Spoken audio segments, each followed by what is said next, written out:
Let me get on out of bed and get this thing cracking. We gon' do it to him.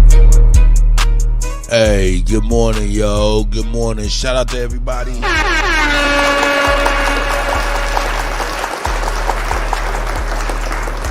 Got a hump day. Know what I'm saying? Hey, shout out to y'all, man. We gonna get it done, man. Here we go. We royal, man. Shout out to Ja Brick. Royal. All of my needs, they royal. All of my needs, they loyal. We ain't the same, we ain't normal. Wait, adore you. Baby girl, I adore you.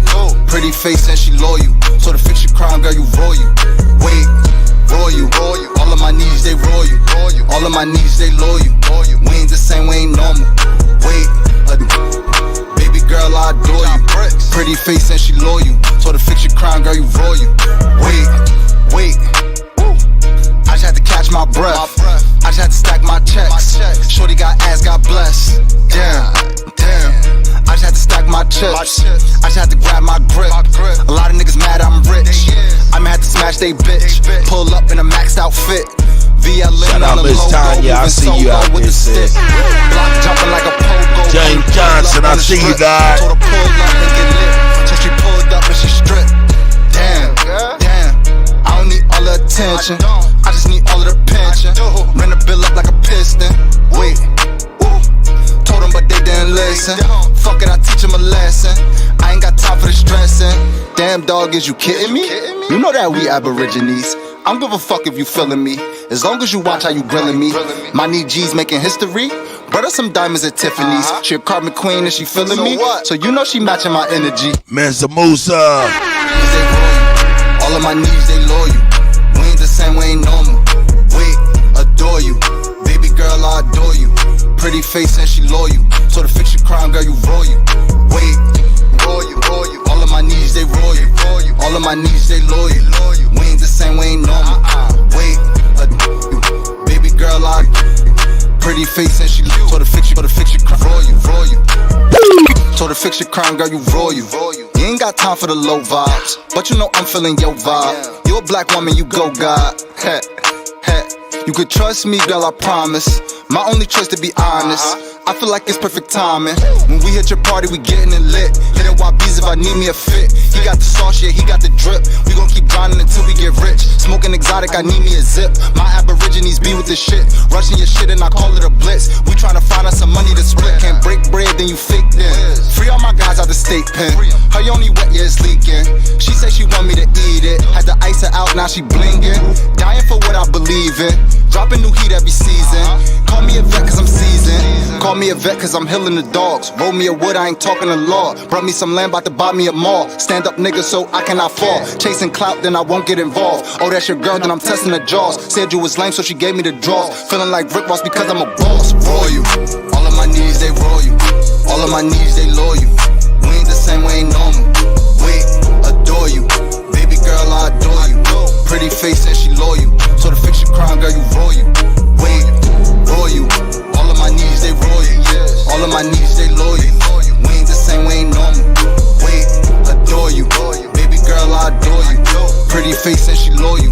So to fix your crime, girl, you royal. I was posting apartments, now I ain't living that bitch. I was trapping it front and back. Wouldn't bought me a 9-4 in the bubble wrap with the whip on the other half. Never trusted a bitch when it comes to that cash. And bitches will burn you for the bag. That's why they clocking the bubble back. That's why the chopper be in the lab. I know she toxic, cause she wanna fuck and she tell me I'm not shit. Baby, I'm on my fly shit. Right after the club, she hopped in the cockpit. Start giving me knowledge. When she drunk, but she tell me she car sick. She on that bullshit. And she wanna fuck, give a fuck if the car flip. So maybe I'm toxic. Tell me young, cause I'm with the nonsense. She smoking exotic. Sick of the love, but she from the projects. She on the thigh shit. She got a brother, he watching my pockets. I told her to stop it. I know I'm toxic. I'm at the top of the toxic. Toxic.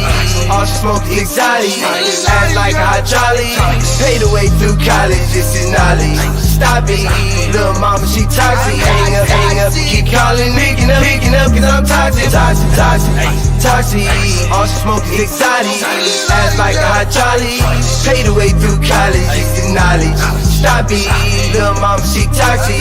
Hang up and keep calling, I keep picking up. Toxic, we so toxic, it make no sense. When I'm over her house, I be needing a mask.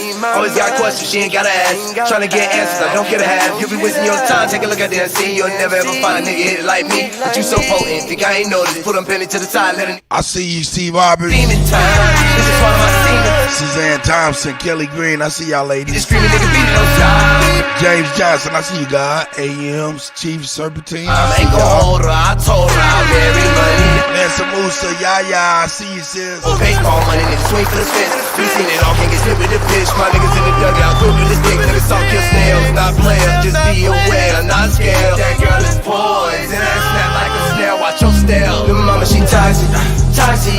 All she smoke is exotic. Ass like a hot jolly. Paid the way through college, this is knowledge. Stop it, little mama, she toxic. Hang up and keep calling, I keep picking up, cause I'm toxic, we so toxic. Toxic, all she smoke is exotic. Ass like a hot jolly. Paid the way through college, this is knowledge. Stop it, little mama, she toxic. Hang up and keep calling, I keep picking up, cause I'm toxic. Getting this money by any means, I just got off a load and I got some on the way. This is my profession. Jewelry, cars and clothes and pretty hoes by the few. They be hitting licks too. This is my profession. Got a lot already, but I really want it all. Put away $1 million just in case a nigga falls. Y'all don't know. I'm gon' show you what I do just to tell the truth. This is my profession. Let me go explain, let me demonstrate. Left up out the hood, hit the interstate. Let me go explain, let me demonstrate. Left up out the hood, hit the interstate. Let me go explain, let me demonstrate. Left up out the hood, hit the interstate. Whole lot of paper on my dinner plate. Really ain't no telling what I'm finna stay. Let me go explain, let me demonstrate. Left up out the hood, hit the interstate. Whole lot of paper on my dinner plate. Really ain't no telling what I'm finna make. Straight up out of Texas, that's the biggest state. That's the real estate, buying real estate. I don't sell dope, I just sell hope. 25 bowls, straight gorilla cake. Look, I put my young nigga on and I told him go put some more young niggas on. Look, then I told my OG to go find them one nigga, then put that one nigga on. Look, if we all up put one nigga on, look, then that mean that we all up be strong. Look, and that's why I'm singing this song, and y'all sing along. This is my profession. Getting this money by any means, I just got off a load and I got some on the way. This is my profession. Jewelry, cars and clothes and pretty hoes by the few. They be hitting licks too. This is my profession. Got a lot already, but I really want it all. Put away $1 million just in case a nigga fall. Y'all don't know. I'm gon' show you what I do just to tell the truth. This is my profession. A lot of paper on this planet, watch me go and get it. Came from nothing, so I'm hustling, trying to come up with it. Talk my get no money, then you need to. I was broke with options, I won't for. I was hungry, couldn't even piece a chicken. I gotta be something I wasn't even.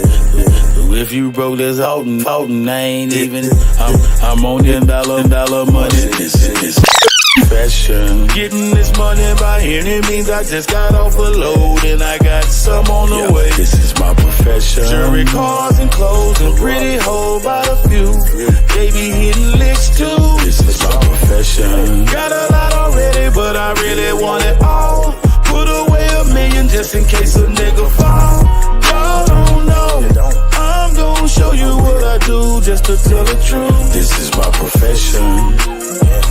Corrupt City in the building. The original purple. Corrupt City. So we gon' die every day.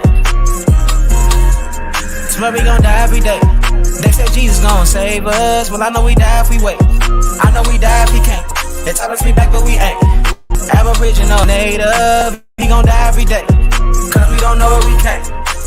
We been here, lived here, open borders, got deported for rights. Kidnapped, bitch slapped, blacked out, covered up, washed white. Drugged up, slugged up, beat bread, left for dead, fuck your life. It's all the plan, kill your man, take your land, slave your kids, break your wife. Why y'all look so mad if all this shit I say is true?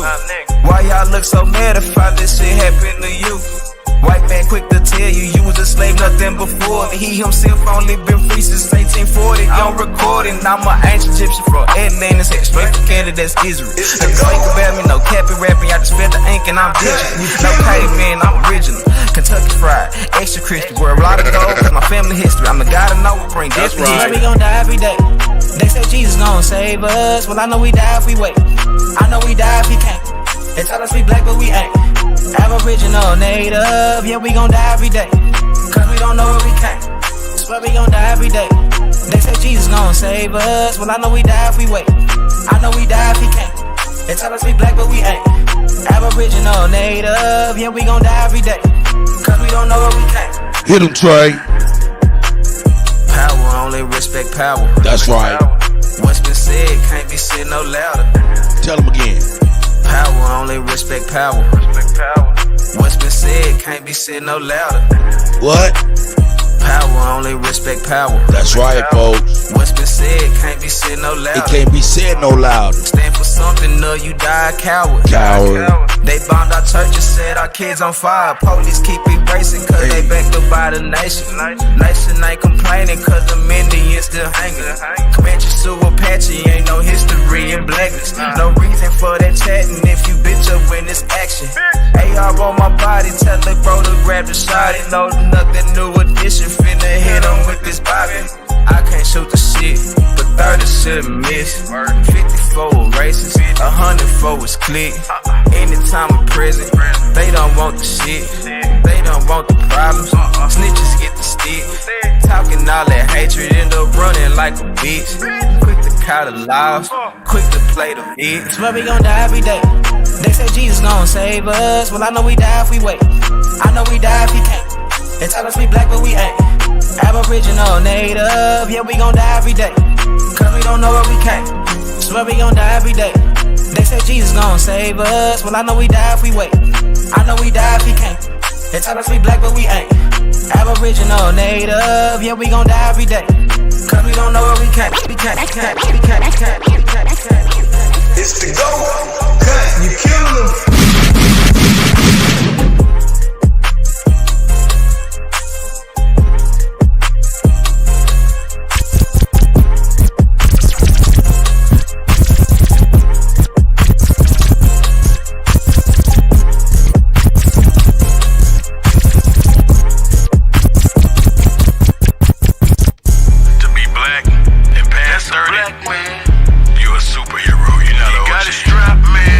Come on, niggas. Stand up. Black man, black man, black man, black man. Neighborhood superhero. Neighborhood superhero. Hey, and he be moving like a chief. It seem like he don't ever sleep. You rarely catch him on his ass. That man now always on his feet. He compete but never cheating till the mission get complete. He never close his eyes until he makes sure everybody eat. Woke up this morning with a target on my back. Black and looking good like I sold a bunch of crack. If I say I didn't, then I would be spitting facts. But that was way back in my past, 2003 to be exact. Better ways to elevate, better cheddar and better rates. Right. Competition better weight, he was moving that better weight. It's okay to gamble sometime, but I bet that better weight. Let's bet I make $1 million this time. Okay, then better way. Don't have to look in the sky for a bird on a plane to recognize me when you see me. I always look better than most, but I really know ghosts, and I promise you wouldn't wanna be me. I really hung with them killers who really didn't give a damn, cause they were killing with killers. Really on sight and they finna get with you. Never seen them kill an innocent nigga. No, we didn't have any cellular phone, so it wasn't no video, wasn't no picture. Niggas was killing each other for color. They did a drive by and they shot up his sister. So we cannot hate on the new generation, cause we the ones taught them it's cool to be niggas. Cool to be killers and hitters and drillers and gorillas who really live by the truth. Black man, black man, black man, black man. Neighborhood superhero. Neighborhood superhero. Hey,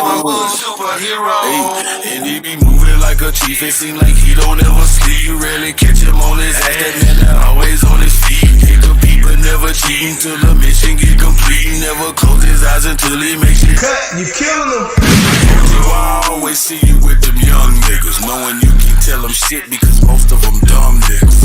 I always see you with them young niggas, knowing you can tell them shit because most of them dumb That's OG why I always see you with them young niggas. Knowing you can tell them shit because most of them dumb niggas. That's why they don't respect you. You paint them a dumb picture. That's why they don't look up to you or them niggas who hung with you. And I wouldn't look up to y'all either, cause most of you niggas cheaters. A lot of hoe traits and most of you niggas features. It's a few of y'all that's strong, but most of you niggas weaker. Cool hating when I should've been most of you niggas teachers. That's right. When them niggas that's stuck in the past when the young niggas really the future. Gotta watch how you approach a young nigga these days, cause these young niggas really a shoot you. Juju be one of them niggas that come to your mom in them house and I really a scoop. Why all my young niggas wanna be killers when all of y'all really linebackers and hoopers? Well, you don't wanna do 35 birthdays away from your family and locked up with losers. Well, you don't wanna be in there with a nigga that'll knock your ass out and then go on your bullet. I can name 200 rappers killed in their own city. We can bet 100 bands, I can prove it. Man, I seen 2 or 3 niggas get killed, but I cannot put none of that in my music. Cut, you kill me. Hey, man, we here, man. Fuck that, man. We here. Here we go. What? Here we go. I'm on the interstate. Hey. With the traffic, bro. That's right. Doing speed limit, riding with no passenger. I'm not the middleman, nor am I the packager. That's right. Cause I don't sell drugs. Look, I'm the trafficker. I'm the trafficker. I'm moving. I'm the trafficker. I'm moving. I'm the trafficker. That's what's it. Hey. Pull up in your state, ain't worried about no crackers, bro. Look, I don't sell drugs. TJD. Mi moving ni mota, mi moving ni coca. Kia na chocha, si la vida loca. Mucho dinero, mi fucking with better. We got what you need, we got what I need. Mi moving ni mota, mi moving ni coca. Kia na chocha, si la vida loca. Mi moving ni mota, mi moving ni coca. Kia na chocha, si la vida loca. Mucho dinero, me fucking with better. We got what you need, we got what you quiero. Killers on better. Hey, James, do the speed limit, man. I know it's hard, but do the speed limit listening to the Kutty, man. Me killers you need, we got what you quiero. Killers on better, they do what I said. Murder for peso, they call it a queso. Me copy from Papi, me don't copy from Bobby. Senor Bobby too sloppy, keep police. Hey, Gallete meyate. That's right. Get hit with the shotty. That's right. Kakahipate. Pincha tu madre. Mexican borders, we know all the quarters. From Texas to Florida, we moving on orders. I'm Africano, Americano, but I speak Chicano, I speak Tejano. Look, I am Fuego, jalapeno, habanero, super hot, black Latino, Jacameo. I'm on the interstate, blending with the traffic, bro. Doing speed limit, riding with no passenger. I'm not the middleman, nor am I the packager, cause I don't sell drugs. Look, I'm the trafficker. I'm the trafficker. Hey, yo, all these mixes, man, I'm gonna start, next week, there'll be a 24-hour mix jumping up on DJ Kuttack 1 on YouTube, dog. So, yeah, you'll be able to hear all this shit in rotation. Working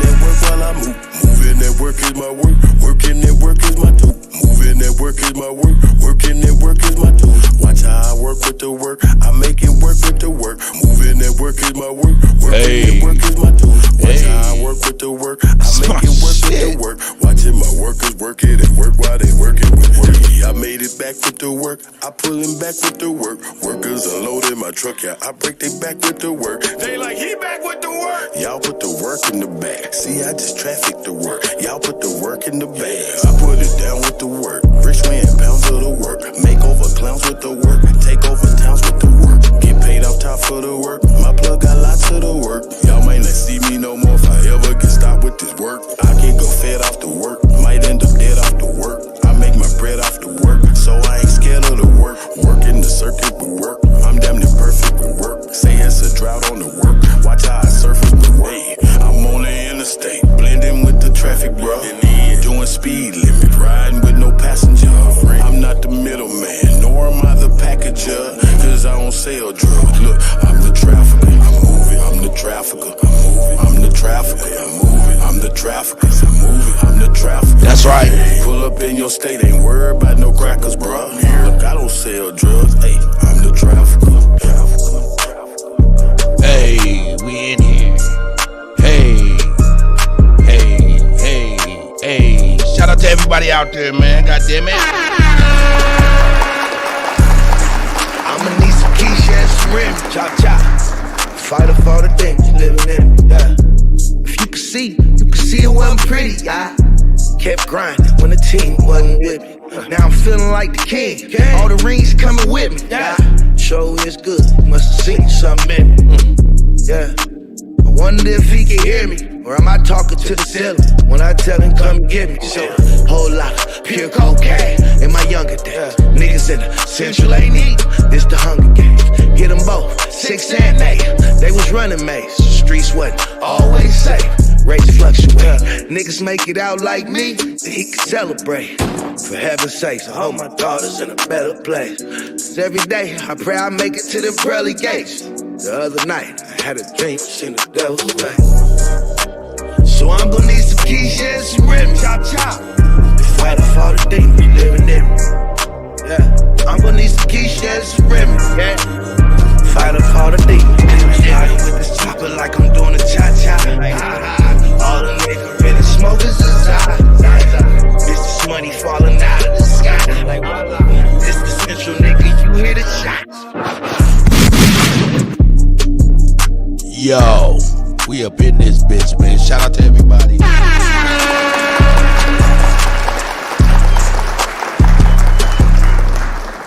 Hold up, man. Oh, man, I gotta get my guy in the rotation.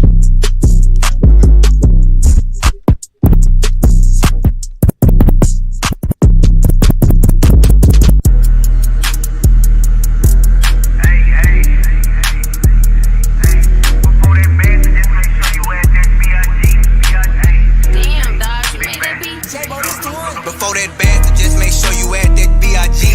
Don't know my name, then ask your bitch, she probably shop with me. No, it ain't shit to shoot my shot, I flick my wrist with ease. You copping one, I throw you one, you gon' need 2 at least. Producers catching on my wave, they send exclusive beats. I'm super hot like burning rocks, I walk straight through the heat. Step hard as hell in these side 12s, I got Respucia feet. See, I been trapping all day long to get me through the week. They only got that shit that smell, I got that shit that reek. On God, I'm sitting on plenty hits, might fuck around and leak. Dream chasing, running through these phases like I signed with me. Like I'm with Dirk, I put in work, but hot fire. That bastard, just make sure you add that B.I.G. Before that bastard, just make sure you add that B.I.G. Last of a dying breed for sure, yeah, I'm the biggest B. The biggest boss, I pay the cost, I bet the house on me. Before that bastard, just make sure you add that B.I.G. Before that bastard, just make sure you add that B.I.G.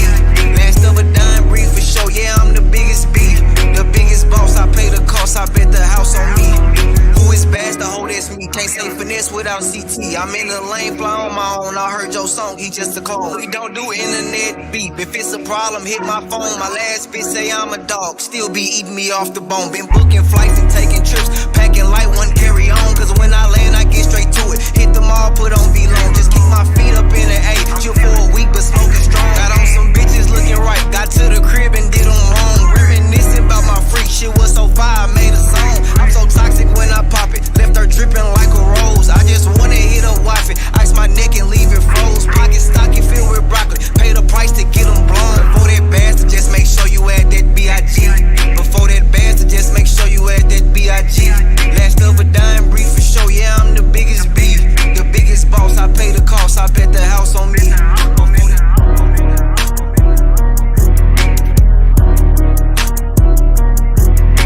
Yeah.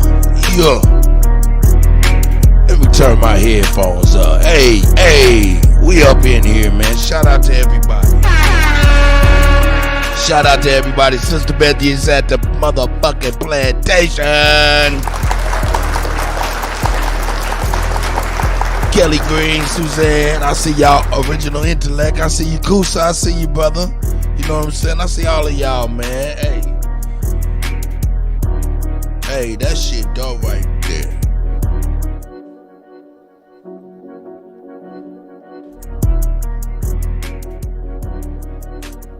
That's hot.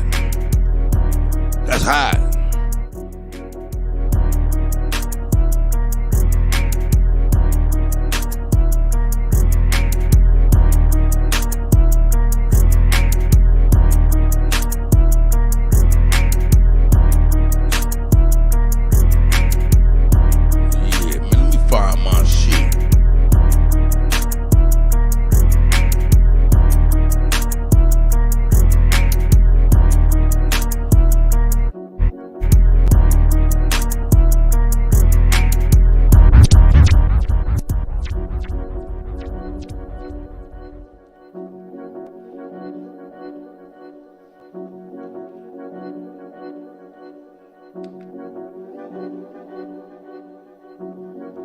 Yeah, let's get that like that.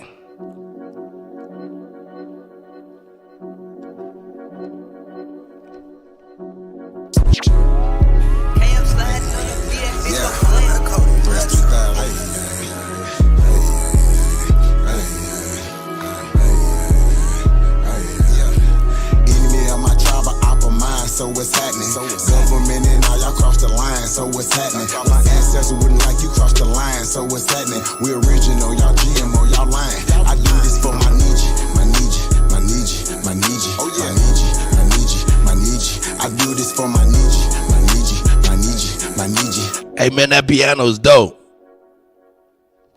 Should've left me where I was, cause I ain't never scared. Took that little ice off my neck for this arrowhead. Yeah. My nation, my Nietzsche, someone thorough said. Real American, still pure blood, we thoroughbred. I'm like, let my people go and just take me instead. When it's red or blue pill, I'm only choosing red. I'ma always choose my people, you can keep that bread. Our government owe $1 trillion, you can keep that bread. It's one thing Jim Crow is showing me. I don't want no white folks ruling over me. I don't want no politicians ruling over me. I don't want no po-po ruling over me. Only somebody just like me gon' treat me like me. I'm Anya Cherokee, the Chief and Dr. G.L.E. I'm still a G like this T. Might not be as G as me. You think you free, but you need remedy to be as free as me. I'm from the hood, I'm still waking up my people. They got us good, they still hating on my people. When it comes to fashion, the whole world wanna be like us. When it comes to music, the whole world wanna be like us. When it comes to dancing, the whole world wanna be like us. Foreigners are doing everything, trying to weaken us. Sports, y'all can't fuck with us. Rhythm, know we killing y'all. Anything involve a ball. Mentally, we figured out the cosmos. After all inventing shit, we smashing y'all. It's time to take through asking y'all rights by blood after all. Vatican and the Smithsonian got all our shit. Artifacts and relics still keeping us away from it. When they say that was a long time ago, that's racist shit. Y'all holy land keep stolen shit. We don't need y'all holding it. Reverse engineering our technology, controlling it. Gave it everything you got, but you can't put no soul in it. I ain't gon' see the new Matrix cause I'm living it. Everything is not what it seems, but I'm killing it. Can you afford to pay attention who you living with? Now they tryna mandatory vax, but is you getting it? Fall back off my Nietzsche, I'm peeping y'all tactics. This ain't no earth war, this here is galactics. Goddesses and gods warming up like practice. We gon' put arrows on your chest like patches. Mongoloids can't style like us, them fake natives ain't wild like us. They ain't got a soul, destiny as a child like us. Nobody power like us, nobody peace pipe like us. Boxing, y'all can't fight like us, nobody lost they right like us. Wake them up, I'm in the way. Say too much, I'm in the way. They tryna kill us anyway, so listen what I'm finna say. Everybody, our kids, we raised y'all anyway. What that sense is finna say, everybody ain't here to stay. Is you with us or against us, ain't no in between. I'm a non-ether being, not a human being. Got fucking 1492, but all my allies what it do. Renegade got clips for days, be careful, I advise you to. Me and my tribe are opera mind, so what's happening? Government and all y'all cross the line, so what's happening? My ancestors wouldn't like you cross the line, so what's happening? That's right. You know, y'all GMO, y'all lying. I do this for my Nietzsche, my Nietzsche, my Nietzsche, my Nietzsche, oh yeah, my Nietzsche, my Nietzsche. I do this for my Nietzsche, my Nietzsche, my Nietzsche, my Nietzsche, my Nietzsche, my Nietzsche, my Nietzsche. I do this for my Nietzsche. For dishonor, the streets ain't karma. Death before dishonor, the streets ain't karma. Death before dishonor, the streets ain't karma. Death before dishonor, the streets ain't karma. Death before this, death before this, death before this, death before dishonor, the streets ain't karma. Death before dishonor, the streets ain't karma. But if it's beef, karma might bring it back stronger. Beer smell like goofy rappers draped in gold chains. Soul burning in the street, it left a cold stain. Bishop Bulls get the tool, then it's Riverside. Shorty came back for the bass like the Enterprise. Need a geisha that'll rock a by at any time. Body twitching, neck moving, being genuine. Soon as I get the nail and shit, they want a fellowship. Contorted, leave them distorted, these heavy metal hits. My cup running over with empathy, lack sympathy. So everything meant for you really don't mean shit to me. Life got a price, boy, and that'll be a mean debit. All debt satisfied, and you don't even receive credit. Seen edit, like you was never in. Hey man, that's Bobby Knight. Bleeding from the spirit, now he's trying to fight the jiggers. Demons in the mirror, they prefer a righteous victim. Will and testament, gold, oil, and drugs, boy, the only thing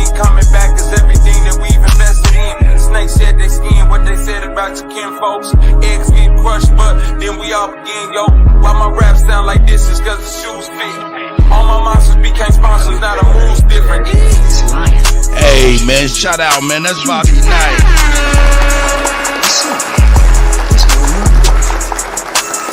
Hey, man, Bobo. Hit him again, dog. Second go around. It's a lot of clowns, round town, dressed down in cap and gown. Second go around, it's a lot of clowns, round town, dressed down in cap and gown. Second go around, that's right. A lot of clowns, round town, dressed down in cap and gown.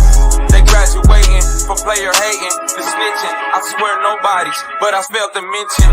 Ain't no love, it's just hugs with the bad vibe. Check the score, I'm up by 50, it's barely halftime. Stand down, remember, real eyes, real lies cannot roll on top of these ties. See a crimson end of the tunnel light. Elite position, bodies on the mic before the hype. Repeat offenses, Lord Akira, all heads bow. Even God beneath them can't put chains on the brain of the non-believers. Ain't nobody telling till you looking at discovery. All your favorite rappers, so they publishing from suffering. Can't make it hit, and your bitch control the budget. And your big homie slip, and he working with the government. I smell pussy in full force, depressed on full court. No shooters like I leave with a limited torch. I can't bring pain to my mama's eyes. The traumatized drama cries don't lie on the other side. A couple times, it's on your bitch, she gon' say that it's raining. Fuck that spliff and that fifth kid, I'm already dangerous. All my angels on angel dust, they worse than the demons was. Genocide, all these rapper guys, I need a beat my blood, beat my blood, beat my blood, beat my blood.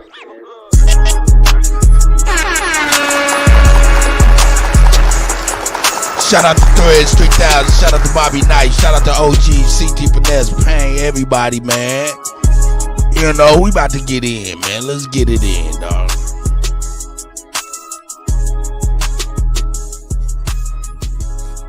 Hey.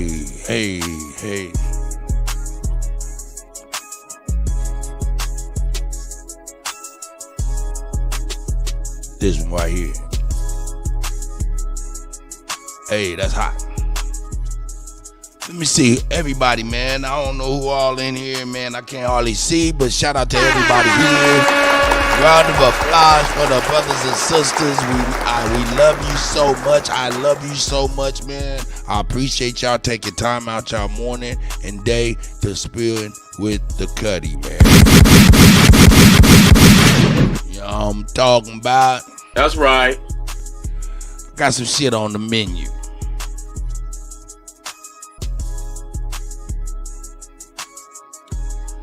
Got some shit on the menu.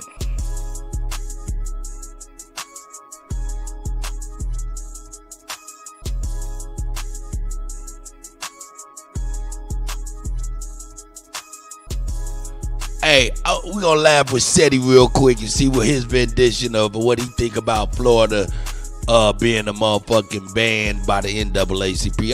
I'm curious as to what he actually thought himself. So let's check out Seti motherfucking ass, see if he's back in the NAACP or if he thinks it's some crazy sounding shit. Let's check him out. We'll skip right on into his shit because we ain't gonna buy none of his products.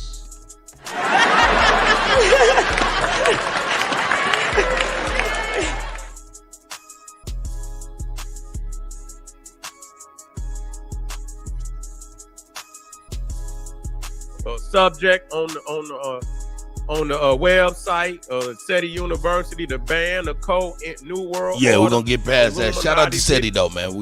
Shout out to SETI though. Get from the Caucasus, rise of the Neanderthal. Rise of the Neanderthal, the Caucasus, and all of that. You know that shit's bullshit. Whoop, whoop. Just drop. Was there once giants living in ancient Egypt? Part 2. All right, we got my nigga. Now you see a man that look like he twice as tall as two Africans. You see, and people will assume that that's not possible until you look over and see that brother to the right. You see where that sister come up to? Come up to his waist. I don't even think she had his belt. You see? So if you stack two of her next to that brother right there, he's two of her. You see what I'm saying? Nigga, that nigga 6 foot tall and she 4 foot 2. Of the sister, they could be twice the possible that. Hey, we're gonna get past this. I want to see what he talking giants about in the Florida. African race. You see, Fuck and this it giant was, shit. all over Africa, down into We got some crazy shit going on, y'all. Here we go. We got some crazy shit on. The NAACP. Let me know if the music's too loud or anything. I need to adjust any National sound. Association, I don't know what, of color people. I don't know what the other, I don't even know what all that shit stands. Let me see what it stands. I got it right back there. The Association for the Advancement. The National Association for the Advancement of Colored People. I don't know what colored means.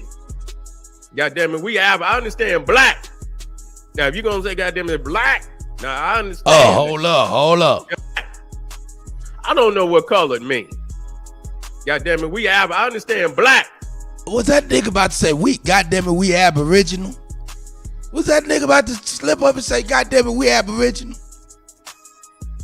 Now, if you're going to know what colored means, God damn it, I understand black. Uh-oh. Yeah, I don't know what colored means. God damn it, I understand black. I don't know. See, he was about to say Aboriginal. I don't know. Now, I understand that. You understand what I'm saying? I could rock with black. Some motherfuckers can't rock with black. I can rock with black. You understand what I'm saying? Yeah, I can rock with black. Y'all can't. I can't. You see? Because there's something about black. You understand what I'm saying? When we start breaking it down, yeah, they say black not a color. Well, how the hell can you see it? When you go down there, you say black not a color, right? Goddamn it, you can go down there and get a car that's black, right? Okay, how the fuck you gonna see the car if it ain't a color? I don't understand when people say that black is not a color. Well, what the hell is it if it ain't a color? Goddamn it, if you get a goddamn black pair of shoes, can you? This nigga trying to rock niggas to sleep, nigga. It's not a color in law, dog. It's not a legal stand-in. Not a color. You can't see the motherfuckers, or what is it? If you get a black pair, a black fitted, what is it? It's not a color. What is it then? You know what I'm saying? I don't give a goddamn what science say. Goddamn it, science said the goddamn Heidenberg man was the oldest goddamn man. You see what I'm saying? That science say African men come from goddamn monkeys. What the fuck does that got to do? Science don't mean shit to me. What the fuck do that mean? Shit. God damn it. Scientists are some of the biggest goddamn fraudulating liars on the goddamn See Moses, planet. I see you, my brother. Science could be a beautiful thing. But don't deify anything to the point that you can't show the error in it. I agree. I know you, but I had to say that. You see, because a lot of people say, because they say science, I don't give a goddamn about no science. African science, I agree with. But I understand, listen to me. I'm going to quote. Hey, if anybody out there can hit the panel at some point today and explain to me what the fuck African science is opposed to any other science and Aboriginal science and things of this nature. What's the difference, nigga? From my Baba, the divine master, Dr. John Henry Clark. He says everything that have been created by the European has been created to help him to spread white supremacy, and that there's no I agree with that to that. You see, and that I'm paraphrasing. He said there's no exception. Everything that the white man then created is to help him facilitate control over the world. That's what he's saying, and that there is no exception, including science. See, these niggas don't understand that out there. They so scientific to they out science their own goddamn self. You see? And I'm saying that. And like I say, science is beautiful. You see? Don't get it. Charles Johnson, shout out to the OG, man. Let me get on away from the show. Oh, Goon, I see you, the chosen. Yeah, I see y'all, man, no doubt. I appreciate y'all being here, man. What Charles Johnson gives us the 3 pieces of the day. Peace. Please educate all children every day. Peace. Peace. Proper education always corrects errors. Peace. Positive energy always causes elevation. Shout out to Charles Johnson with the 3 pieces of the day. 3 P's of the day.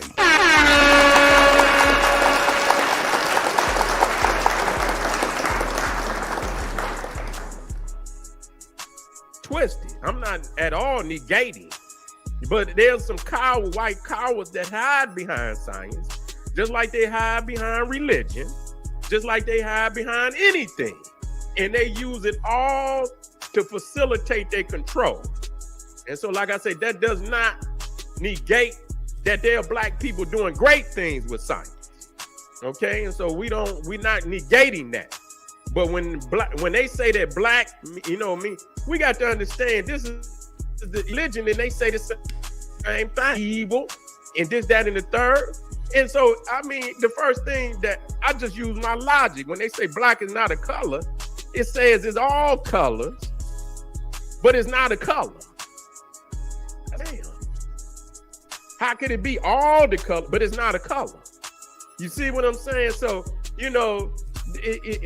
it's something deeper than that. But let's get with this. The NAACP issues travel advisory for openly hostile Florida. Openly hostile Florida. What's going on down there? Let's talk about it. Let's talk about it. Said the NAACP, citing Governor Ron DeSantis' aggressive attempts to erase Black history and restrict diversity, equality, equity, and inclusion programs in Florida schools. 56 Ace, I see you guys.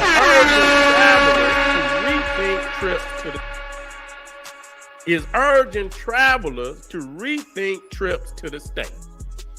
You see, before traveling to Florida, please understand that the state of Florida devalues and marginalizes the contributions of and the challenges faced by African Americans and other communities of color.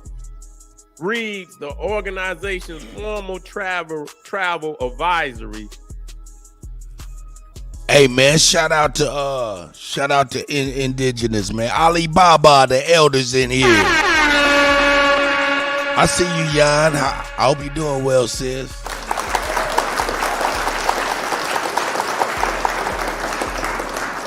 Yo, shout out to Humble Heritage Entertainment LLC, man. Shout out. Common Records LLC. Shout out to you, brother. I think you're very new, or you might have switched your name. Shout out to you anyway. My email address is Kuttack, Kuttack @gmail.com. Kuttack @gmail.com. And if you want to hit with a tip, $sign in front of that motherfucking Kuttack on Cash App. Hey, here we go. Announced Saturday. Okay, and so, see, I had, and I should have put in there, what is the real agenda behind the NAACP issuing this traveler's warning, you see? And there's some other things that I'm deeply concerned about, okay? I don't, because goddamn, if you're going to put out a goddamn warning, then shit, you got to put one out for every goddamn state out there. Because these goddamn Cro-Magnon Neanderthals is off the fucking chain. Wherever the fuck you go. You see what I'm saying? Rethink. Shit. Where you gonna go in the motherfucking United States and they ain't, but yeah, I can understand he's doing some things that, may be above and beyond. Or it may not be above and beyond. You see, is Florida is the only state out there that's blocking African history? You don't see. Hey man, shout out to Dr. Swindled, man. Shout out, man.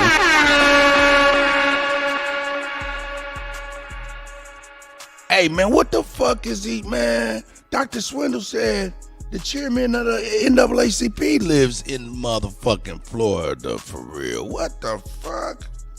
For real? Oh shit. That's crazy. That's fucking crazy, dog. What the fuck? Man, these people are crazy, dog. Shade. Let me send the link to my co-host Ali, man. Ali like to co-host with the Kutty, man. Let me send my invite out to my brother my co-host. Here you go, Ali, my brother.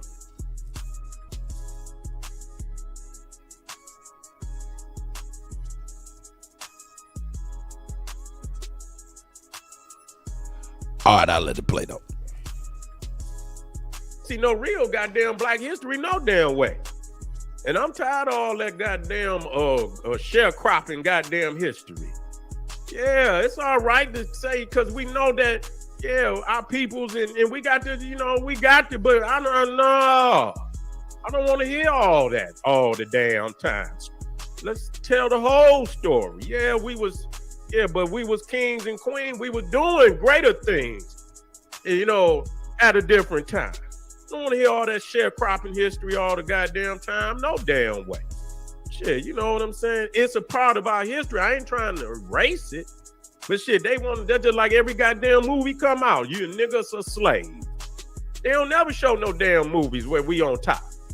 You see, that's why when they do show one, an actor black in any position of authority, they got a goddamn problem with it. You understand? We black, why motherfucker shut up? You just don't want to see a black man or a black woman in no position of authority. Just say what it is. Okay? And so initially put forward to the National Board of Directors by the NAACP's Florida State Conference, the advisory stems from what the organization describes as unrelenting attacks on fundamental freedoms from the government.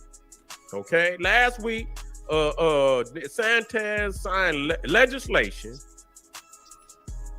that prohibits Florida schools from spending any state or federal funding on most program or campus activities.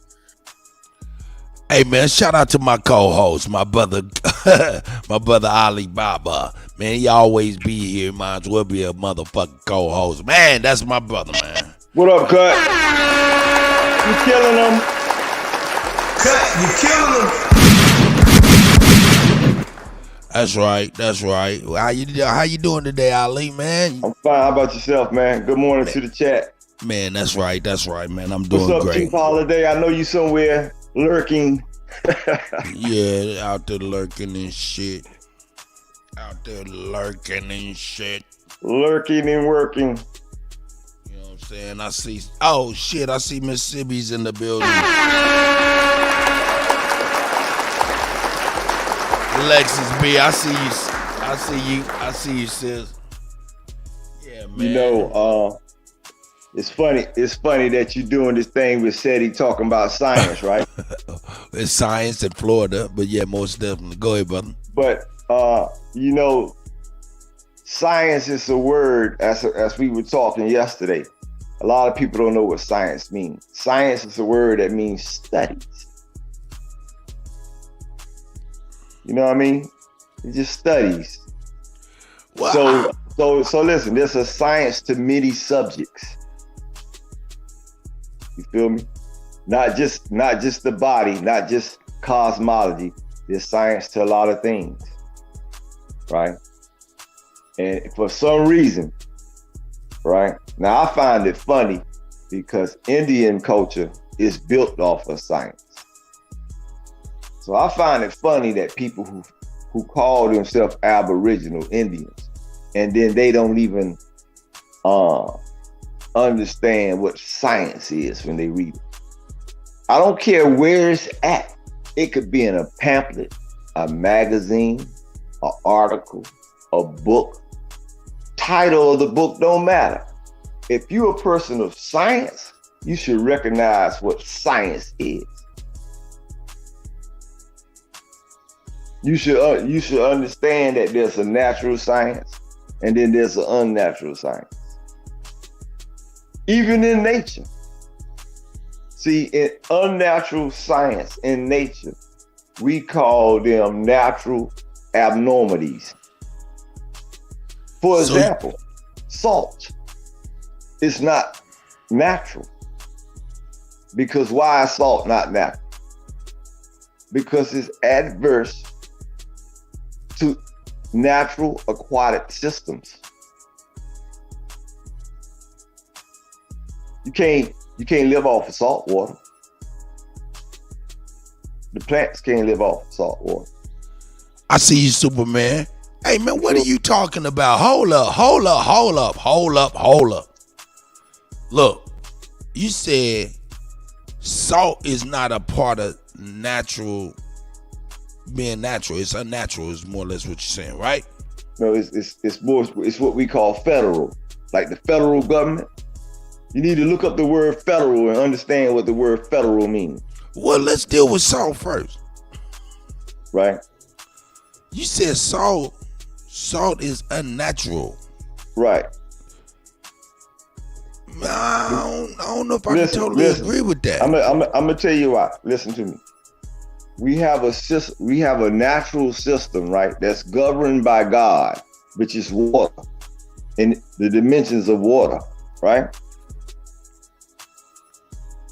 We live in a system where fresh water is our blessings. We call this rain. Comes from Jesus, the clouds, right?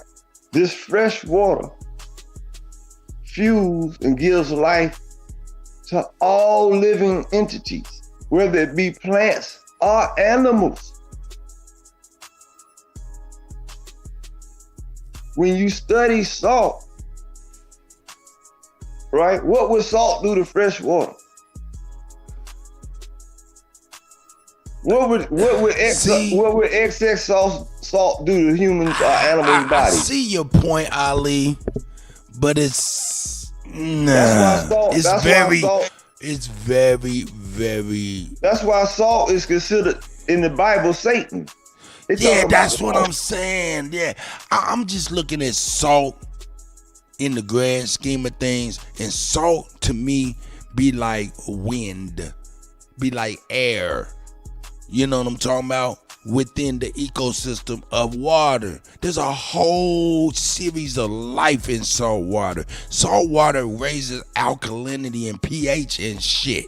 That shit is very complex in nature, just like the bees, right, and how the bees pollinate and shit like that. This shit's very intricate, man. I don't know, Ali. I don't know. But no. Don't confuse. Listen, you got different type of salts now.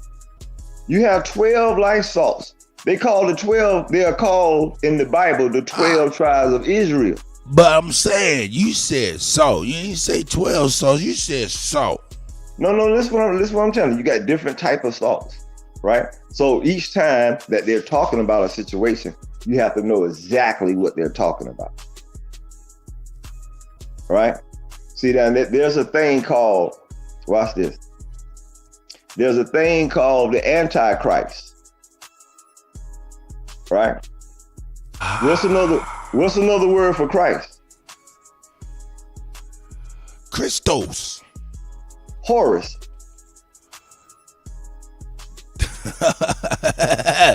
Did you know that?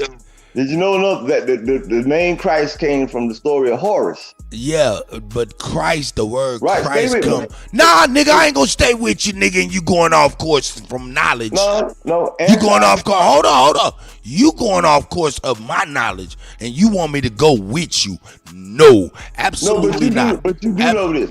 Listen, no. Hold up, let me clarify. You ain't even let me get on with you. You said harvest is Chris. You said harvest is another word for Christ. Right. No, Christ comes from the word Christos. Harvest is a name of a person. You talk about etymology. I'm not talking about etymology.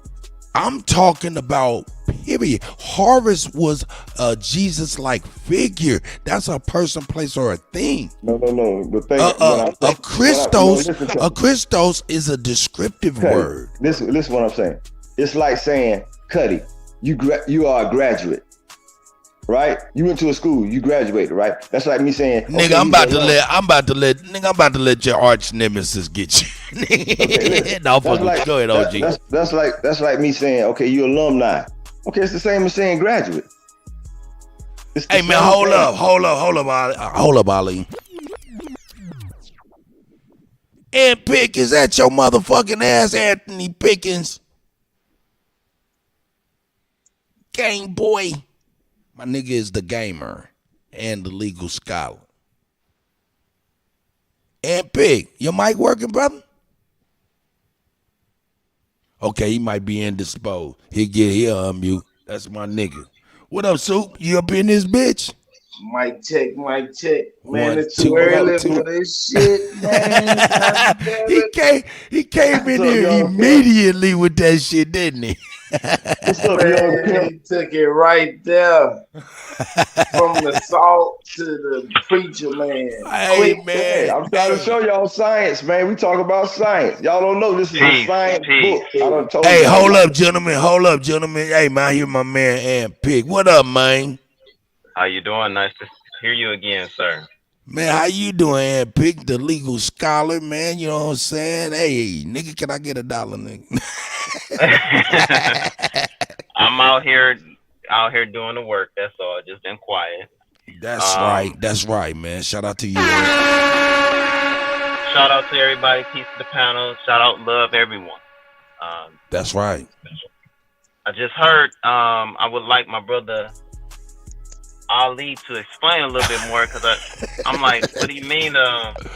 Science means studies, because they also use them words together, meaning two separate things. Because you have social studies and you have science studies.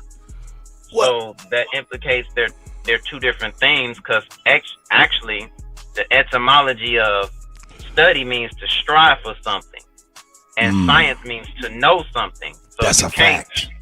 Strive to know something. You can't strive.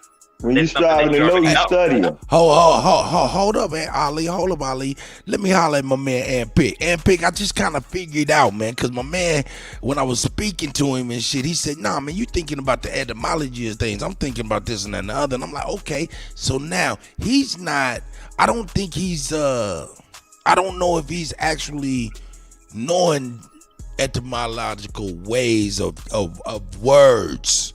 I don't know where he's finding these definitions. So, you know what I'm saying? I just found that out. I don't know. Maybe that'll help us out and everybody else. Ali, do you even fuck with etymology, nigga? Nigga, I created etymology. What you talking about? He said, nigga, I am the Illuminati. Nigga, don't you see me glowing? Watch this. Jesus. Yo, everybody always say etymology, right? Watch this. I'm going to show you how y'all follow the leader. Y'all nigga, if you gonna tell me salt is unnatural, nigga, your ass crazy. Watch this. That's actually what I came up here to ask. No. What is etymology? Hold on, 1 second. No, not etymology. Hold on. Because you said also salt is unnatural and it's adverse. Right. There's salt water where sharks have to have salt water to live. It's a whole ecosystem. There's no such thing as salt water. See, that's what you wrong with. I stay on a visible salt mine here in Michigan, and it's natural for our. There's no such thing as salt water. It's a crystal. Okay. Okay. Hold up. Let him explain. There's no such thing as salt water. Please explain this right here. This is real simple. Okay. Like I keep saying. Hey, hold up. Mind you, this nigga live in like the beautiful water part of Florida. So this nigga, what do you mean? What do you mean? Water is salted, right? Because of the basin. Do you know what the basin is? It's called the goddamn floor of the goddamn ocean. Where's the salt coming from? It's called fucking volcano eruptions. Now, anybody that don't know this, go look up volcano eruptions and do your damn homework. Okay. God damn, where the hell y'all been at, man? Don't get mad so early, nigga. This is why people last on the planet. Ali, is it simple ass third grade ass shit? We be discussing. I got a question, Ali. Is it piles of salt on the bottom of the ocean? Listen, volcano eruptions make two different types of salt. Like I said, if you really want to know, go do your goddamn research. I just gave you what you needed. People don't have the access to them. Nah, hold on.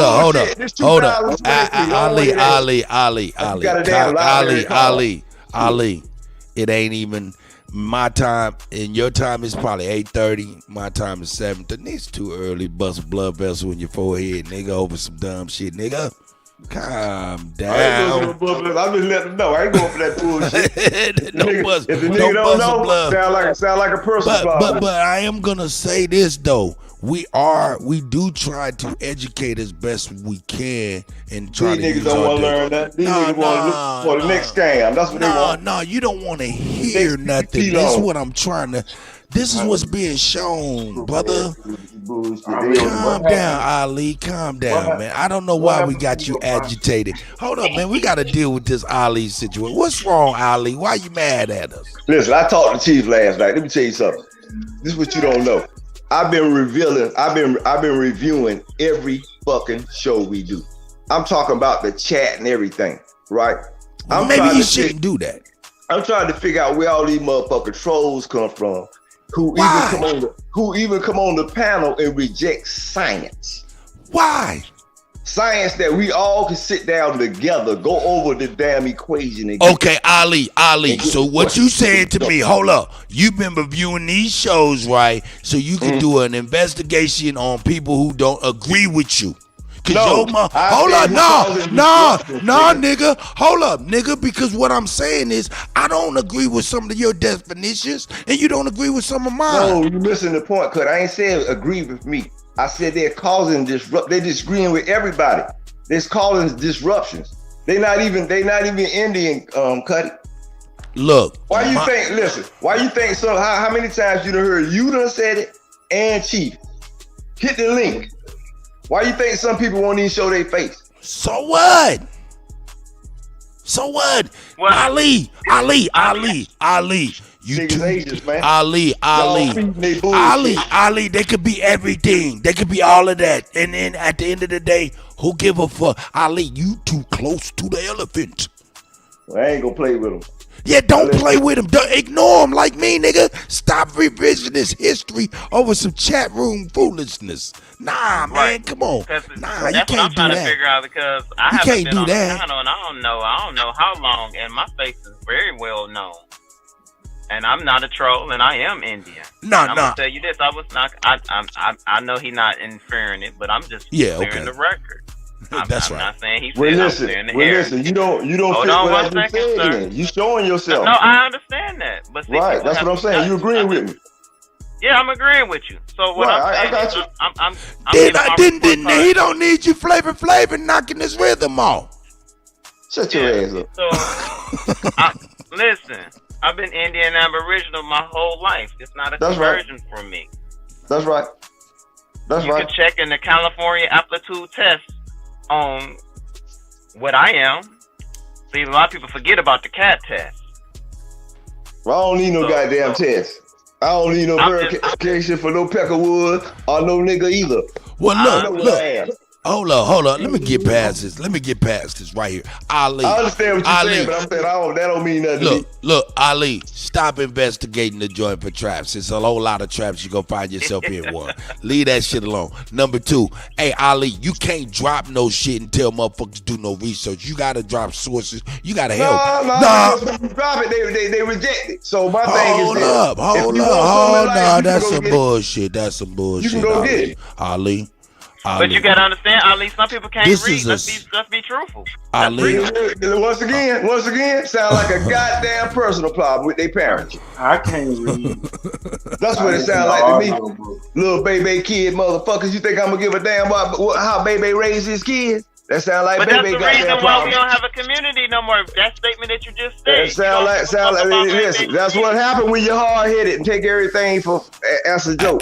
You know what? Hey, I think it's more important for everybody on the panel to pay attention. Let's listen to Ali. Cause Ali is spitting some shit. And he's also letting us get to know him. Ali, I'm gonna be honest with you. I'm listening to you. Pretty disturbing, brother. I'm just trying to tell them, man, life is basic. There's no information. Hey, hold up. I want everybody to hear this right here. Hey, Chief Holiday, that's my guy, right? That's my guy, right? But if you think that you can call Chief Holiday to discipline an old nigga, you motherfuckers is out of your goddamn mind. I lay down the motherfucking discipline first. That's real talk, nigga. Cause I stand upright. I can look motherfuckers in their eye. My chin don't touch my chest. You feel me? So don't motherfucking think you calling the motherfucking body on Kutty.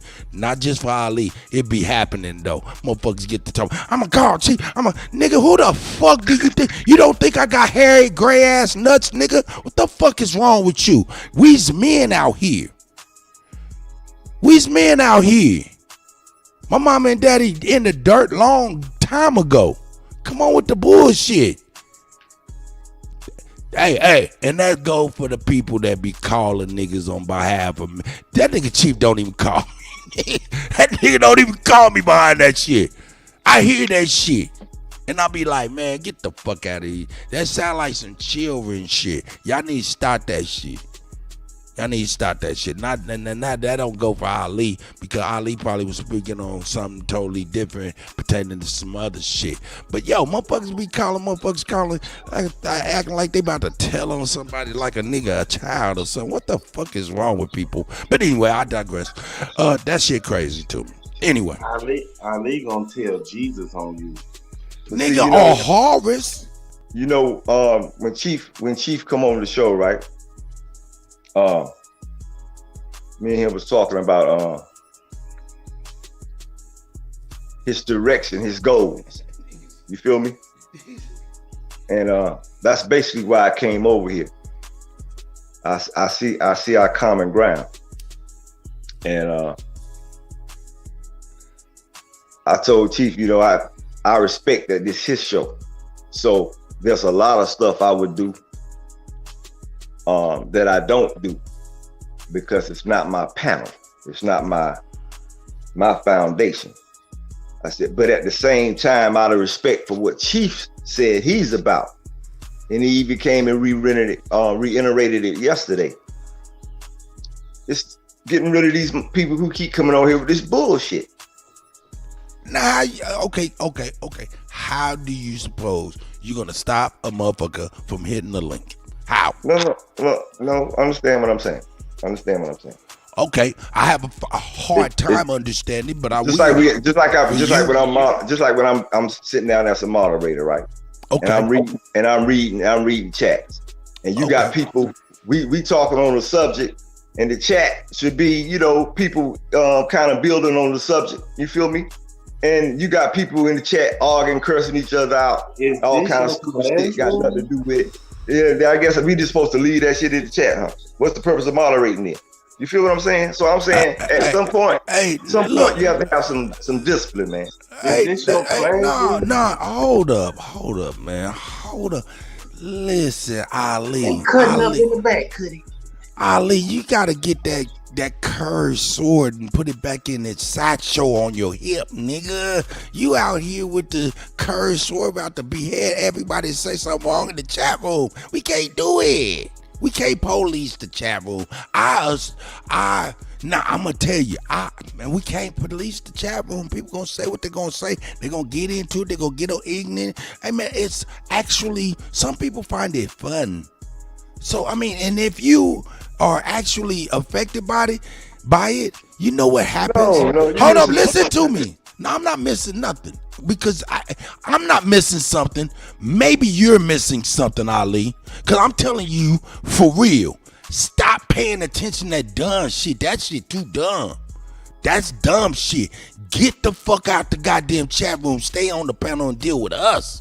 Them niggas is gonna say anything. What's wrong, Ali? Leave them. We can't police the chat room. We can't even. Only thing we can police is the panel. Kutty, we have to police the chat room, Kutty. That's what you got to rent. Oh, okay. Police the chat room. How?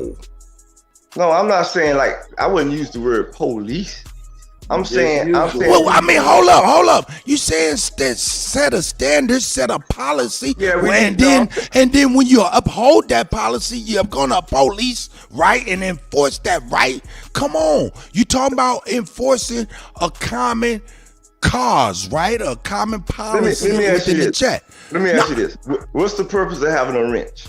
Why everybody got wrenches? Listen, check this out. Everybody this is the thing. Everybody that got a wrench, it's the people you talk about policing. No, this is what I'm saying. No, I ain't talking about the people with the wrench. This is what I'm saying. What are you talking about? Just ask my question. What's the purpose of people having wrenches? Look. No. Just ask my question. The purpose of people moderating is to kind of regulate from porn bombs and extra vulgarity. People that come in with an opinion that differs, that's different. Okay, that's what I just said, Kutty. People cuss each other out. That's what I just said, Kutty. Well, that's what I said, Kutty.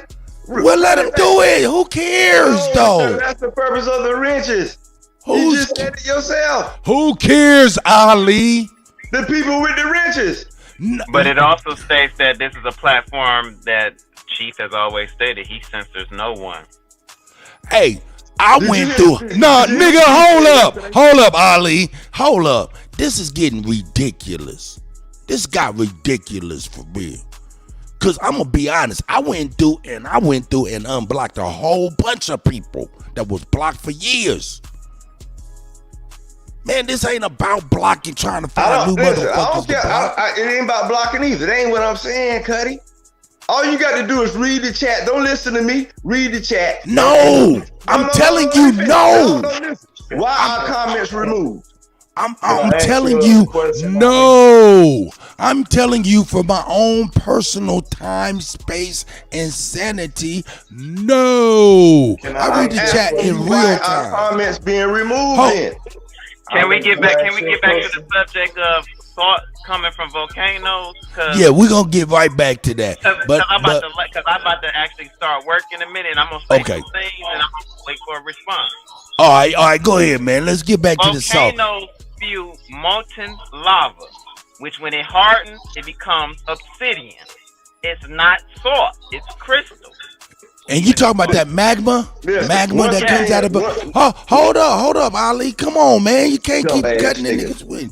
See, this is the problem. They keep getting these dumbass niggas to. Why we dumb? This dumbass nigga. Why you calling him out his name? Hold on, let me correct. What is a false faith, you dumbass nigga? What is a false faith, you dumbass nigga? What was wrong with Ali, man? What the fuck is wrong? I keep telling everybody. I said Detroit, Michigan. You want my address? I got hands and I beat ass in real life. Nigga, please. And I will listen to me. I will come to you and I will whoop your ass. Nah, we gonna push the brakes on that. What we gonna do? Hey, nah. I guess you don't know who you talking to. I guess you know who you talking to. Now you know who I'm talking to. Well, let me tell you who you.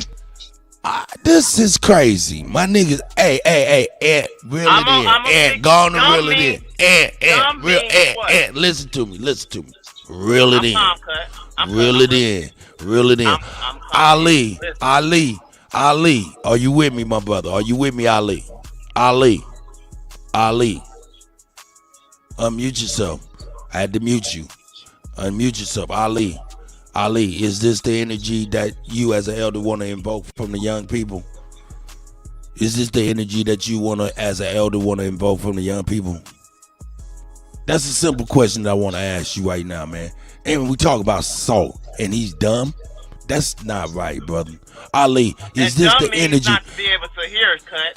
Dumb, mute, and blind. Am I correct? That's right. Ali, is this the energy that you want to invoke as an elder for the young people, man? You're muted if you don't know. He pouting. Nah, we don't know if he's pouting. Right now he's muted and he probably don't know it. No, I want the nigga to send me his address. He talk that shit. Ali, 1779 Ontario, Detroit, Michigan. Nah, man, this has got. Is that real, Ali? God damn, Ali. Address, hoe ass nigga. He wants to smoke. This has gotten crazy, dog. This is stupid to the motherfucker. Send that address, gangster.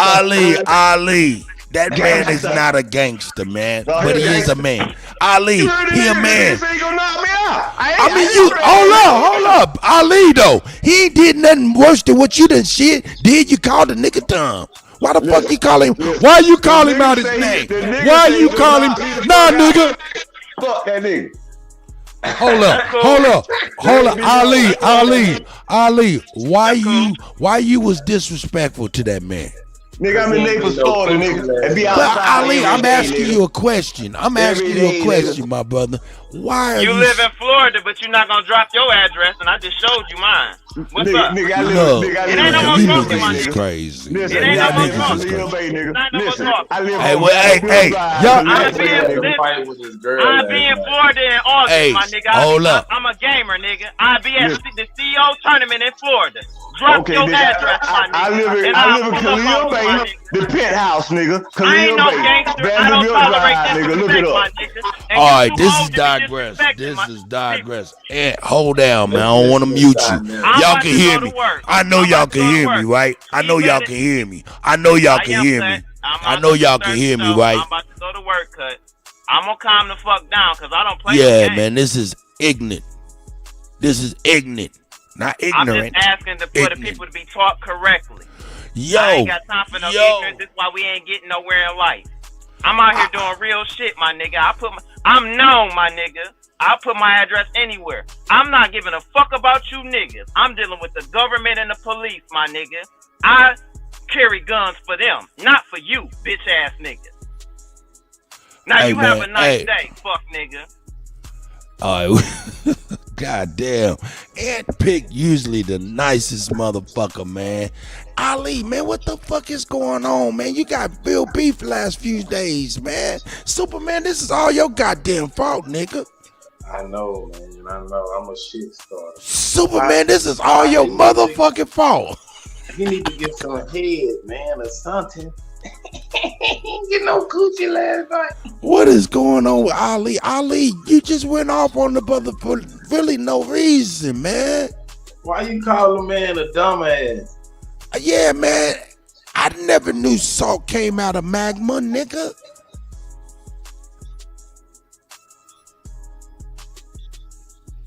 Maybe it's a good thing that he's stuck on mute. Ali hurt over there. Hey, man, being knocked out ain't that bad. That's what Cat Williams said. Hey, man.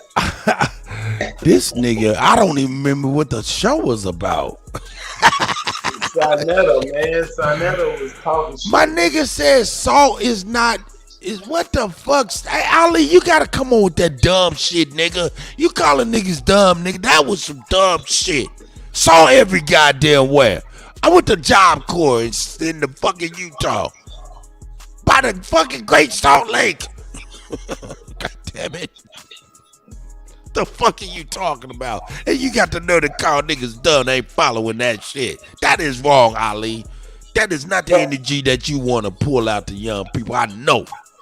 It's 12 salts and they represent 12 tribes of Judah. This nigga.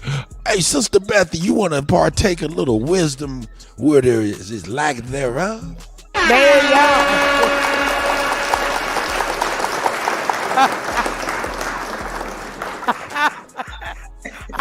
Listen, y'all off the chain. I'm trying to enjoy the show. I got there. Master, I got to go to a meeting with Master in 10 minutes. But I'm reporting, I swear, as soon as I get out the meeting with Master, I'm reporting this shit to Chief Holiday. I'm reporting you. I'm reporting Ali Bamu. I'm reporting Mississippi. Mama G. I'm reporting all y'all asses. You gonna tell whoever you gotta tell. I'm still gonna cut up. I'm gonna tell Chief Holiday. Niggas is crazy. Y'all off the chain. Hey, Ali went off. Hey, Go ahead, Sister Betty. I'm sorry. Where is Nico? He's Man, that nigga. So Ali like, nigga, I'm reviewing the chat over on my downtime. Nigga, why? Oh my God. Nigga, why? Nigga, do not find fuel for the cotton fires, sir. Ali Babu is the man. He said, yeah, nigga, I'm over here scrolling. Oh, that nigga said that. Nigga, hell no. No. That ain't it, OG. That ain't it, OG. He said Alabama was Ali was a hall monitor in England. He said he was paying attention to the chat. Nigga. No. Oh. Hey, nigga, what the fuck, man? Nah, that ain't it, dog. That ain't it. A lot of niggas be like, yo, man, do you know the mix that you did? Nope. I don't even review the music. I don't review the shows. None of that shit. I don't need to. I shit and I get off the pot. He said about science, I would love to see Ali, Baba, and Brother Sanchez in a debate. No, they gonna end up in a fight. Oh, God. Because Brother Sanchez can't stand science. Ali said science meant something, and I was like, whoa. And damn, the etymology definition. Yeah. I'm going to tell you what it really means. For me. Ali, we only fucking with you, Ali. Don't be over there on mute talking shit, cussing us out, nigga, think you really live and shit. You nigga, know we love him. Ali is off the chain. He I want some of that weed. He checking the chat. I don't want none of that shit, nigga. Hell no, nigga. I need some shit that's gonna keep me chill, nigga. That shit that he's smoking is 100 proof. Ali checking the chat. Hey, Betty, out of respect, Betty, right? When you got the answers, you don't debate. You apply the answer. All right, Ali said you don't debate when you got the answers. You apply the answer and go on in life. Now tell me this: where you be pulling these definitions? Like Now, hold on, come on, Ali, goddamn it, let's find a way to talk. Ali, right. you said like, for instance, Christ means harvest. Where do you be finding these definitions? The burning bush. And then you like science from etymology.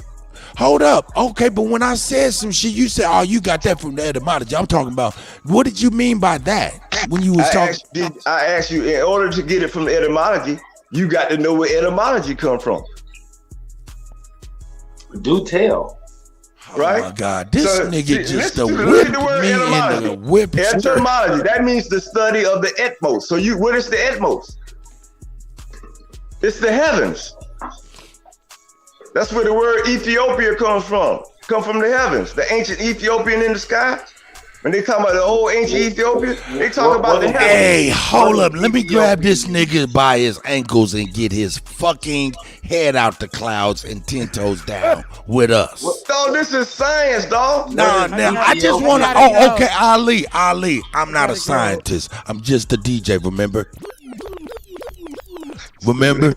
So now, come 10 toes down with me. Can you come 10 toes down with me? Okay, hey, listen. Look, I don't give a fuck about what etymology means. I asked you within etymology, the school of thought, those definitions. You said I was in that school of thought with my. Hold up. How you gonna keep on? See, that's your problem. You forgot what you asked me. No, nigga, you forgot what the fuck you doing. Hold up. Nigga, you forgot what the fuck you doing. You forgot what you doing. You forgot what you doing. You forgot what you doing. That's what it is. No. I ain't forgot nothing. You done forgot what you doing. See what I'm saying? No. You forgot what you doing. You forgot what you doing. You forgot what you doing. And what you doing is you're over talking a nigga that could boot your motherfucking there. So that's what you forgot, nigga. So nah, nigga, I ain't forgot nothing. What I'm trying to do is nail you down and figure out exactly where you're coming from, and you're trying to wiggle away, talking about the study, the definition of etymology. I don't care about the etmos. I don't care about the etmos. Let's get back to what I was asking But you. you got to care if you want to know. Listen. Separate I'm it, asking you a question, and I want you to answer this question. When you was referring to me going into etymology for a definition, and you wasn't, where was you going? That's what I want to know. That's all. I'm telling you all my definitions of my definitions.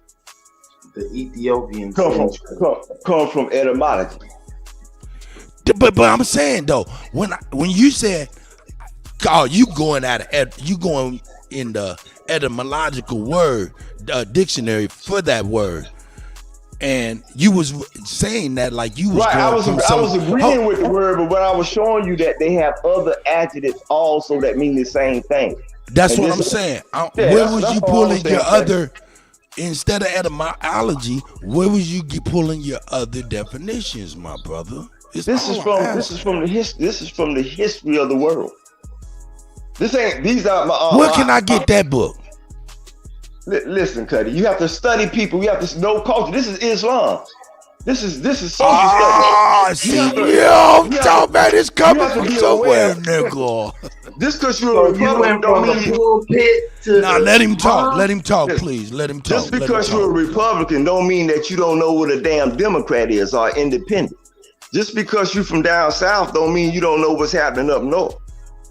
This is Islam, understanding cultures, understanding lands, understanding government, how people govern themselves, so that you could be civil when you meet amongst each other. That's the purpose of having fucking social studies.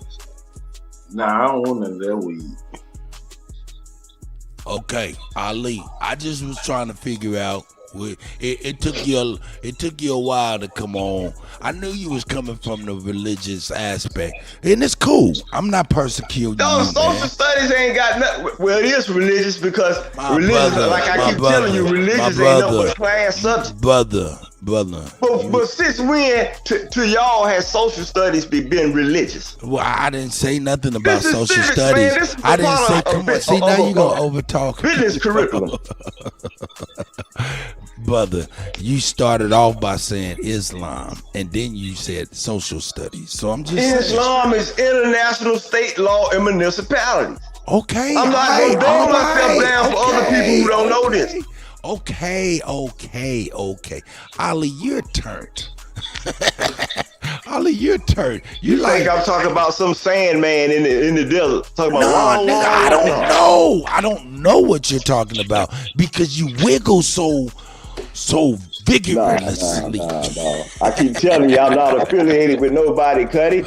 No organization. I'm fucking with you, Ali. We're gonna move past this, man. We're gonna get up off of the Ali show, man. You can't keep thinking I think like these Bammers, man. I don't think like none of these Bammers. Let's see what Seti gotta say, man. Yeah, let's see what Seti got to say Black about power, that's what he got to say. Hold up, but before we do that, Mama Chief is up in there. Shout out to Mama Chief. Mama Chief. She came in here to go on and regulate some of this. I'm sure. Help us out with this. I'm laughing at Sister Beth over here saying, and Mama T, I'm just gonna report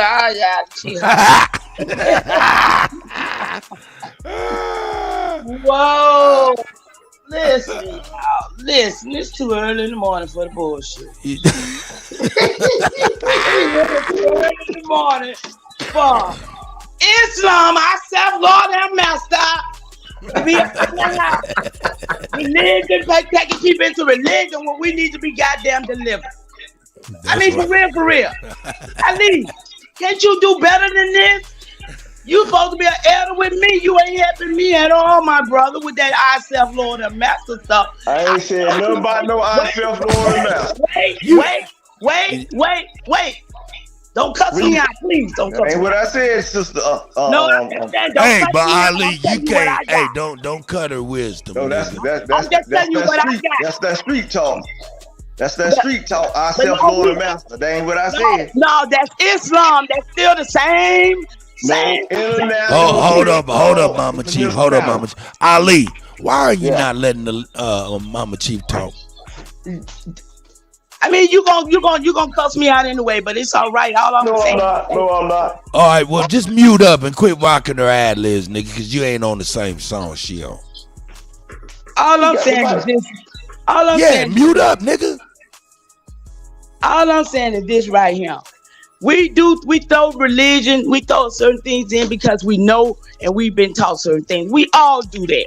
I mean, we all can do that, but don't make it where you're gonna cuss our people out in the chat, because yesterday, Ali, what really happened, and I went out because I got cut off, but I was reading the back, but people don't know it's back there unless you tell them. I told them. But then when you came in, you started fussing because had nobody read it back then. No, but I told. Listen, wait. Let me just finish. Let me just finish, please. But that's how I received what happened yesterday. But then it's like all the way back over, out of all the teaching, all the learning, all the words, everything that was learned yesterday. It's like shit. Just like go to shit show. It's in the middle shit from the beginning. And then when we end up, people got to go through the shit to get to the real shit.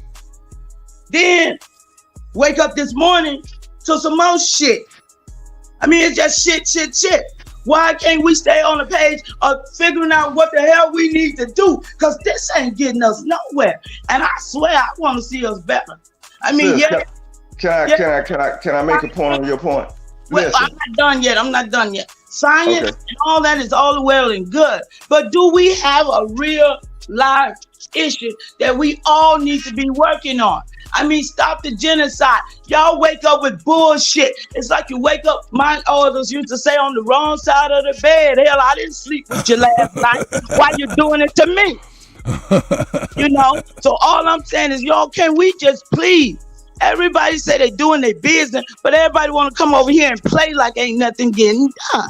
And it's disgusting because people are looking at y'all. And I mean, it's embarrassing. So why when I'm not playing, I'm getting attacked? Funny at all. It ain't a damn joke. See, this is what I'm saying. Funny about what y'all doing, and I'll land right there. Yes, ma'am. Go ahead, Ali, man. Now, Kutty, you heard what the sister? Now, you heard what she said. Now, before I sat there yesterday, and I didn't say a word for hours. That's right. The first thing I said out of my mouth was, I talked about what y'all discussed. I wasn't even in the discussion. I made it real clear. I said, everything y'all been discussing now, right? I put it in the back chat. So what happened was somebody read like 2 lines, right? Thought that all of it came from the Bible, which a lot of it did come from the Bible. But what they were doing was they were showing you from the Bible about how people lose their birthright and the land and how it happened to us. And this is actually our recorded history in the Bible. And then I made it clear, I find it funny. Because I asked, I said, isn't this an Aboriginal show? This ain't a Black Power show. I made it clear, right? So how can all these people be on this show, whether they on the panel or in the chat, call themselves Aboriginal Indians and not know that Esau is a part of our history? Are you telling me that I'm the only blood Indian that know this? Ali. Hold up. Let me handle this, please, if y'all don't mind. Ali, I'm trying to tell you, I don't give a fuck about that shit, nigga. Hold up. Let's be even more clear than that. Nigga, I don't give a fuck about that shit, nigga. Huh? Nigga, ain't nobody gonna be regulated by that bullshit, nigga. Stop it, Ali. Stop. Hey, man. Hey, Ain't nobody gonna be regulated by that goddamn Islam, by that Bible, or none of that. So, nigga, if you're gonna try to force yourself and that bullshit on niggas, you're gonna get maximum resistance. I don't care because you said so. No. I know what happened yesterday. I know what happened yesterday. Hold up. No, nigga. No, you hold on. Nigga, yesterday, the first question I asked you or was asked about anything you put in that private chat was this right here. Brother, did you type all of that shit? Right, and I told you I cut and paste. Okay, that was the first thing. Nobody else. What's that have to do with the subject matter, Cuddy? You said that. Nigga, you said niggas was on some Bible shit. First thing come up out that private chat, and that's false. I can only dissect one thing at a time. You get out here and you start kicking complaints like Bruce Lee flicks, but man. You told me you didn't even read it, Cuddy. I wasn't. You told me out your own mouth you didn't read it. So how can you break a comment on it? I was not. But I'm saying you said that people was criticizing the Bible. The first thing you said. Even read it, Cuddy. Hold up. Man, hey, Ali, I'm not gonna keep on doing. You think I'm about to do this, nigga? I don't understand how people comment on shit. Hold up, nigga. That's your problem. Understand it, nigga. I'm not about to understand nothing. That means being up under your foot, and I'm not gonna do that. You need to stop right now. Pause. Stop button right now for the old nigga. Old nigga, stop now. That's it right now. That's it for the old nigga right now, because this is foolishness, nigga. And I don't give a fuck about none of that shit, nigga. You done got up in here and got the nice little nigga up in here wanting to drop addresses and shit. This is some bullshit, Ollie. No, Cuddy, nigga, Cuddy, none of that. Nigga, that shit is some bullshit, dog. You got on some bullshit this morning, and you been on it since yesterday. And it's like, what the fuck is wrong with you, man? Okay, I'm gonna get on. Okay, I'm gonna get off my bullshit. I ain't gonna give a fuck no more. He's still mad. I'm a floss. I'm coming over here to floss then. since that what y'all want some bullshit? Okay, I'm gonna give y'all. I mean, man, you look how you been acting, bro. Do you not see how you been acting, brother? When I come on this motherfucker, I'm flossing. Okay, floss. I'd rather you floss than the motherfucking go ahead and get on any kind of pulpit or soapbox. I'm gonna show y'all results. I ain't gonna talk about how to get them no more. Do that. Right? I'm just gonna floss them, y'all. Do that. All right, and from this point on, let's go ahead and matter of fact, go ahead. Matter of fact, y'all can start addressing me as floss. Can I ask a question, please? Sure. Do Ali need a hug? My question is really to the chat, and I can't see the chat, so maybe y'all can see what the chat say. Now, I just want to clear up something, because I heard him say that everybody, and he cussed us out by it, everybody knows that they are from Esau. Who the fuck in the chat ever heard that we were from Esau? That's what I'm saying, and Esau come up out of the Quran. Now wait a minute. You think so? Hold it. Esau? You think so, huh? The Indian, huh? Esau. And they never heard of that? Man, hell fucking no. I'll tell you what you do right now. Get your Googles or whatever you need out. And it's real easy. Just Google or research Kutty UnKutt Esau. Okay. Hey, stop talking over niggas. Can you do that? Can you stop doing that? You what to look up. No, just chill on out until she done and then tell us what to look up. I'm talking to the chat because I'm curious if the chat ever heard throughout that they was Esau or Israel or Yasha'Allah. See, Israel is the Yiddish word, but in the ancient Hebrew, it's Yasha'Allah. So the true children of the Most High are supposed to be Yasha'Allah if you're going to teach biblical shit. But no, they still want to say Israelites and the Israel and the Hebrews and all that. It's not right. Hebrew is Abraya, if you know ancient. So this is ancient languages, but Esau was not supposed to be us. So I don't know where that comes from, but I'm finna go study y'all because I'm bringing you the research back that I get from this shit because of the fact that people get up early and they be spewing stuff. We shouldn't spew stuff unless it's about us being set free. So all this biblical, this nigga want us to take a slide. We really don't need religion. We just need to connect dots, y'all. We need the dots to be connected. And with confusion, the dots will never be connected for the people that's in the chat, because the people on the panel don't know what the hell going on in the chat. And I'm gonna keep saying that the chat is on their own. The people in up on the panel is on their own. So y'all get your life right, y'all. Get this shit right. Ain't nobody gonna get up early in the morning and keep going through bullshit. I know I ain't. So I tap in to see what y'all about, but I'm tapping out and get on this Esau shit today. Let my people go. Hey man, let my man Ray get up in here. Hey man, shout out to Ray, man. Many blessings and much prosperity to us indigenous aboriginals. I had a question though. I was watching a show yesterday. It was like NAC got smashed on, and y'all was talking about a park in Tennessee, I think, and why it was named or whatever. And I was reading the article with y'all, and it was something about a white slave owning family, Hadley or something, or whatever the park was. Do you remember? Do you remember who brought that up?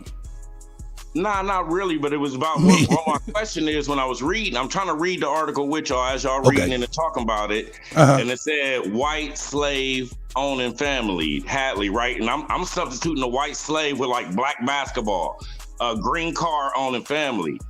And it's like, if you read it, it'd be like, that's what they own, right? White slaves. It was a white slave owning family, right? And I was just wondering, was I reading it wrong? Like white was the adjective, slave was the subject. It's a white slave owning family. But I think y'all was reading it like it was a white person that owned slaves. And I'm just trying to, I'm trying to like, am I tripping or was I reading the article right? Because I was talking about why it was named, like it was a black newspaper that thought a white slave, they named it after a white slave owning family, the Hadleys. There was some physician that, was countering, it was the Hadley physician. But I was stuck on the white slave owning part. Like, you said it was black. It was black. Man, don't be focused on slavery. That was on big. Oh, my bad, Ali. I didn't mean to put you in the back, man. This touchpad. You should be focusing on balling right now. You ain't got time to be worrying about nothing else. The article wrong? It was they own white slaves. That was on Big Bap channel. Okay, yeah, it said NAC got smashed on, and I think the one dude that always be hating on us was on there. I don't want to mention his name, but that's who NAC was, right? Not a coincidence. Yeah. I don't want to talk about him. I don't want to be mentioned with him, but. Okay, my bad.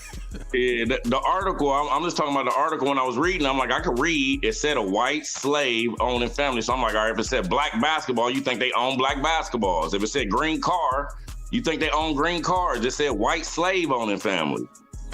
Okay, hey, now tell me this, Superman, was that on Bab's channel? Yeah, that was on Bap.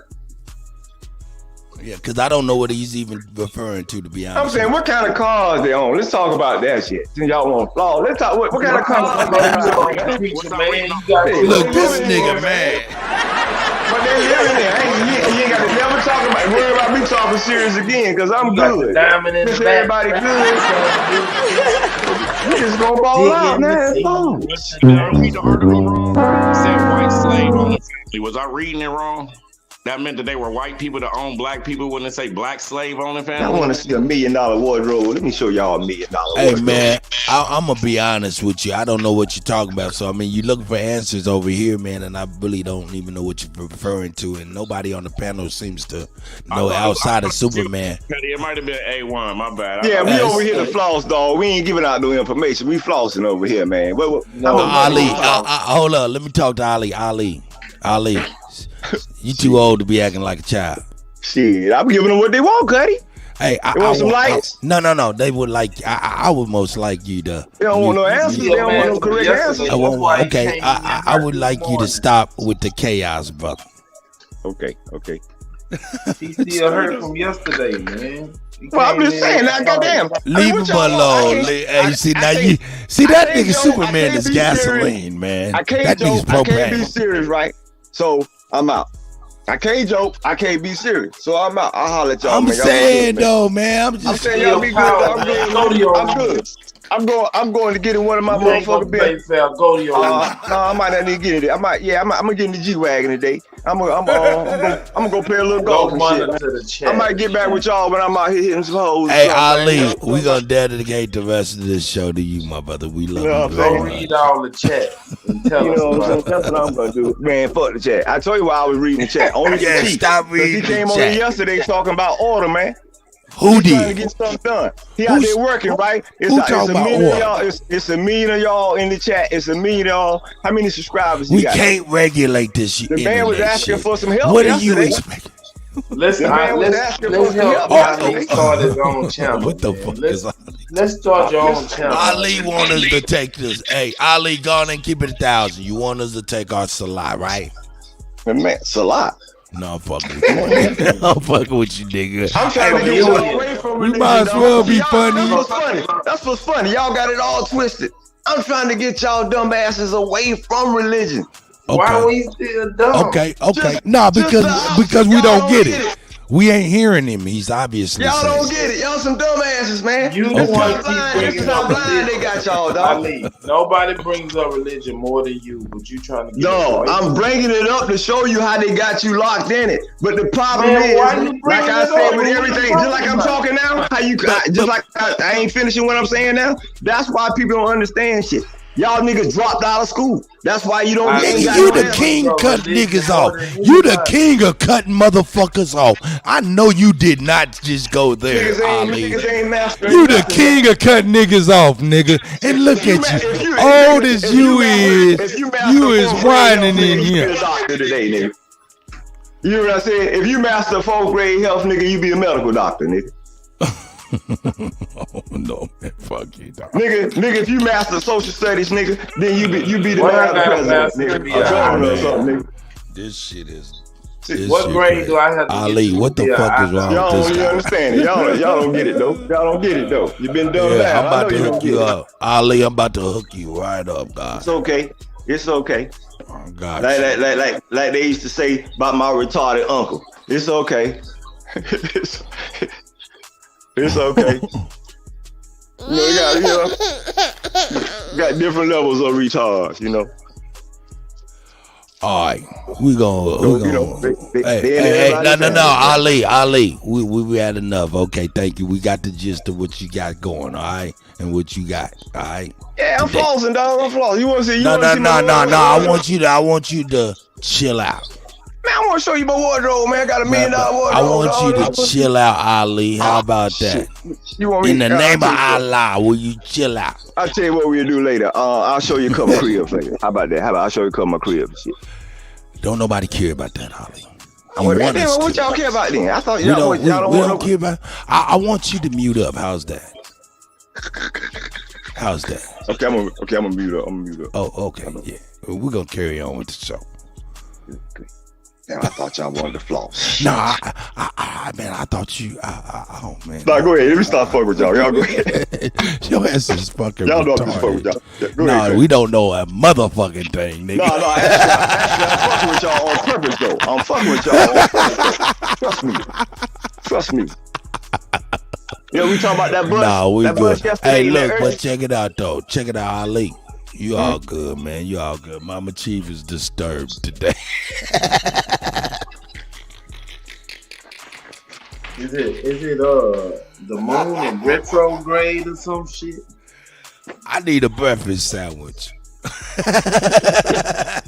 Ali, can you make me a bacon and lettuce and tomato sandwich? And can I make him some? Hey, look, check this out, though. But check it out, though, Ali. My man said you see the last couple of days, man, people was really talking about some kind of advisory by the NAACP advising brothers and sisters from coming to Florida. And I first thing I thought about was Ali, goddamn.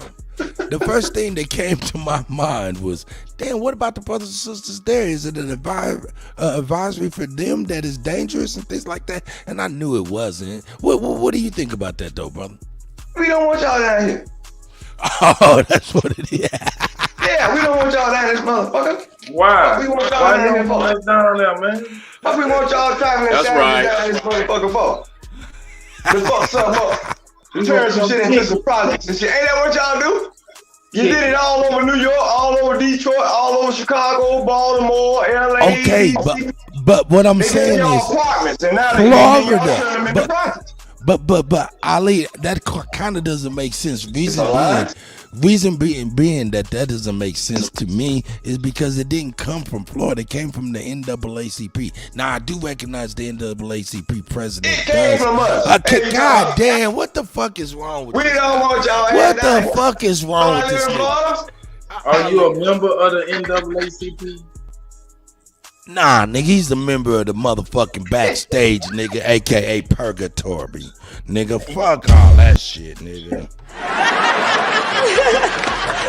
Nigga, too goddamn old, man. You done did too much today already, man. Oh, niggas crazy, dog. Hey, man, let me just kind of get my mind right. Whew. I just gotta. Whew, shit. Cleanse my palate and shit, goddamn.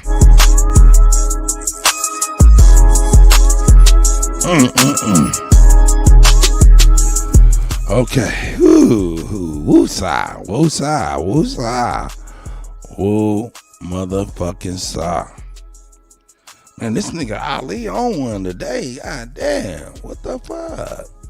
Ali said, nigga, I done already told on you niggas. Nigga, I went through the motherfucking chat. What you got wrenches for? God damn. Nigga, you too much, nigga. You doing way so much. Y'all done fucked up Chicago, fucked up Detroit, fucked up New York. Now y'all want to bring y'all ass down here and fuck it up. I'm trying to bring the conversation back home, and this nigga's still emotional. And we gotta keep it 1,000. My nigga emotional, dog. Niggas get to kicking niggas some Jesus Christ shit to some Islam shit and get to say, nigga, I'm only bringing it to tell you having. No. Talking out the side of your neck. I can't. Ooh, sorry. I'm trying to wake y'all dumb asses up. Ooh, gotta cleanse my palate. God damn, Ali on one today. Hey man, on the real though, man, a lot of people be calling trying to tell on me. I be like, man, well, not me. I'ma tell you what that nigga be like. At least that's what you say. Nigga say, hey, I don't know what I don't know what to do about that. You gotta talk to that nigga. And really, at the end of the day, you do gotta kind of talk to me, man. You know what I'm saying? Cause man, I do me, man. I'm not out here, you know, I don't run a play, you know what I'm saying? I'm not a part of a real, like, coordinated team. We trying to pull this shit together, but shit, nigga, this right here just some freelance just to be with y'all, you know what I'm saying? Have some fun and shit in the morning time, man. You know, it ain't unscripted. It's not really like there's a direction. So when niggas get to talking about, is this an Aboriginal show? Yeah, it's for the Aboriginal people in here. Is the topics gonna be schooling you all the time? No, because I'm entertainment. I'm not out here trying to teach. That's what I let the panelists do based on current events that I bring in. Things people say that I bring, man. It ain't about all of that super tight, man. Yeah, we gotta get the fuck out of here, nigga. I'm a goddamn DJ, nigga. All I do is motherfucking spin records, nigga. And I'm entertaining motherfuckers, man, with the mix, the spit, the panel, and everybody else. So yeah, man, I get everybody, man. They got a way that they feel like, you know, Kutty should be doing things, man, and I feel that. And to that, I tell motherfuckers, start your own goddamn show and leave me the fuck alone with that bullshit, please. And if you read in the chat, nigga, you is out of your goddamn mind, man. That's just real. I don't get this utopia ideal that some people think that's gonna go on.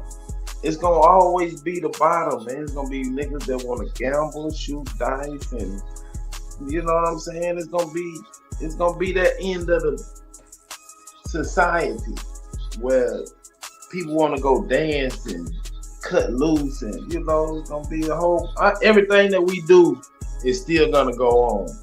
Church people or religious people, spiritual people gonna do their thing on their end. And it's gonna be an end for the people that wanna, you know, tap into the dark side. Man, I don't understand this whole good. You know what I'm saying? I don't get that part. Well, I tell you this. I do know the religious aspects of certain things are embedded in law and constitution and shit like that. So brothers and sisters gonna have to know that information in order to be able to get us out of certain things and stuff. So I do recognize how the Bible, Islam, and things of that nature, Judaism or whatnot, the Torah or whatnot, is relevant and is going to be needed, and somebody's going to have to know this knowledge, no doubt about that. But yo, dog, man, you can't tell me I come from Esau, dog. That's some crazy shit. You put it on me.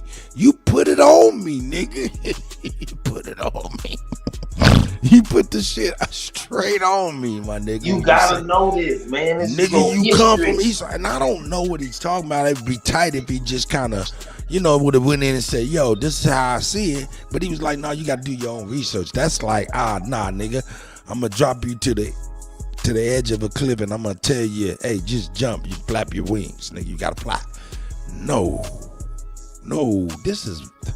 that was bizarre. Shout out to Ali, though, man. Maybe Ali's having a bad day, a bad week and shit or whatnot, but I don't know. Hey, that boy tight about that chat yesterday. You been fucking with that nigga, man.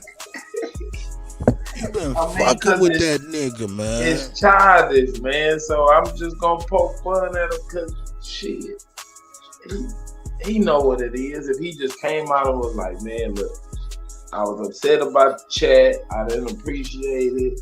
Woo, and then get it off his chest. But he want to whine and cry and act out and cut people off.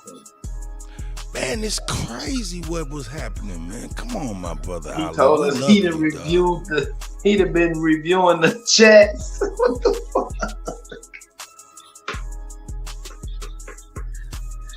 I'm gonna go back and review the chats and see where I went wrong at.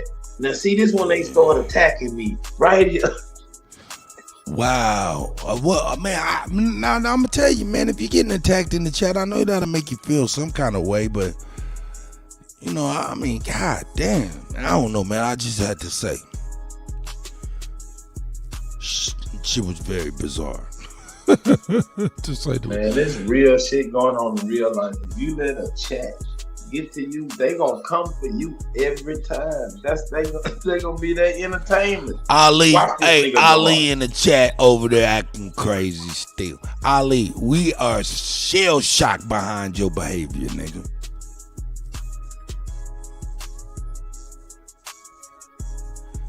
Literally shell shocked. I'm over here at a loss, like, yo, what the fuck is really going on? So yeah, nigga, hey, nigga, hey. Sorry, nigga. I'm sorry, man. We're gonna move on, though, man. God damn. Shout out to Dominic, man. Hey, man, come on, give us some words of wisdom, positivity. Oh, my God. How you doing, my guy? Well, I'm recovering from a fever, but besides that, I'm okay, Kutty. Good morning. Good morning, my brother. Good morning, Subs. There's the concept, if you don't mind me, Kutty, I don't want to overextend it because I know you're trying to keep it more simpler today. Oh, go ahead. On research. Some people get it orally, some people get it from the written work, some people intuitively, some people through sound.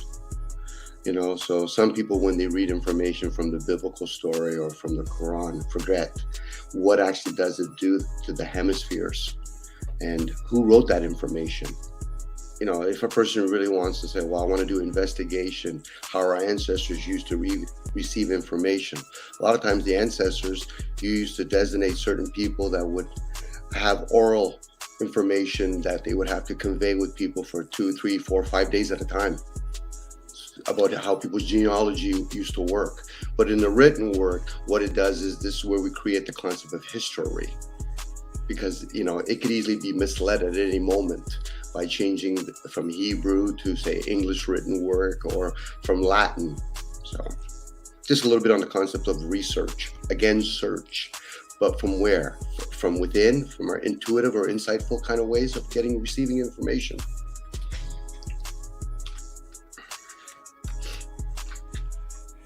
Yeah, I get it. Hey, man, and me, I'm somebody that can listen. I learn a lot from just hearing this stuff. You know what I'm saying? Reading.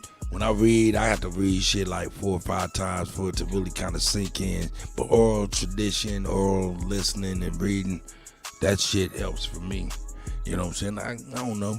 I guess that's why I'm in the audio field as well. So, I can relate with you. I'm the same way. I usually fall asleep if I read.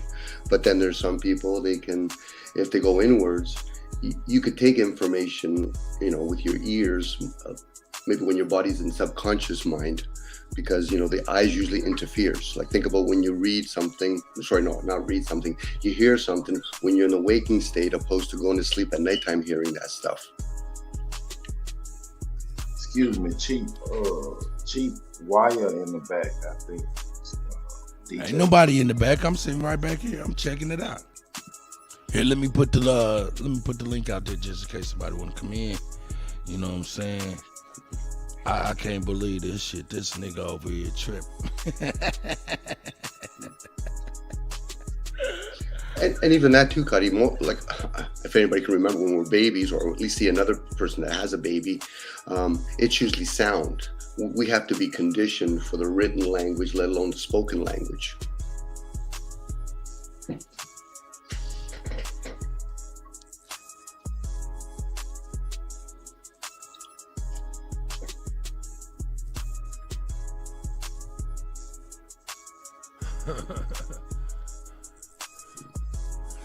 Nigga, I can go spend whatever I want. Look at this. This is an old ass nigga, and look how he acting in the chat.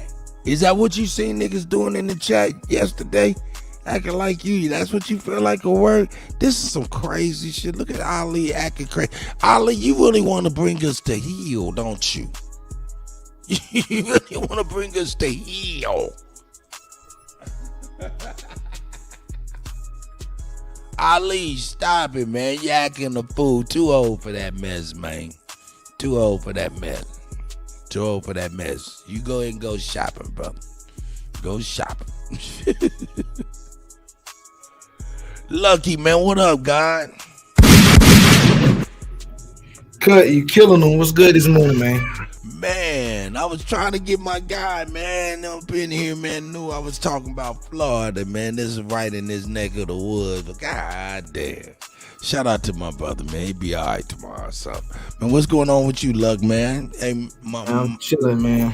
My little, I think he could need some OG, that's all. Yeah, man. He'll come back in here, man.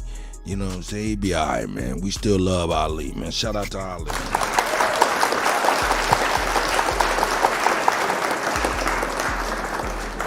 But yeah, man, hey, I ain't gonna lie. Hey, Ali, you talk crazy, nigga, about Salt Dog. You talk crazy about Christ and Horvis and all of that Jesus shit.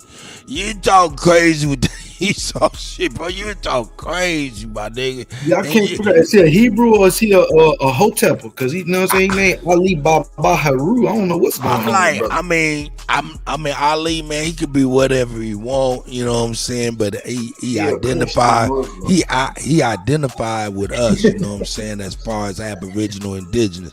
He know where he from and shit like that, man. You know what I'm saying? Can't knock a nigga's journey to get here. You know what I'm saying? But yeah, man, he with us, man. Why he going crazy like that? Something happened yesterday in the chat, he said, I think. I might be wrong too, so I'm not really for sure. That's why I'm perplexed at this moment right now. Oh yeah, the chat, you know, it could be a dirty game in the chat, but like you say, sometimes you gotta just hit that button, man. You gotta look at it. You know what I'm saying? You gotta look down. Yeah, man. I don't really. Well, I do. I can't say that I don't look at the chat. I do look at the chat in real time, just in case I need to know something. But when chat is a rough room, man. Yeah, man. Hey, man. The chat room got goons. Chat room goons. You can't regulate goons. All you could do is put them out there, change the name, and be another new goon. You'll be playing whack-a-mole all day long. Why do niggas, and most of the niggas you talking about, niggas say why niggas got wrenches? Man, when you look at the chat, everybody talking crazy got a wrench. Yeah, that's what he didn't catch. He was like, you going to have to block everybody in the chat one there. They authorized to talk shit. Nah, man, let's leave. Let's get up off Ali, man, before he pop up and cuss us all out, man. With that crooked ass sword that the niggas be having. So what's on the agenda? Y'all talking NAACP? I seen this. I was just in the gas station yesterday. I seen it was a front page news article. NAACP trying to tell niggas stay out of Florida. I'm like, bro, what y'all got going on? Yeah, and my thing, that's why I want to talk to Ali, because he live in Florida. It's like, yo, but Ali like, nah, yeah, we don't want y'all here. I'm like, hold up, man. Ali, Florida didn't issue that. The NAACP did. We still don't want y'all here. It's like, God damn. Okay, maybe he knows something. Because the president does live there. He might know something. So, but yeah, man. Yeah, it was bizarre, man. But as far as, what about the niggas that's in Florida? Is there hey, be safe regulations, some kind of, hey, you know, it's temperatures up. You might want to chill. I'm telling you like this, cause it ain't nothing changed at all. That's why when I read the headline, I was in that bitch like, man, come on, they just gassing up the truck with no brakes, trying to make somebody crash into a mountain, man. They ain't talking about nothing. Like I said, cause ain't nothing changed down here, man. Work's still good. Motherfuckers still chewing tobacco. Motherfuckers still eating boiled peanuts. Ain't nothing changed out here. But I mean, it's something up with it, because they wouldn't have made that announcement. I don't know. They making the announcement because they plan on the I don't know if you remember what happened with the whole African American studies fiasco, where they tried to sneak in the other. Oh shit. Yeah. Oh yeah.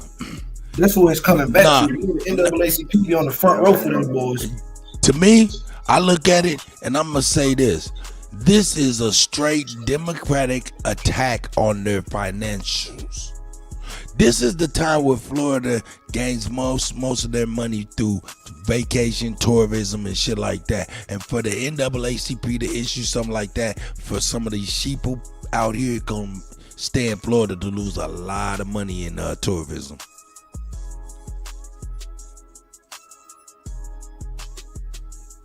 At least that's what I see. I don't know about y'all. Yeah, that's what I was saying. Like the way they had it structured was like they trying to pick up where that damn political shit was going with the whole AP classes and shit. They trying to go at DeSantos, and it's honestly Disney. I wouldn't even doubt if Disney had something to do with it. So, you know, Disney and DeSantos, they've been going back and forth. You know what I'm saying? So it's a political play. It don't got nothing to do with niggas. We just in the middle. You know what I'm saying? How they always do. They play on the nigga emotions, right? So the emotions, nigga could catch an attitude and then fuck up the whole bag, and now they done got what they needed to get done. But niggas ain't getting no benefit from it. They just got a battery in their back and they running around here saying, is niggas going to Florida?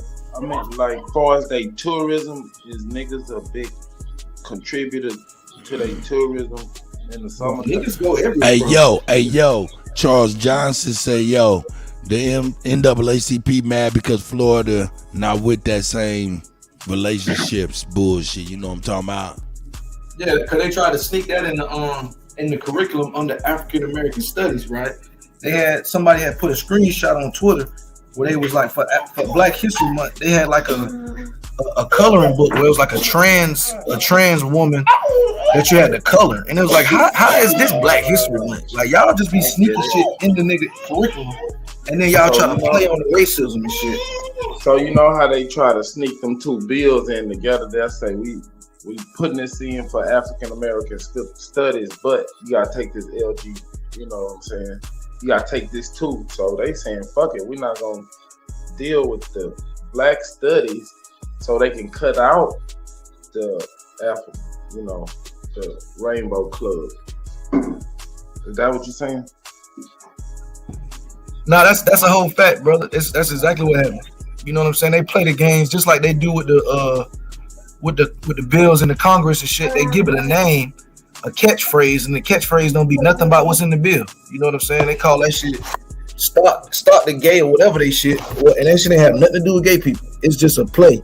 They try to get niggas emotional, get you to vote against your damn self, and then you run around here like, how am I oppressed? That's their whole game plan.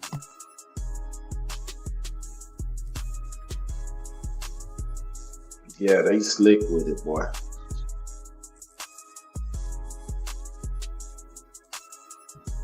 Cause think about it. The same way they'll tell you like, oh, it's got a bunch of racist rhetoric or the CTE or CTR stuff. They just, like I said, they just playing with niggas' emotions. They don't never go into details. They don't never like put some accreditation behind their damn claims. They just playing on the surface because they know niggas emotional. And we not gonna have the time to look into it. They got niggas working on the plantation 12 hours a day and shit. Niggas ain't got time to look back behind and see what the bill really saying shit. Man, they don't even read that shit. That shit be like 4,000 pages. It be thick as fuck. Hey yo, check it out. Old nigga, stop talking crazy in the chat. For real, you talking reckless for real. That's crazy. Nigga, stop talking crazy in the chat before you be the first person I ever blocked before, ever. The reefer man ain't came through or something. That nigga tripping. Tell nigga go and sit down, man. Hit my backwood or something, man. Chill out. The fuck is wrong with this nigga? This nigga is crazy right now. Anyway, let's get back to Seti. Here we go. That advocate for diversity and inclusion policy, part of the slate of higher education reforms, he says, are aimed to curb so-called woke ideology on campus. You see, woke. See, what the fuck that got to do with Africa? See, I ain't about all that. What that got to do with Africa? All that woke. I'm woke, nigga, yeah. Yeah, motherfucker, your eyes open, but you still sleeping. You see what I'm saying? Your eyes open, you sleepwalking, nigga. Your eyes open, but you still sleep. You see? They say all closed eyes not sleep, and all eyes open ain't woke. You see what I'm saying? Just because your eyes open don't mean you woke. What that mean, woke? That's just like the word conscious. Well, yeah, I'm conscious. Conscious of what? Shit, you can be conscious of some bull. That just mean you aware. Don't mean it's the truth. Just because I'm conscious. Conscious of what? What the fuck is you conscious of? Let's break that down. Conscious don't mean you aware of the truth. It just says you aware. Aware of what? You could be aware of some bullshit. I'm aware. Yeah, I'm aware of what they teaching. Yeah, but that's bullshit. Did you know that? Yeah, I'm aware of what's in this book. But did you understand that this was bullshit? So woke consciousness don't mean shit, and you could be conscious of some shit and don't do a goddamn thing about it. A man could be, you could be walking by a damn a fucking alley, and you could be conscious of a woman being raped in the damn alley. But is you gonna do something about it? Did you just walk by? You aware of it? You woke of it? You're conscious of it? But did you do something about it? You see, man being attacked. Did you do anything about it? So consciousness don't mean shit without action. Did you do anything? You see? Nigga, nigga, get into the motherfucking shit, nigga. If a school is, now I'm not gonna say that our people ain't got no right to teach their history, because they do. You see, they do have the right to do that. Especially if the district or the school is predominantly black. Fuck the Santas on that issue. You see what I'm saying?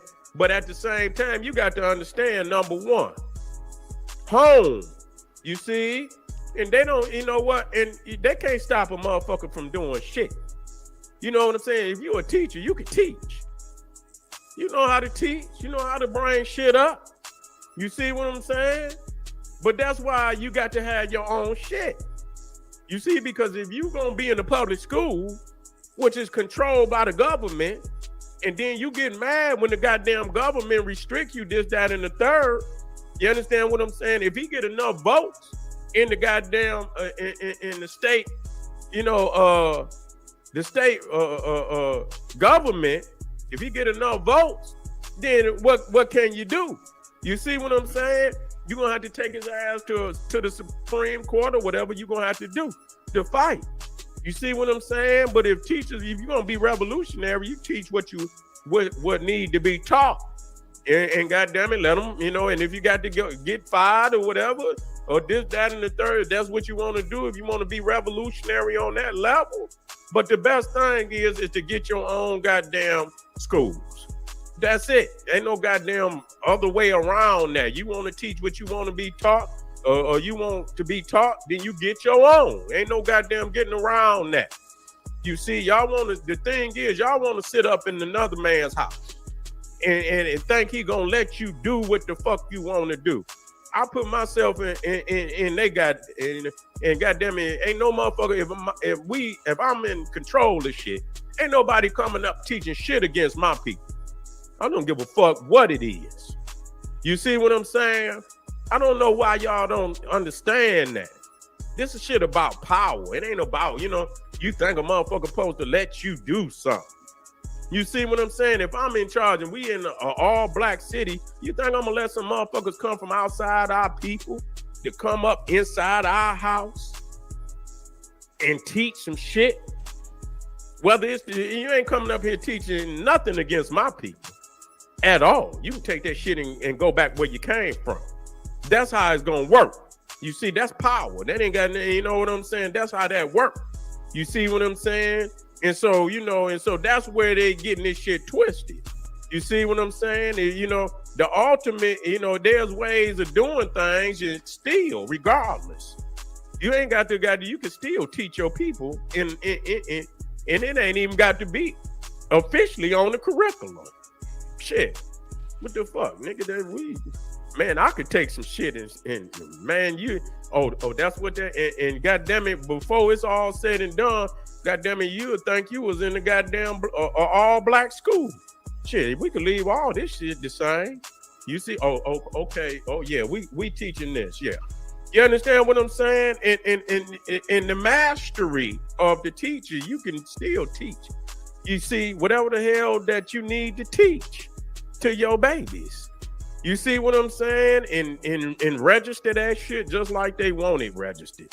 You ain't got to sit up there and argue with no motherfucking body about, you know, no, this, that, and the third, and you know what I'm saying? But this is what our people want. They want. Nigga, is you gonna speak on the NAACP, you punk ass nigga? What you're not gonna give them.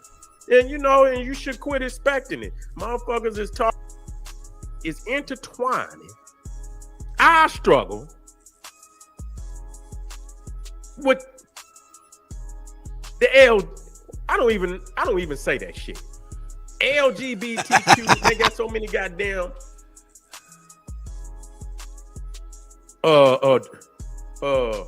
what's the term I use?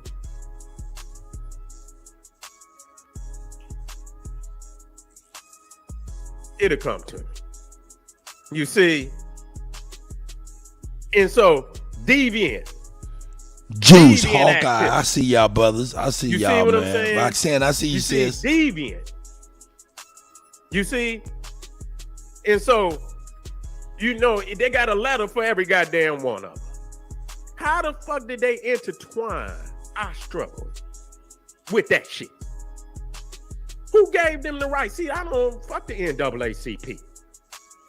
People's of color. What the fuck is that? No land mass. You see? You know, we African. No. But we black.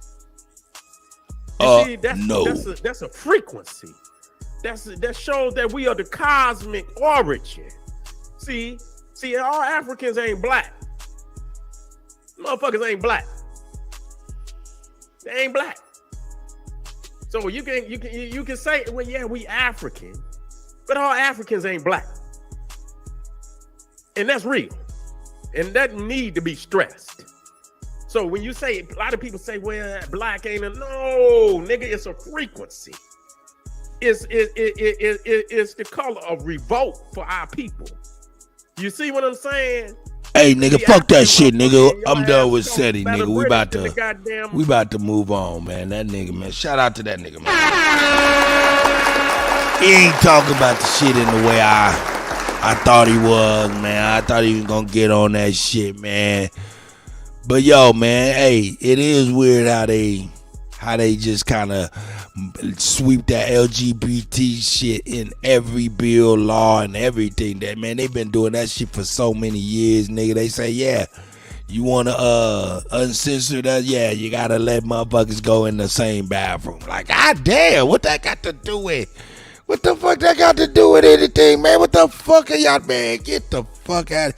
You want to, you want to legalize recreational marijuana? You gotta go ahead and legalize LG. What the fuck does that got to do with? What the fuck? Oh my god.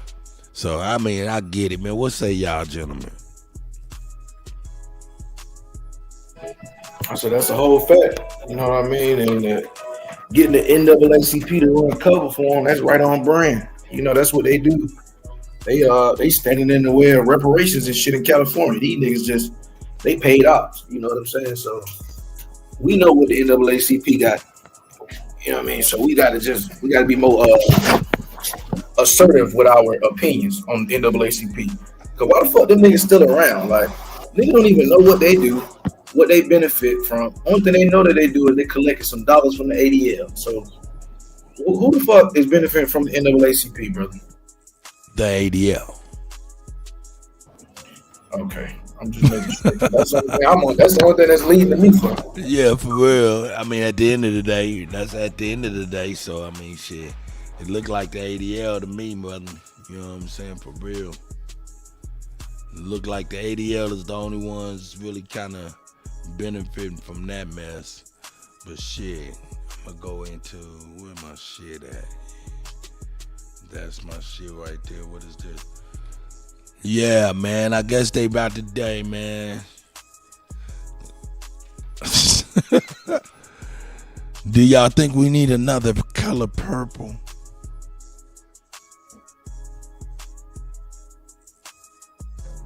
You know, I'm a young nigga, cause I ain't even see the first one. You know what I'm saying? Oh shit! God damn! That just, man, that called out my age like a motherfucker, man. Called out my age like a motherfucker. So maybe we do need another color purple. A lady gotta have a watch party. Hey man, ain't nobody gonna be able to be Miss Celie but motherfucking but Whoopi Goldberg. They just got the right nice amount of ugly to make Celie go. Celie made the show. Oprah Winfrey made the show too because she was crazy. She made a great big fat handicapped woman. Who gonna be Mr. in the new one? Hey man, they got your boy Idris Elba.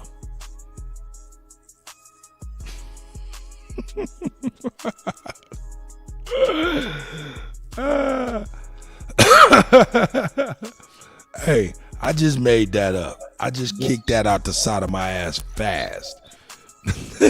But that's a funny thought, isn't it? Man, that'll made it a real shit show. They might as well, huh? From James Bond to Mr. Yeah. Yeah, look at the new color purple. Is that Taraji? She playing Suge Avery.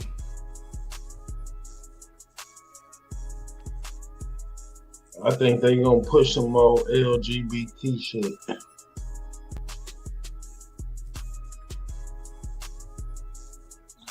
And if you notice, like, in the early 2000s, because I do remember, I used to watch TV as a kid. You didn't even, when it came to black people, like black shows, you might see one or two references But now it's like every show, the main character got to be that. You know what I'm saying? Like, and it's only for black shows. It's like they try to make it a situation where we got to speak on it, or they need representation, and it's like, bro, y'all ain't even that big of a number to be represented. You know what I'm saying? So it's like you getting represented on every episode of every TV show as the main character. That's not the model to scale. You know what I'm saying? That don't even make sense. Yeah, man, this is crazy, man. We got to keep. And they got a writer. The writers are striking, so they gotta just recycle some old shit. That nigga Ali going off in the chat. This nigga crazy, dog. Ali, calm down, man. Everybody didn't do it, man. That nigga turned to Al Qaeda in the chat. He was like, calm down. Ali is swinging, boy. He in the chat swinging, man. Leave that old ass nigga alone. Man, that nigga out there on one. Anyway, yeah, man, do we need another color purple, though? Hey, look at that. See, now look at that lady trying to look ugly like Celie. See, she ain't got that type of ugly. You just got to have that whoopee. You got to have that little bit of that touch of ugly. She don't got it. She trying to make her face look ugly, and that ain't the same. Ain't that Jennifer Hudson? Oh, is it? Who? No, that's my baby girl right there. You talking about baby? You talking about? I know you ain't talking about Tasha. No, that's Taraji P. Henson. Bro, you talking about baby? But who playing Whoopi, man, with them Celie braids, them doodoo braids?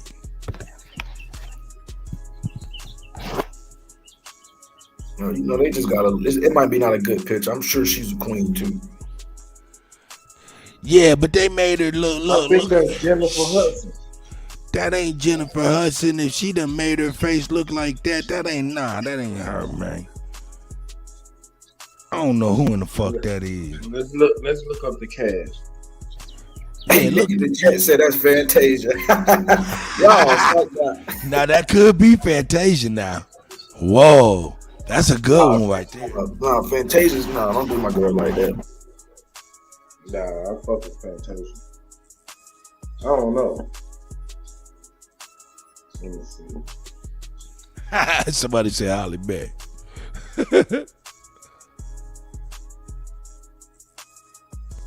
Hey, that's the woman king.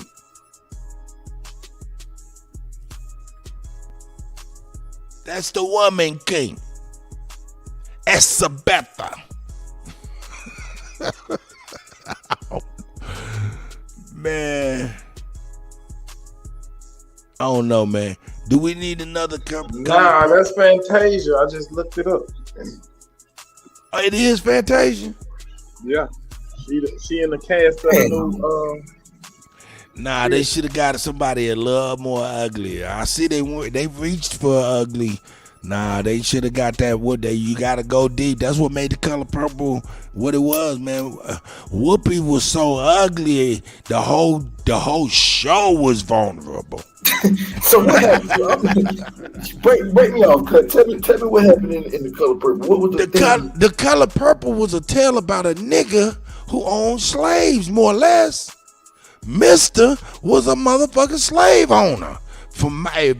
That's my translation. Yeah, I'm sorry if I'm wrong. Y'all can come on here and cuss me out for being ludicrously wrong. But if you ask me, Mister was the one, and he had a whole bunch of kids with a whole bunch of niggas that worked the house.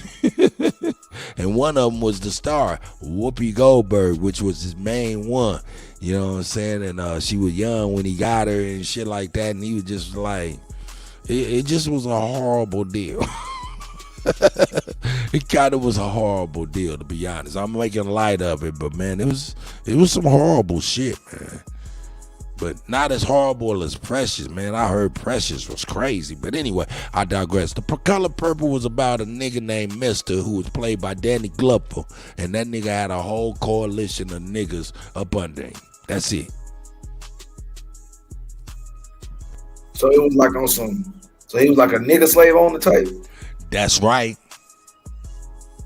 On horseback, nigga, walk prancing up to the pussy. Oh, excuse me, to the ladies, nigga. He was a he was a man with a top hat. It was Danny Glover. Back in the day when it wasn't supposed to see, they told on themselves with the color purple. Hold up. They told on themselves because back in them days, that nigga wasn't supposed to have none of that shit. Be doing none of that shit. See, he was a black man that owned the plantation. Well, that is the real story of Kutt. I done read documents where they done spoke about how certain Negro slave owners, some of them niggas was vicious like that. Like them niggas had something in them. Like they wanted to remember how his old man used to act? Be a white boy and shit. Oh yeah, his old man was a motherfucker, and his old man was played by that light skinned nigga that played on those Soldier Story, right? Oh, he had a light skinned daddy, so they might be trying to tell the story right. They might be trying to lead it in there. Now check it out. The nigga who played his daddy played in the old movie Cab Calloway.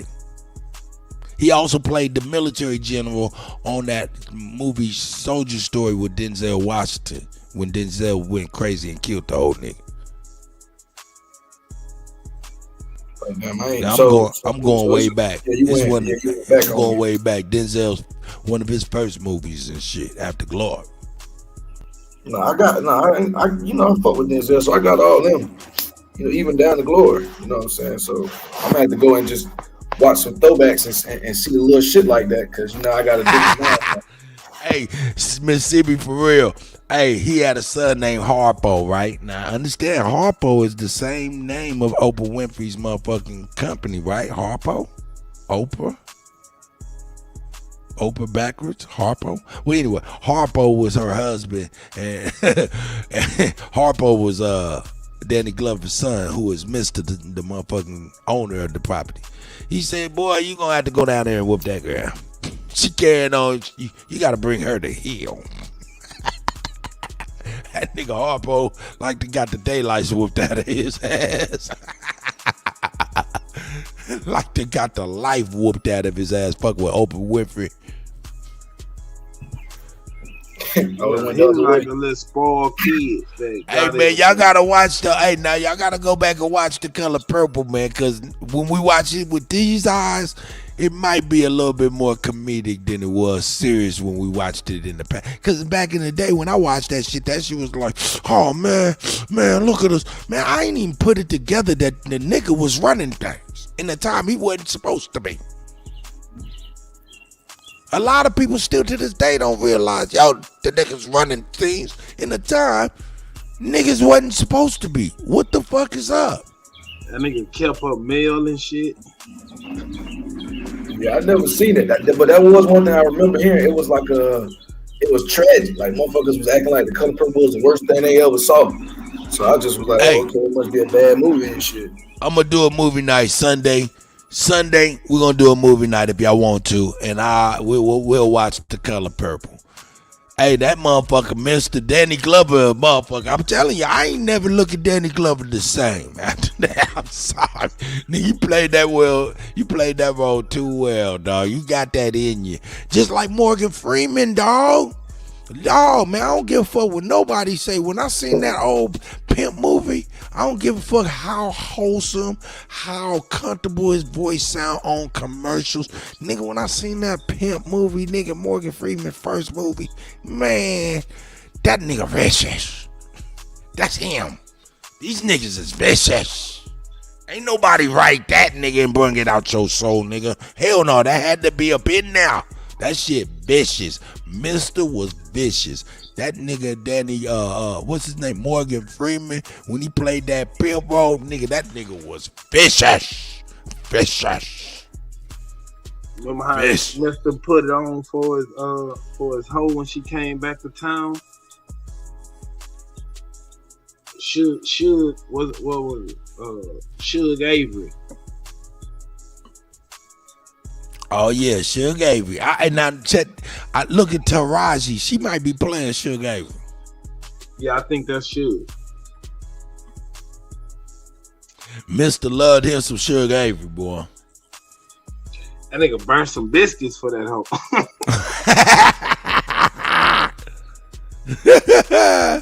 Suge Avery, man. He love that woman, man. He like, sure, come to time. It's time to get right. Everybody get this motherfucker together.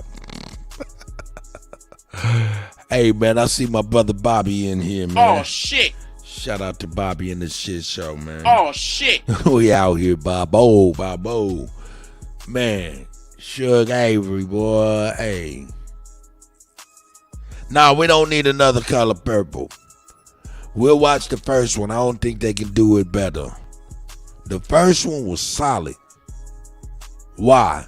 Because that's all we need is one. These niggas need an all-star cast. Think about that cast. That's because these niggas is broke, ain't got no real gigs in Hollywood, and they ain't got no real writers, no creative talent anymore, dawg. So all they doing is reaching in the past, grabbing a whole bunch of movies and remaking that shit. And it shows their lack of creativity in production.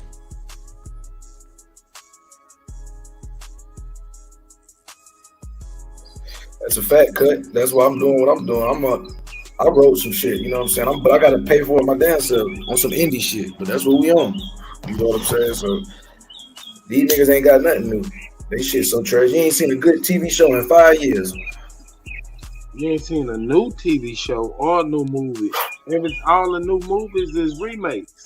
All the Marvel shit, all the shit, Top Gun, everything's just a remake. Everything's a remix. And you know what? This is the thing. They fucked themselves off. They said, Marvel and DC and all of them motherfuckers, you know, the superheroes and shit, they said, man, fuck it. We ain't gonna keep on reproducing these shits. We gonna blow these up and come up with some new characters. They killed all the characters. Now they like, we fucked up. We got to get a megaverse. We need to do something where they all come to fuck back. Y'all notice that, you know, like Iron Man and all of them is supposed to be dead, right? Superman and all of them, right? Well, of course they writing them back in on some kind of megaverse that came through a portal. So trash. What the fuck? Motherfucker said, man, we gotta abort this now. Cause what was my man's name? My man had the motherfucking hand. He had the glove. Thanos. Yeah, they all gone, remember? Yeah, they coming back. They coming back. And guess who about to bring them back? I think it's Ant-Man about to bring them back through some kind of shit, or Spider-Man, or some megaplex, some shit. The Flash or somebody about to bring them back. Something crazy.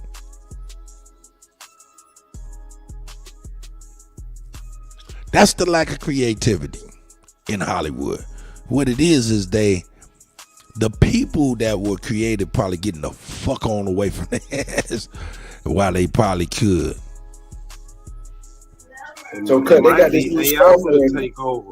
You know, I was just going to mention the AI. So they got this new software where they taking people like let's say like a young Denzel movie. They'll take Denzel young face and slap him over a whole random actor, and it'll be starring Denzel, but Denzel didn't act in one scene. They taking the AI out, the facial recognition shit, and they pasting niggas' whole bodies on other people's bodies. Like I done seen a video. Real talk. We at the point of no return. Either we're gonna accept this shit and, you know, T-1000, Terminator 1000, Skynet, or we gonna say no right now while we got the chance to say no and be effective with our voices and our actions. Because it's going to get to a point where, hey, man, our voices and our actions ain't going to mean shit because they all off and running on their new program. We in a pivotal position where we could throw a monkey wrench in their program, but I don't think we see the monkey wrench or even the opportunity. Think about this. Like the industry already took off. They already making weapons. If Chat EBT can write a news article, it can write a movie for you. Yeah, that's real. And I have seen Boston Dynamics and all of their developments and shit like that. So hey man, I'm telling you, they got robots that can dance better than niggas now. Better than Mike? I don't know. Hey man, they got some robots that can dance like a motherfucker, do gymnastics and all kind of shit. Motherfucker can spin around with a gat and shoot your motherfucking ass, all that crazy shit. And then you think about them robots, man. Look, hey man, let's think about this, man. I was in Houston. I was at their hospital because my brother was having. I was in the hospital and they got them motherfucking R2D2s up in there, man. Them motherfucker got holes in it. I wouldn't doubt that motherfucker could shoot you, hit you with a taser, all of that shit, man. It's real. Texas. They got the dogs on the force downhill. Man, it don't even matter. No, Texas. And see, that's the point. See, Texas is groundbreaking because what happened in Dallas when they sent that robot in there as an explosive, man, that was some groundbreaking stuff, man. Changed a lot of laws, man, as to what they can do with these autonomous things. Yeah, that was the first one. Hell yeah, it was groundbreaking legally, for real. First dude killed by a robot. It happened in Texas. Well, it wasn't even that. It was a military style tactic used on domestic land. And there too. You know. They just don't give a damn.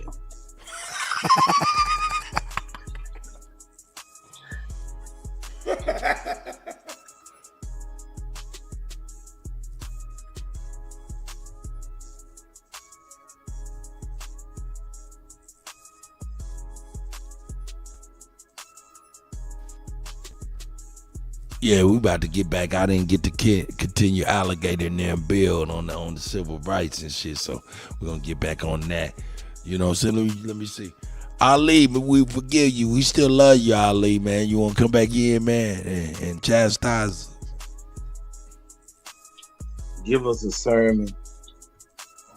Yeah, don't let him get his shit out, man. The reefer man ain't pulled up on him.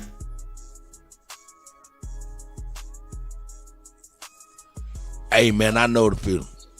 Ali might be AI. That nigga ain't no goddamn AI, nigga.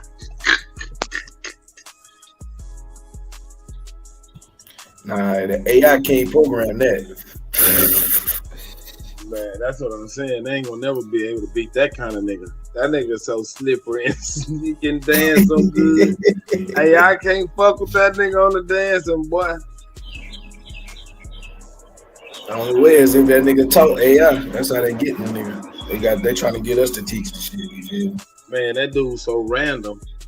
Man, we went from volcanoes to Islam in like 2 sentences. Well, the name is Ali Baba Heru, so if he gonna take you all the way up through that. You should know that off the name. Yeah. From science being Thank you, Mississippi. Salts, science being the 12 salts and the salts being the 12 tribes of Judah. Hey, I can't do that, bro. He said that 12 tribes. I thought you was being funny. He ain't say that. Man, he said salt is 12 salts. Yeah. They represent the 12 salts. 12 tribes of Judah. in like 1 sentence. Nah. Hold up though. Maybe we misconstruing what he was trying. There might have been a correlation he was trying to make that he didn't get a chance to make that would have been profound. You know what I'm saying? That I do. That's what I'm saying. Like AI can't follow that algorithm. Nah, that's a fact. That's organic right there.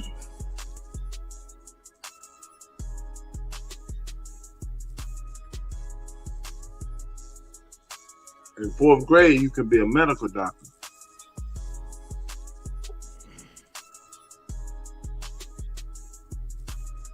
Hey man, what the fuck is what the hell is this crazy? So what the hell is this? This is just the thumbnail look crazy. What the? Hey man, I'm gonna play this right now. I got you, Zoe. I'm on it right now.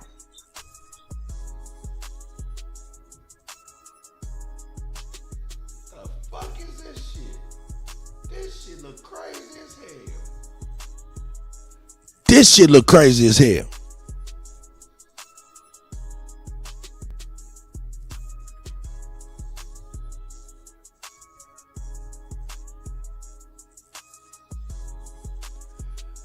Look, we bumping the right shit too. Cause this shit weird than a motherfucker. What the hell?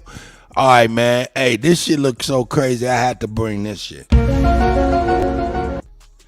This shit crazy. Let's check this out. It's crazy. This shit crazy. Strange robot politicians. Everyone's questioning, is Ron DeSantis a robot that's malfunctioning? His laughter is just very strange, and he's just What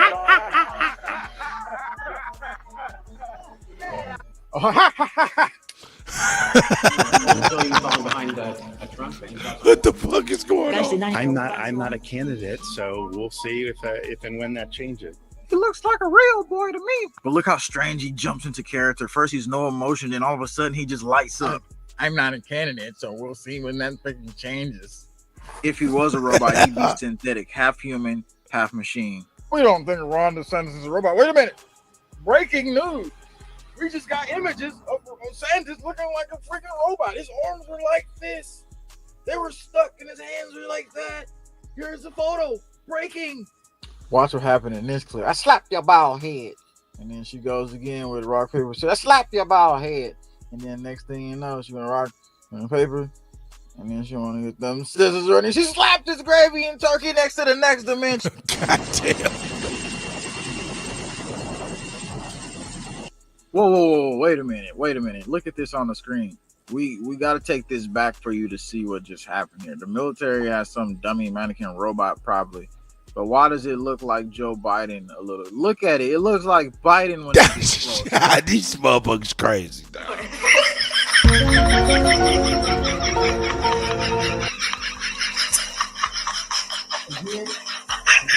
You know, sometimes people just freeze up. We can get them to reply, though. There's some dirge-like music, and there's Joe Nomad. He looks a little dumbfounded, like he has no idea what he's looking at. Sorry, I don't mean to be mean. But he does look a little, I don't know, out of his element. Hey, yo, Joe. Yeah, he does. And of course, he knows that the media can, cover for him. Hey, yo, Joe. And then they'll really say that, really, this is no big deal whatsoever. Hey, man, hold up. That shit look crazy as a motherfucker right there, though. This is live on Newsmax right now. What the? They say robots just malfunction sometimes, but do people? Look at this. He looked like a robot for real. Yep. This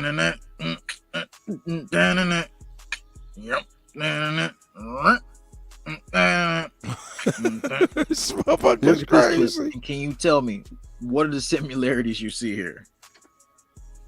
Well, when robots malfunction, it looks something like this. When his worker got impaled with a bunch of spikes in his body. And don't worry, it's just a malfunction. And look at the spikes they had to pull out of this poor man. Like, Lord, this is Mortal Kombat level. And we're sitting here saying, oh, it's normal.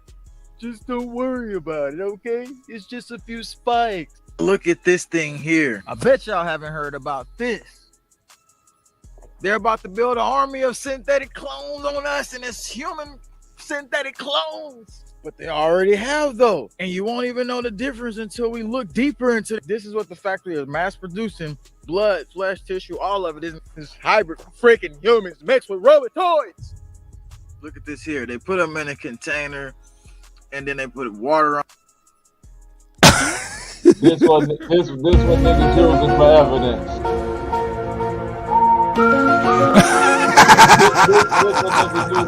This one niggas using for evidence. The next numbers have arrived, y'all. I'm sorry if I'm gonna fuck up the mood. Y'all already know how I get down, cut. You killing them, all that good shit.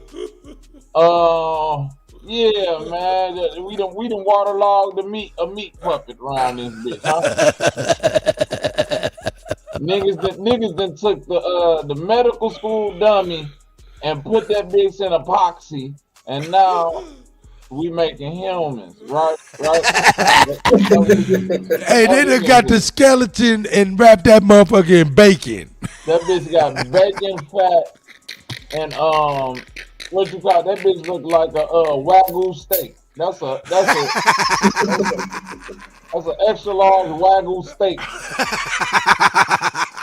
Motherfucker that based it with epoxy gel. Oh shit. Turkey bacon. And now they saying, listen, I just want all the spooky niggas that's afraid of the AI, just come out the closet, man. I know, listen, y'all the same niggas that was afraid of the cell phones. Y'all was afraid of the PlayStation when you had a Nintendo. Y'all was afraid of the pager when you had a motherfucking landline. Y'all was the niggas that was looking at niggas like Ben Franklin making electricity. Like, y'all, these niggas finna blow up the world. Can we get these spooky ass niggas out the way, please? Look at this shit here, though. This shit look crazy as fuck. But yo, that's just a regular old tote. That's a regular old tote, man. That's a regular old case. Listen, it look crazy because this is, bro, man, listen. This is a nigga take a movie. This is a movie set prop with a this is a case. See, for all my homies that have been locked up, this is what you call a state case or a commissary case. You see what I'm saying? This is a commissary case that a nigga took from the county jail, filled with epoxy. Cause is that water or epoxy gel? Either way it go, that shit heavy in a motherfucker. Right, but at the same time, they do like some KY. Oh man, this KY Jetty, man. So you think about to fuck this dog, man. Let me hear my mic. Oh shit! I'm sick of the internet. From now on, man. Listen, guess what I'm gonna tell my children 10 years from now? Silicone. This was the Aboriginal that they dug up to prove that the Aboriginals was here in America. This is the Aboriginal man, goddammit. Hey, or I'm gonna tell the Pan-Africans, this is the Pan-African man, that because niggas just believe in anything at this motherfucking point. So I'm gonna use this as evidence that Pan-Africans and Aboriginals existed because they found this nigga in both places. Hey man, this bacon wrap motherfucking thing sitting over here, man. This is some crazy shit right here, man. This is some crazy shit. On it to preserve. Oh, look at this motherfucking thing. And everything.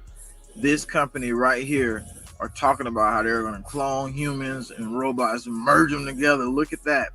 Look on the screen though. This is too realistic. And it says, "Oh, it's human flesh accessories." When they pull the hair out of it and his eyes open and they show them, oh shit, it looks. Hey man, they doing way much, dog. Look at that thing he got in his man. That shit look crazy, dog. That's a whole mouth he got in his hand. He just playing with. That shit look crazy. That shit look crazy. Too real. They're using pieces of human, even though they say, "Oh, this is just silicone." But in the top levels, biohybrids have human flesh and tissue. Oh my God, is that a goddamn phone case?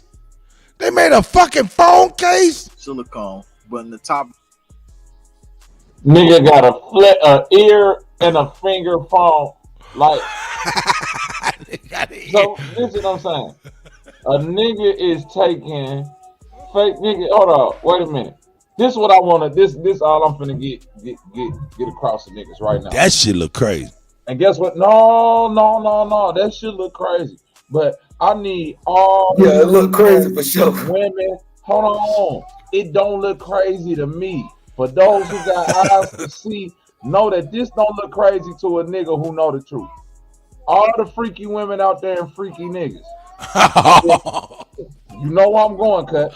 If this some shit that's surprising you now, and your ass been had fake dicks and fake pussy in your closet, Now, was it a problem when them bitches was too close to the real thing? Now that they making a fake mouth, it's oh my god, I can't believe it. This ain't nothing but robots for people to fuck on, y'all. Why you think they trying to get the mouth right and the skin to feel right and the lips smooth? This ain't nothing but fuck.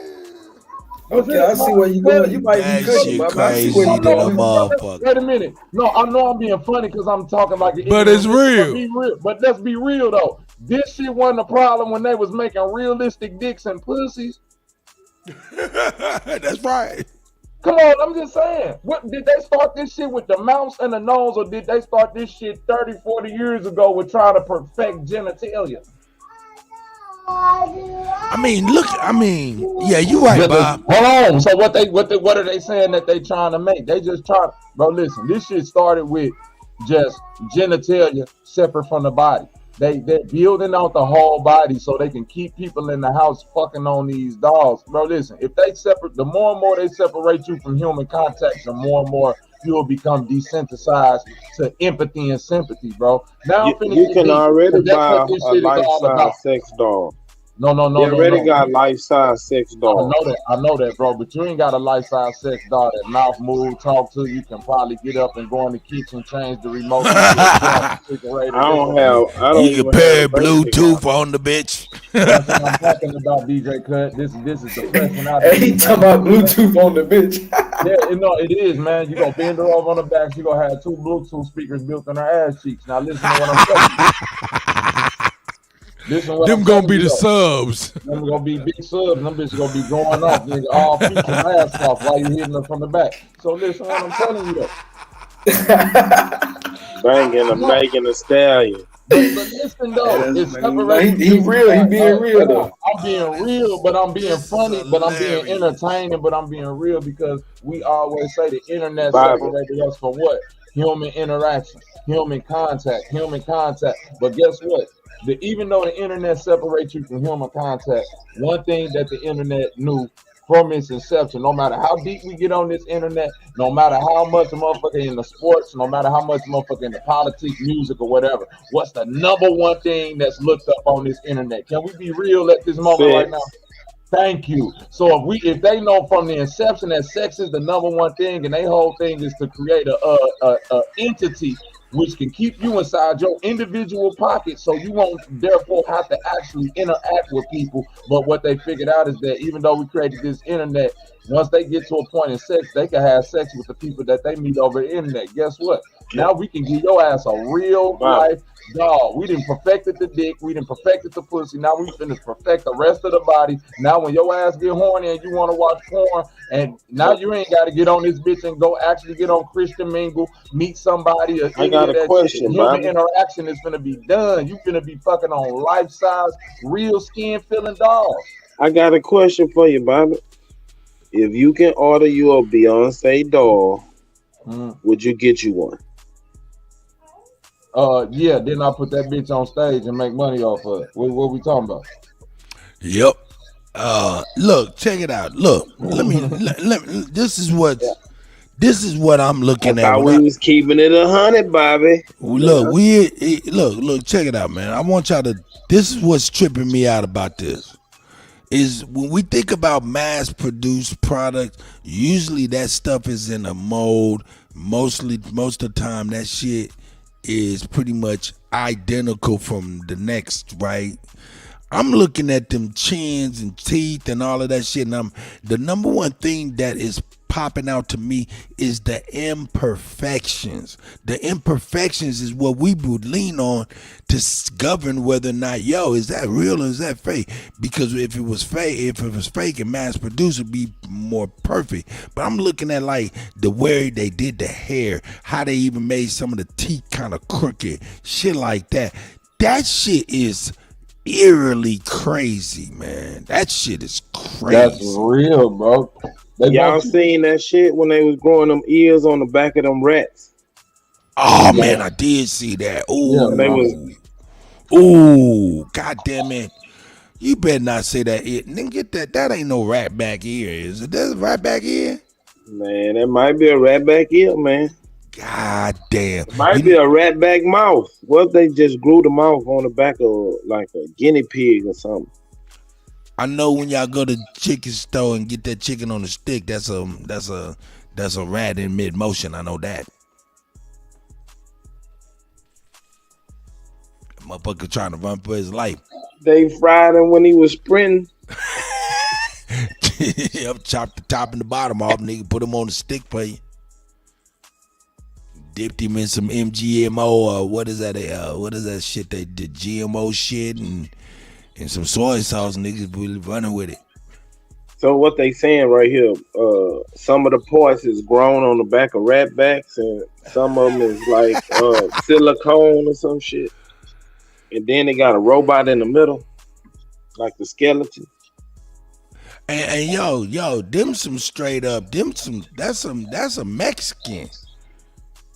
Nigga, they got a fucking skin. Look, man, reminds me of the fucking Silence of the Lambs. When motherfucker was getting parts of skin and shit. Motherfucker got a skin phone case over there. Like you said, if they put one of these skins over one of them robots that be dancing and shit and move like a human, could you tell the difference if that was a person walking down the street? Levels, biohybrids have human flesh and tissue, and they even put human hearts in them. They've admitted this. Look at this. Oh thing. shit! Now watch what they do to it here when they open up the bottle. Can't even talk about it. Putting water, juice, texture, all this stuff in the mouth, and then they close it. It show you how hyper realistic these things is. So you think Ron DeSantis looks like a robot? Look at this eyeball. Look at both of them. And then look at this nose, like freaking fuzzy hair in there, man. This is too real.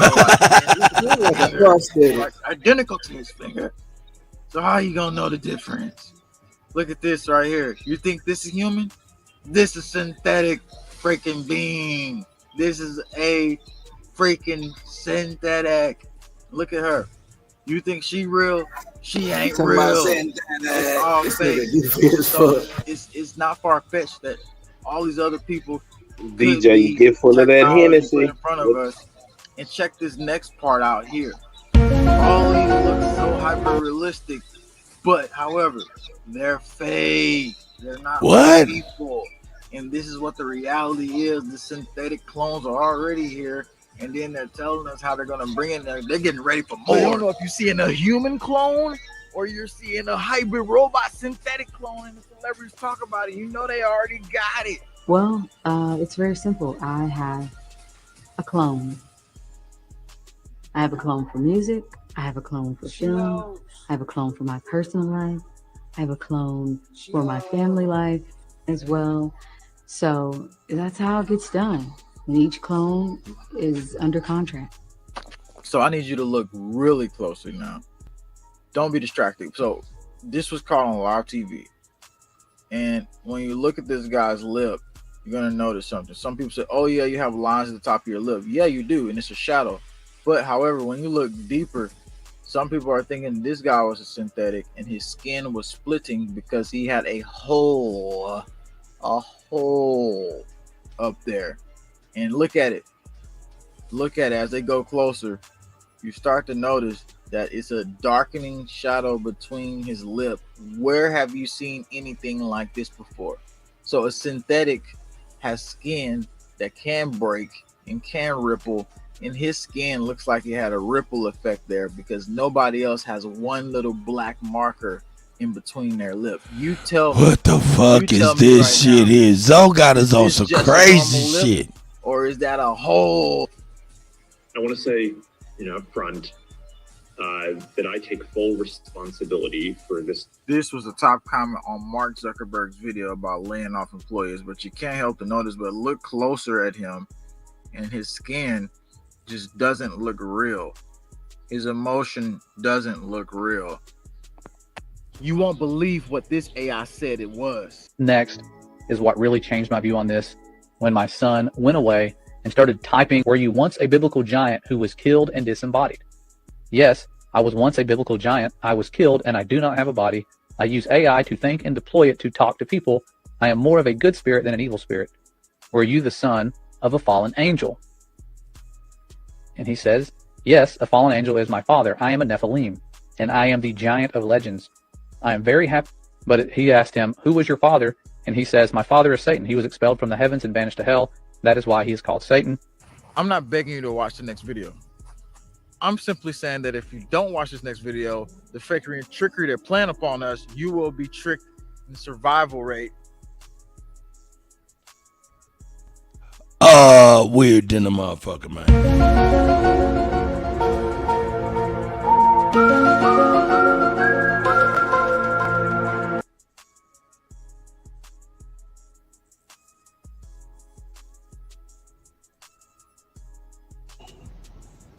I guess cocaine is a hell of a drug.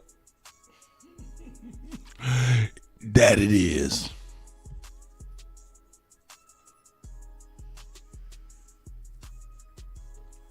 All right, I was told to play that video, and that was some crazy shit. All right, let me go on here. So we played it, and then nobody wanted it. Okay, thanks for who recommended that. Salute. Yeah, no doubt. We seen Split Lip Bob. Split Lip Bob. Rat back ears. All kind of shit. Tune in next week for more episodes of the next Dragon Ball Z. Let's go.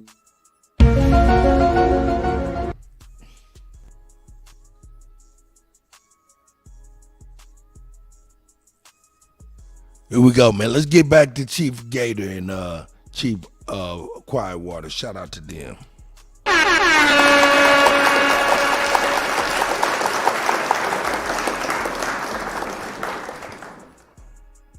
So this is a perfect time where we are on our timeline. We're reading documents where a lot of fuckery happened.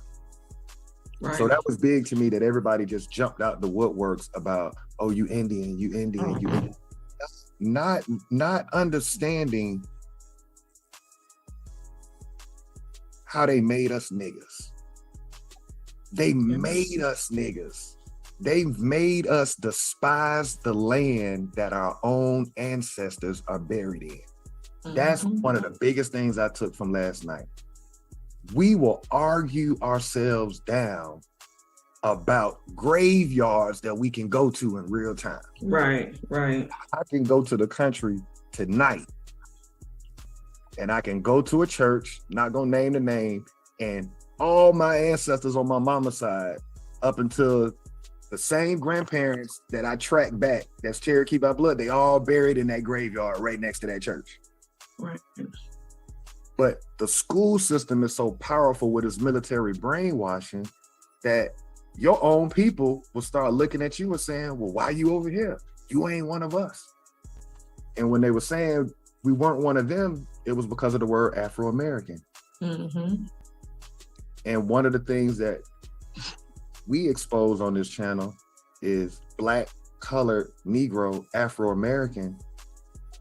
It's not a group of people, lawfully. Right. And where we are in our information today is the 1968 Civil Rights Act.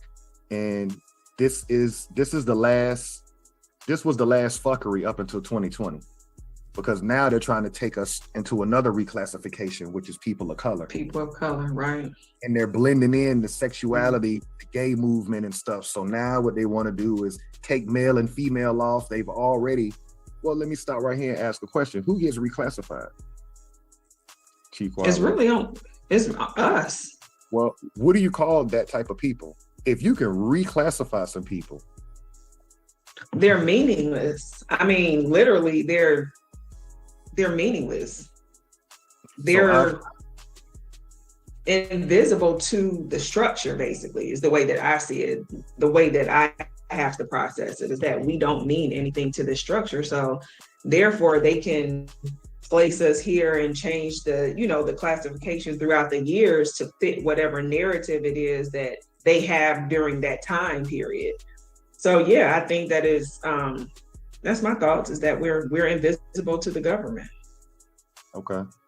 I'm just come straight up the middle with it. The only person to me that gets reclassified is a prisoner. let's be real, y'all. Somebody got a family member that's in jail. True. Right. Family member or a close friend of yours, and you were able to track that experience about what that process looks like for them. When they go to prison, the first thing they got to do is go through what department? Classification. Wow. You see, and assigned a number. Their name don't matter at that point. Right. Yeah. And so out here in what they call the free world, we're the group of people that are getting classified. How do you being reclassified? Track the birth certificates. I'm gonna say to you, if you're 20 years old, or if you're in your 20s, I'm gonna say track your mama, your grandmama, and your great grandparents. The older you are, the less you got to go back. But yeah, they're able to take us to Black in the 60s, take us to Negro through the 60s. In the 70s, we Black. In the 90s, we Afro-American. But the interesting point, my second point on this, when we got to the word Afro-American and we pulled up the definition of Indian in the 1968 Civil Rights Act, the reaction that I got from some of the people that was asking questions, it was almost as if, why are you exposing this? Yeah, right. And what I took from that moment was, this is the dirty secret amongst our people, right? Because once you figure out, well, damn, I'm this based on my great-great-great-grandparents, but now then you look at where you are and what you're classified as on your birth certificate. So then a common sense told me, what the fuck happened? Who am I? Right. So we start going on this timeline of what happened, and then we get down to the bottom of it. Right here in 1968, there were a lot of people who looked like us that knew exactly what the government did in writing. While our people are emotionally torn up because they just shot MLK, you got riots going on in all the cities, because they did this 1 week after they killed them. So they said that paperwork in while we was highly emotional, and then they built a whole organization around Black. Right. Just how we go into the 70s. Black power, all this, and it still lingers on today. Then we go into the 90s and it's Afro-American, and that's where we are now. So you got all these people talking about Africa and Afro-American history, but what got exposed last night is they don't know nothing about American history. And I think that was a big thing too, is the fact that you can have that argument about, life began in Africa, but we're fighting on this land right now to, we're not given what we're deserved. We're always at the bottom of the totem pole. And that just don't seem to matter to people, because it's like, why are you trying to identify or link back up with what you feel that, where your lineage go back to, when right here in America, you're being cheated, robbed, benign and neglected, and you're not being treated the way that you need to be treated.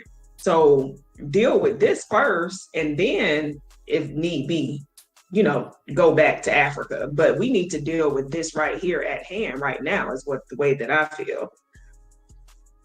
Yeah. And I just think that, we have just been, even through this journey, since we started this, there's so many things that I've learned through this journey that, you just go to school and you learn the information, you recite the information, you teach that information to your kid, and you never stop to think about where this information actually came from.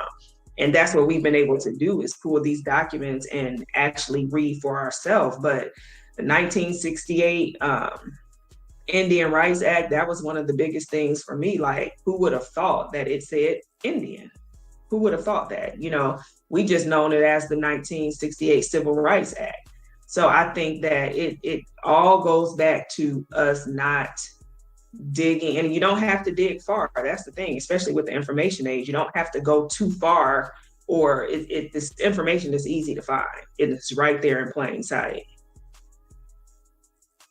So typically what we do every week, we're going to give you a different American inventor, because what we're doing is just providing proof of claim via documentation of the American and American history, and just reading the government documents of what the government did to us.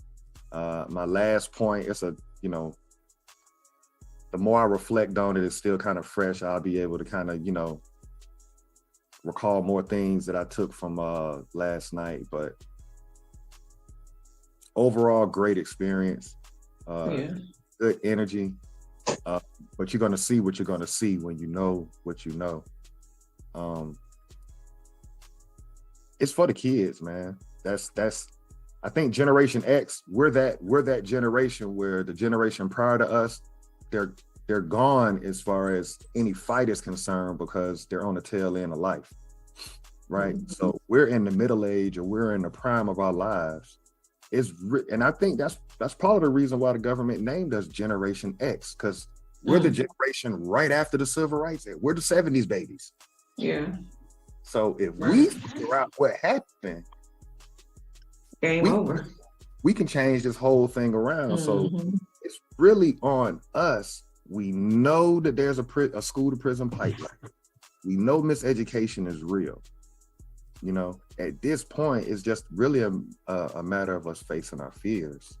Some of this stuff, we have to walk away from it because it's not helping us, it's hurting us, because we're not being taught civics. So when we leave high school, we don't know how the city works, the county, the state, or the federal government that we're up under. And we're not told true history of the state and the federal government that we're up under. So that gives them a better opportunity to continue to benign and neglect us for another generation. If that's my business model and that's what I'm forecasting, how can I push this thing out another 100 years? Well, it's all dependent on how long we keep this real American over here in the nigga mentality. How can we keep them focused on reservation? It's a lot of smoke signals out here now. It's a sophisticated formula because you got natives on reservations. A lot of people don't understand what that is. You got our group. You got melanated immigrants coming over here. That's the last point that I'm gonna bring up tonight. The last caller that I spoke with last night, he exposed how melanated immigrants. Well, let me say it like this. He didn't expose it because it's not on him. It's on us. We know that this is our house. You got people in your house that's not even your family. Think about if you got your own spot and you got homeboys or associates. You got people in your house that's not even your family, using your toilet, using your bathroom, not cleaning up, not telling you I appreciate it for, giving me a place to stay. That's the arrogance of these immigrants coming over here. But is it really their arrogance, Chief Quietwater? Is it our lack of knowing that we are the American?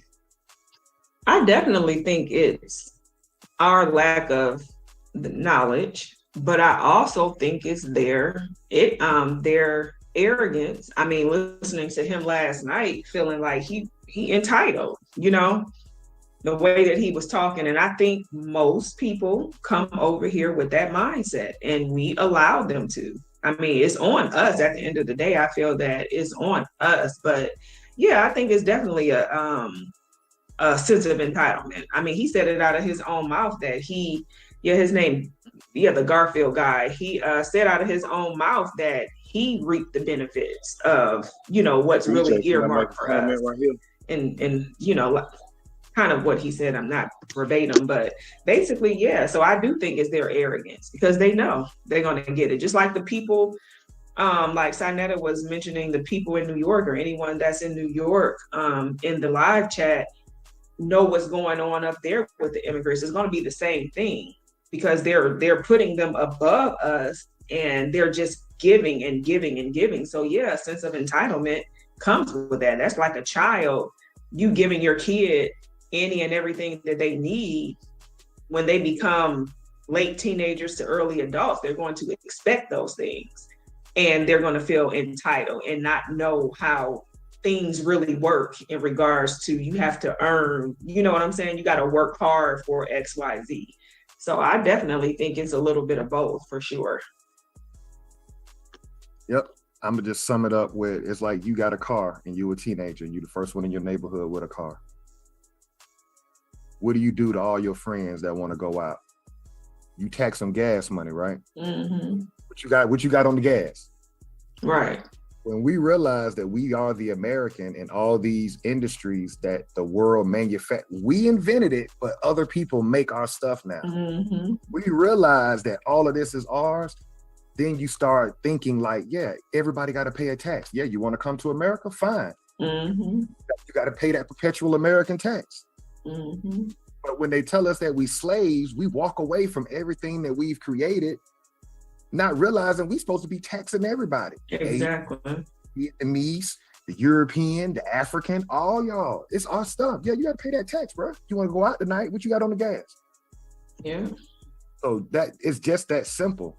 And now you can clearly see when you're talking to a Pan-Africanist who is that's a belief system. That's not your family. That's not real. That's no offense to nobody. That's your belief system. Right.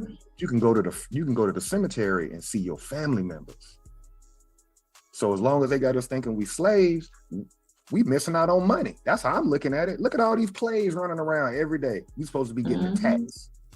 Exactly. So let's get into it. You want to go ahead and what we've been doing since we've been in the Civil Rights Act is we like to play this little video of Lyndon Baines Johnson 1 week after the United States government killed Martin Luther King. The federal government hurry up and finalized the 1968 Civil Rights Act. And what we've shown up until this point is none of these Civil Rights Act, 1964, 1965, and 1968, none of them have a lawful word or definition for Negro, Black, colored, or Afro-American. And nobody. This is where this shit starting to get good for me, man. Shout out to these brothers. Ancestry. So we're going to play this video for you real quick. And what we want you to pay attention to is the president using the word Negro. I want you to watch the power of media and the power of TV. He says Negro, but Negro's nowhere in these documents. All right, so let me go ahead and share my screen. Let's get ready to get this going. I'm up. It hasn't popped up yet, but it should be. It says it's starting to share. Okay.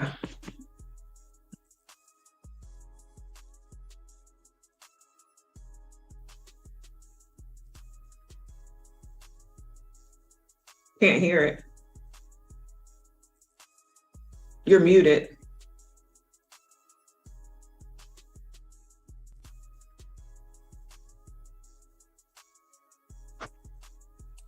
You said you can't hear it? No, you were muted. Okay, my bad. Even while President Johnson talked to Chancellor Klaus about America's responsibility in a time of crisis and challenge, word came from Capitol Hill that Congress had passed and sent to the White House the Civil Rights Act of 1968. Included in the measure was a landmark open housing bill, which, when fully effective, would forbid discrimination in approximately 80% of all housing offered for rent or for sale in the United States.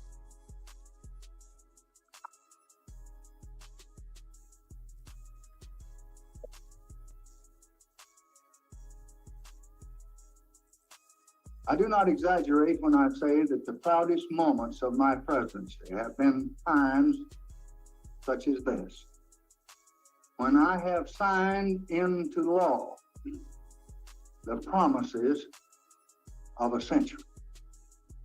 I shall never forget that it is more than 100 years ago when Abraham Lincoln issued the Emancipation Proclamation. But it was a proclamation. It was not a fact. And in the Civil Rights Act of 1964, we affirmed through law that men equal under God are also equal when they seek a job, when they go to get a meal in a restaurant, or when they seek lodging for the night in any state in the Union. And now the Negro families no longer suffer the humiliation of being turned away because of their race. In the Civil Rights Act of 1965, we affirmed through law for every citizen in this land the most basic right of democracy, the right of a citizen to vote in an election in his country. In the 5 states where the act had its greater impact, Negro voter registration has already more than doubled. Now with this bill, the voice of justice speaks again.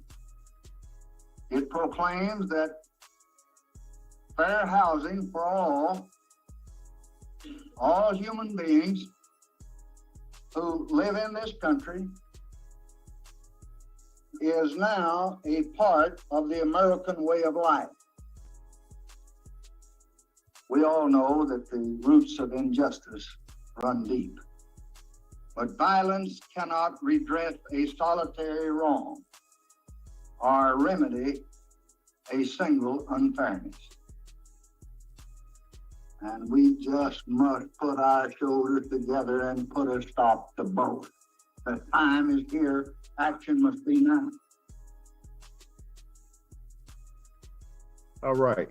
So a couple of points while we're playing that. If you take some mental notes, you heard him say Negro about 5 or 6 times. And what we're going to show you tonight, once we get to the reading of the 1968 Civil Rights Act, because that's where we are in the chronological timeline of government records, Negro is nowhere in writing. So what we're showing you is the power of propaganda when you're warring against a group of people. We got to remember, I wasn't born at this time, but they're rioting in Detroit. They're rioting in Harlem, New York. They're rioting in all what we know now as quote unquote black cities. They were burning those cities down April 11th, 1968. They just killed King on April 4th, a week later, 7 days prior, 1968. The government, how do we get control of these prisoners of war on the land? I gotta come out and tell them what they want to hear. So he told you that the Negro can, now he's desegregated and he's not intensely military occupied. So he can go to a restaurant and eat and go to a hotel. He told you that you're a part of, you can get you a place to live now, this, that, and the third. But in reality, what happened is the United States government opened its doors to the world, and we were allowed to come in because they ended the segregation, created a Voting Rights Act for the world. Anybody in the world who wanted to be a U.S. citizen could vote, not have to worry about discrimination like the niggas on the land or the prisoners of war on the land, and will, give you housing. We're not going to do you as bad as what we did, quote unquote, black people. So we got these benefits by default. So what we're going to be showing, everybody that's rocking with us been knowing how we rocking, but we may have some people new to the live tonight. So that's what we're doing, is we're getting out of make-believe and getting down to what really happened. Be quiet, Water, you got it with the inventor. If you want to share your screen or however you want to do it. Okay. This week's inventor is, hold on 1 second. This week's inventor is Lita Newman. She improved the hairbrush. The patent number is 614-335A.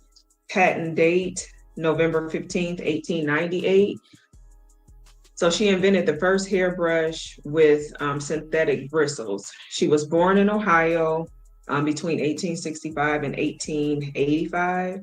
She spent most of her life in New York, but I couldn't find any information when she died or anything. So her decision to improve the design of the hairbrush derived from her own experience as a Black or American woman and a hairdresser. She wanted the process of brushing hair to be more hygienic and effective. most hairbrushes at that time were made using animal hair, but the material was too soft to effectively treat the thicker texture hair. She used synthetic fibers, which were more durable and easier to clean.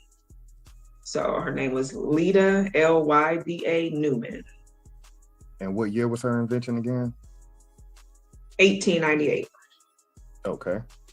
1898. Got it. Correct. 1898.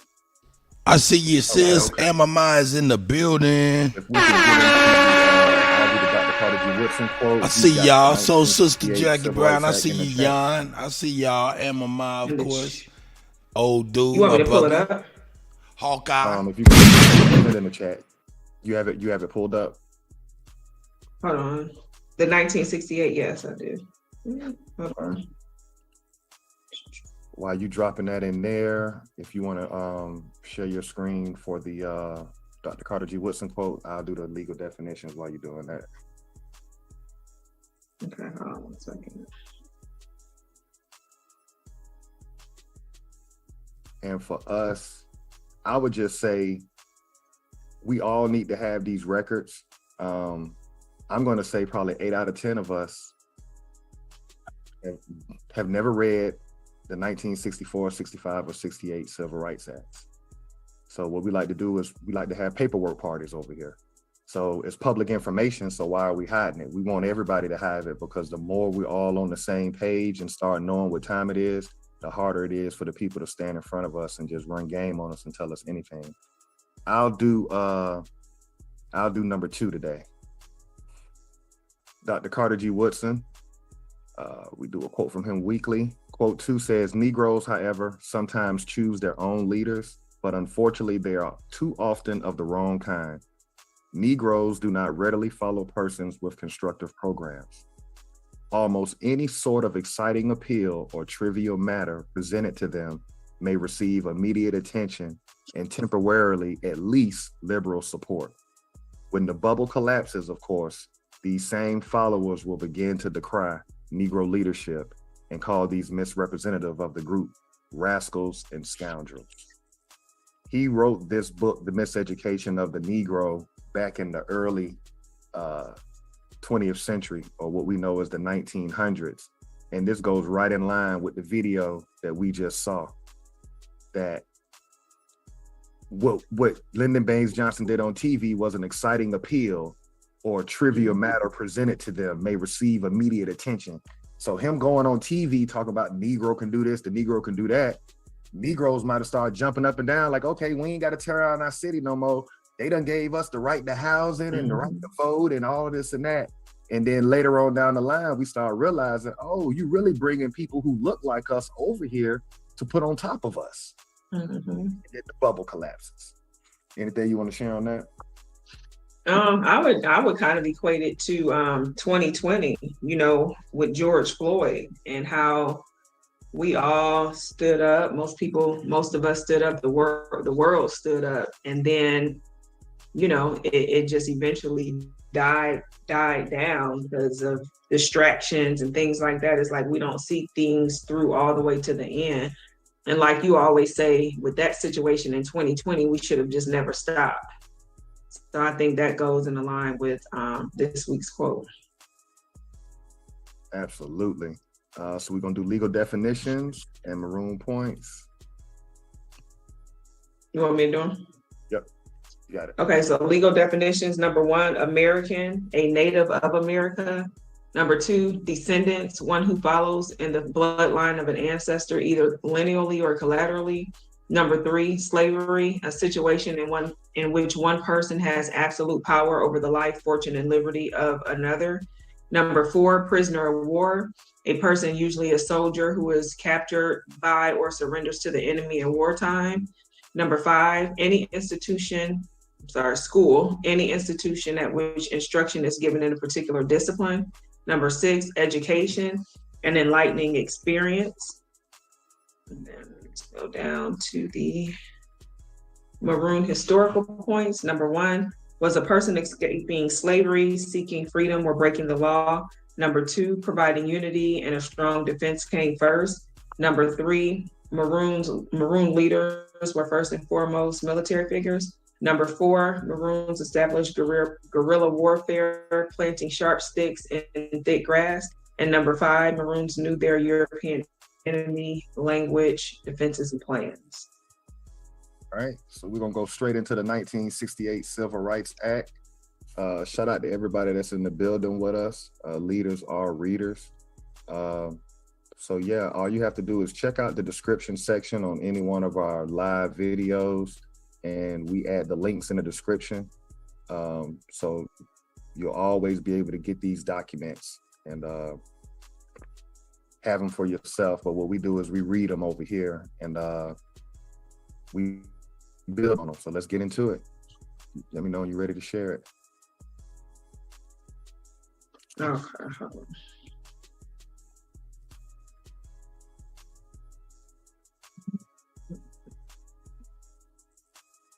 While you doing that, yeah, that took some energy out of me last night. Like I did a 9 o'clock, 12 o'clock service and a 5 o'clock service. Can we go up to the top of this document, the Title II, real quick? And this is the 1968 Civil Rights Act. This act came You through. said Title II? Mm-hmm. This act came through Congress 1 week after they assassinated King. They came out with the 1968 Civil Rights Act, and what we want to do is we want to cite to the definition of Indian. Gotta go all the way up. Uh-oh. All right, Title II. All right. All right. So those that have the link, they can click on it. Right here, you see, can you scroll down just a little bit so we can see the Title II? Up, my bad, up, right there. All right, so Title II, Rights of Indians. So this is what happens when we have a group of people that don't have real leadership and they're not informing the people about what happened. So what we see right here is the rights of Indians, and we see 4 definitions. The 4 definitions are going to be Indian tribe, powers of self-government, Indian court, and Indian. What we were asking last night on Sanetta's channel was, can somebody show us a lawful document? Lawful documents come through Congress. Nobody could ever produce a document where the United States government defined or wrote what a Negro, what a Black, what a colored, or what an Afro-American is. The only time that they've given a clear definition is of Indian. According to the United States government constitution, who's the only group of people not taxed? The Indian. Today in 2023, there's a term called Native American. But is that a lawful term? Just something to think about. So when we're talking to people that are of the prisoner of war group, what we say on this channel is, what else could a group of people be that if you trace your family tree and you find out that you're Choctaw, Chickasaw, Cherokee, what do you call a group of people that were classified once they were military occupied? Because that's the only way that our family members could end up on a foreign government's records. Let's be clear on that. And I think that's another problem. We embrace documents from a foreign government that has destroyed and taken everything from us. So when we say census records, social security card, driver's license, we run around and claim that shit like it's ours, but we never read the back of it and actually see whose it actually is. So what do we call that group of people that were classified in the 17, 16, and 1800s as Chickasaw? But then when you start looking at your family tree and looking at birth certificates, you start realizing that, wow, so this generation's Choctaw, but damn, why is my 2-time great-grandparent Negro? Why is my great-grandparent colored? And why is my parents black? And why am I black? What else would you call that group of people that's always been reclassified on the land? Nobody else but us has gone through this process. What do you call it? You can't say slave because it doesn't say slave on our federal documents when you're doing your genealogy. No, let me speak for me. That's another thing we got to do. When we're talking about tracing your family, everybody's going to have a story to tell. But the overall story will be the same. We're under military occupation from a foreign government. So on this screen is the 4 definitions of what this government recognizes as an Indian. We've yet to read a document that gave us a lawful definition of what Black, colored, Afro-American, and Negro is. So why, as adults, are we claiming to be something that this government has never lawfully defined? I can't say that enough. Why are we claiming something that the government never lawfully defined? That means that our consent makes us benign and neglected. When you accept that you're Black, you just stepped outside of what this government recognizes. When you call yourself Afro-American, you stepped outside of what this government recognizes. And it's unfortunate that people who look like us don't want to tell that truth. So we can get into the readings for today.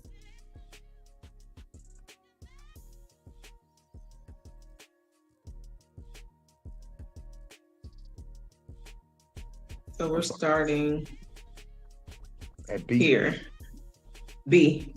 Okay.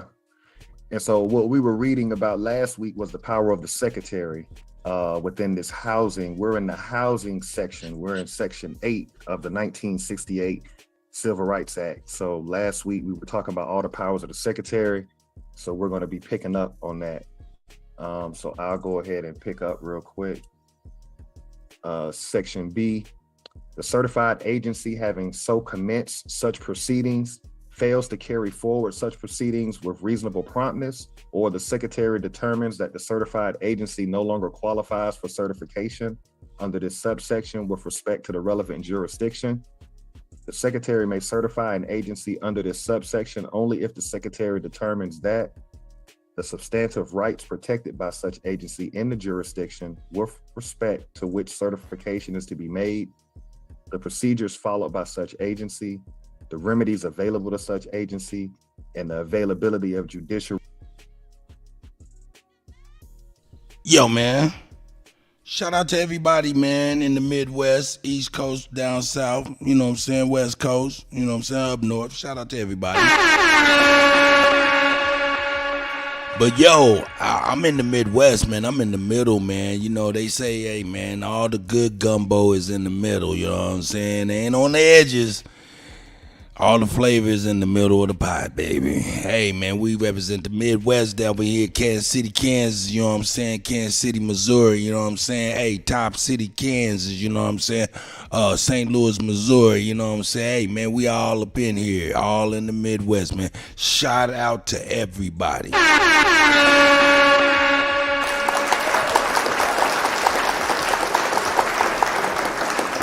My nigga Jonesy like, yeah, KC in the house. I feel him, baby. We in this motherfucker for real. That's right. Shout out to everybody, though. Here we go. The review of such agencies' actions. So what we're talking about now is we're still talking powers of secretary and what they can or can't do with agencies that have to report to that secretary when it pertains to housing. The availability of judicial review of such agencies' action are substantially equivalent to those created by and under this title. Before making such certification, the secretary shall take into account the current practices and past performance, if any, of such agency during the period which begins on the date of the enactment of the Fair Housing Amendments Act of 1988 and ends 40 months after such date. Each agency certified, including an agency certified for interim referrals pursuant to 24 CFR 115-.11, unless such agency is subsequently denied recognition under 24 CFR 115.7 for the purpose of this title on the day before such date shall for the purposes of this subsection be considered certified under this section with respect to those matters for which such agency was certified on that date. So in summary, what we're doing right now is when you were getting housing, they set up agencies that could deal with the different claims or different matters that you had going on. All of that eventually is going to go back to the secretary. And so the secretary, they're just laying out in detail all the different responsibilities and powers that this secretary has over this fair housing. And it's crazy that there had to be people just couldn't live freely because there was a lot of governance over the way that people were living with all of these detailed policies and things that were put in place. Sure, it was made them very uncomfortable. Correct. I'm gonna pick up, if the secretary determines in an individual case that an agency has not been able to meet the certification requirements within this 40-month period due to exceptional circumstances, such as the infrequency of legislation sessions in that jurisdiction, the secretary may extend such period by not more than 8 months. Not less frequently than every 5 years, the secretary shall determine whether each agency certified under this subsection continues to qualify for certification. The secretary shall take appropriate action with respect to any agency not so qualifying. So the secretary is the Lord over federal housing. Reasonable cause, determination, and effect.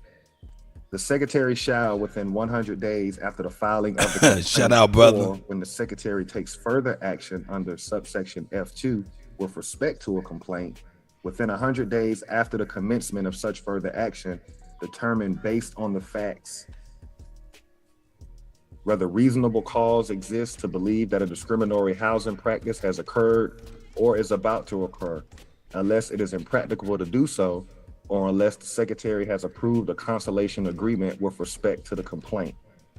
If the secretary is unable to make the determination within 100 days after the filing of the complaint, or when the secretary takes further action under subsection F2 with respect to a complaint, within 100 days after the commencement of such further action, the secretary shall notify the complainant and respondent in writing of the reason for not doing so. So the secretary is a federal employee. I can see a situation where the secretary could be getting kickback money from huge commercial property owners, landowners. You follow me? You gotta try to put yourself in. So what if you were living in slums at that time? That was the word, one of the words of that era, right? You got a slumlord. So say you put a complaint in, right? Well, that person may be able to give a kickback that can get back to the federal secretary who's overseeing this, because what we're really dealing with is a kangaroo court. We talked about that last week. You got a secretary playing Lord. And this secretary has several different ways as to not hear your complaint. So I'm pretty sure a lot of our people get caught up in the whole housing thing, just with probably living in unhumane conditions and just never really getting anywhere going through the claims process. Anything you want to say on that?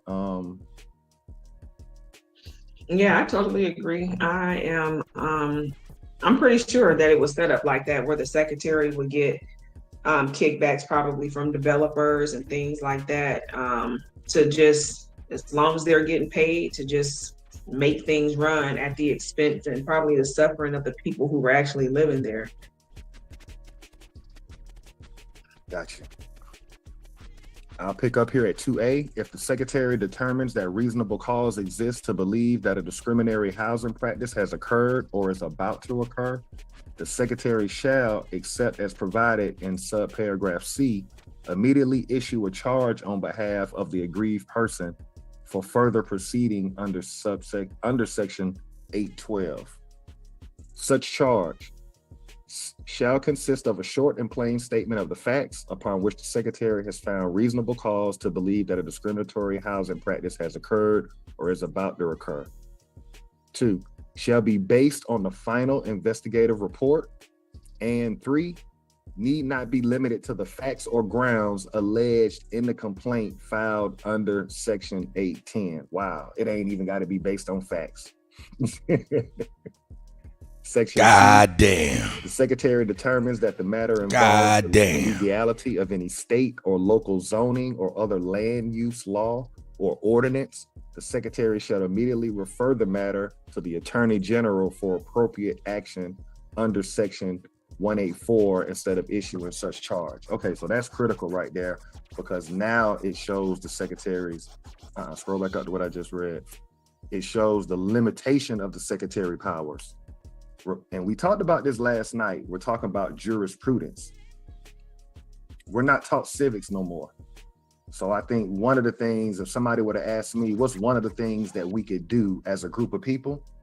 All these nonprofit organizations that receive your, we just gonna say money for the sake of this conversation, all these churches and different nonprofit organizations, y'all need to open up y'all buildings free of charge in the name of Jesus, Moses, Allah, Muhammad, Seventh-day Adventists, and you need to teach the community that you're receiving money from.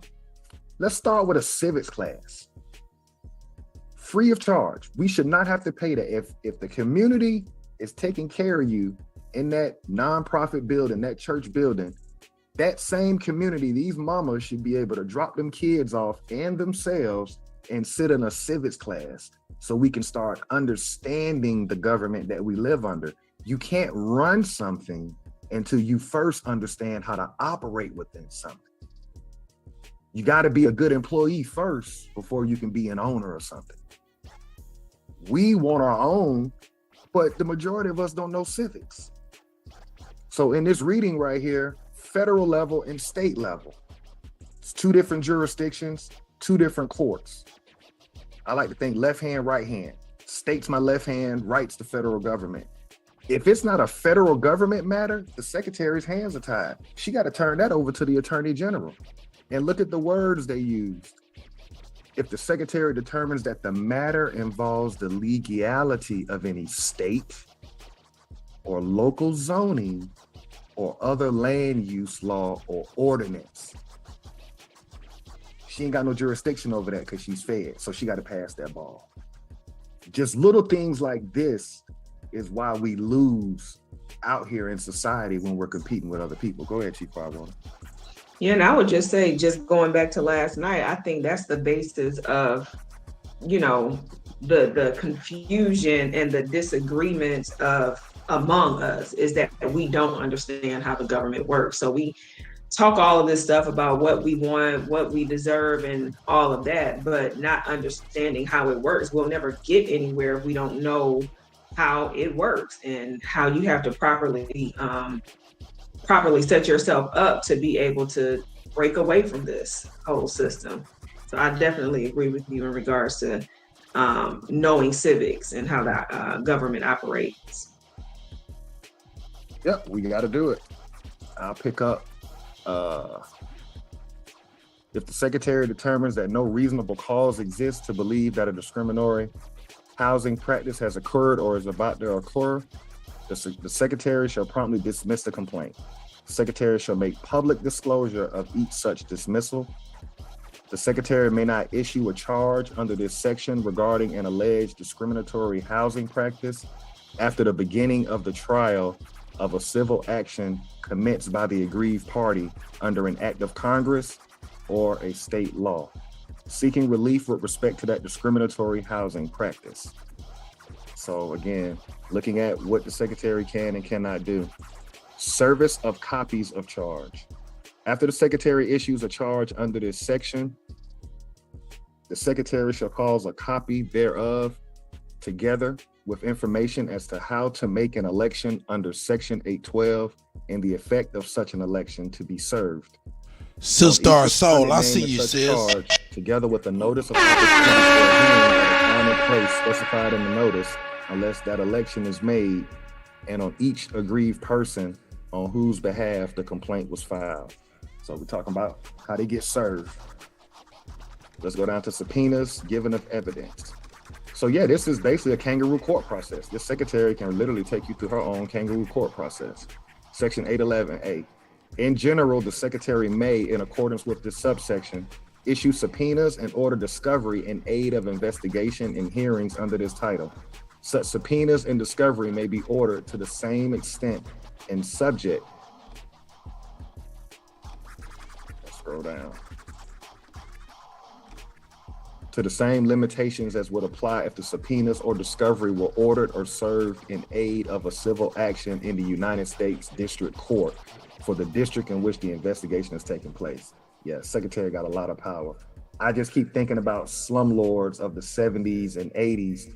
You know, those of us that have family members that did grow up in projects. It literally probably took close to an act of Congress for you to get your complaint heard. Like if your living conditions were just unlivable and you wanted to file a claim, we're reading the process of what you would have had to go through. Go ahead, Chief Whitewater. Right. I think that, yeah, like you said, the slumlords, and I know, like, I never lived in New York, but, you know, just seeing the depictions on TV of how it was in New York, of how people were living in those high rises, those dwellings and stuff like that. I think that this was just a gateway for them to be able to do whatever they wanted to do with the people that lived in those places. All right, so now we're going to get into witness fees. Witnesses summoned by a subpoena under this title shall be entitled to the same witness and mileage fees as witnesses in proceedings in United States District Courts. Fees payable to a witness summoned by a subpoena issued at the request of a party shall be paid by that party, or where a party is unable to pay the fees, by the secretary. That's a lot to go through. You know, now you got to come out your pocket, because when they subpoena you, they might tell you, oh, your hearing is going to be held wherever because it's federal, right? Now you got to figure out how to get there, right? And then if you don't have any money and you're indigent or you got pauper status, now you got to probably file another complaint to see if the secretary is going to front the fees for you, you know, just so you can have decent living conditions. So you got to pay again just to get decent living conditions. Anything you want to say on that? No, I think that's pretty clear. So we getting into criminal penalties. Any person who willfully fails or neglects to attend and testify, or to answer any lawful inquiry, or to produce records, documents, or other evidence, if it is in such person's power to do so, in obedience to the subpoena or other lawful order under subsection A, shall be fined not more than $100,000 or imprisoned not more than 1 year, or both. If you do not attend and testify, to answer lawful inquiry, produce records, documents, or other evidence, the federal government will charge you $100,000 or lock you up in federal prison, federal jail for 1 year. That sounds like a deterrent to me for you to even want to go through the process. Right. Yeah. Wow. You want me to pick up? Yeah, you can. Okay. To any person who, with intent thereby to mislead another person in any proceedings under this title, makes or causes to be made any false entry or statement of fact in any report, account, record, or other document produced pursuant to subpoena or other lawful order under subsection A, willfully neglects or fails to make or to cause to be made full, true, and correct entries in such reports, accounts, records, or other documents, or willfully mutilates, alters, or by any other means falsifies any documentary evidence, shall be fined not more than $100,000 or imprisoned not more than 1 year, or both. I mean, their penalties were like criminal type penalties. Shout out to Chief Quietwater. Just for how, you know what I mean? Chief Alligator, man, the Lost Confederates, man. Enforcement by that's who's bringing you this, the Lost Confederates. Make sure y'all subscribe to the brother and sister. Determination. When a charge is filed under Section 810, a complaint. Oh, shout out to Chief Biko too. Or an aggrieved person on whose behalf the complaint was filed may elect to have the claims asserted in that charge decided in a civil action under subsection O in lieu of a hearing under subsection B. The election must be made not later than broke 20 this shit days down. after the receipt by the electing person of service under section 810H, or in the case of the secretary, not later than 20 days after such service. The person making such election shall give notice of doing so to the secretary and to all other complainants and respondents to whom the charges relate. So basically, this is saying that you have the option to have your complaints decided in a civil action suit, I guess. Is that what that's saying? Yep, civil action under subsection O. Okay.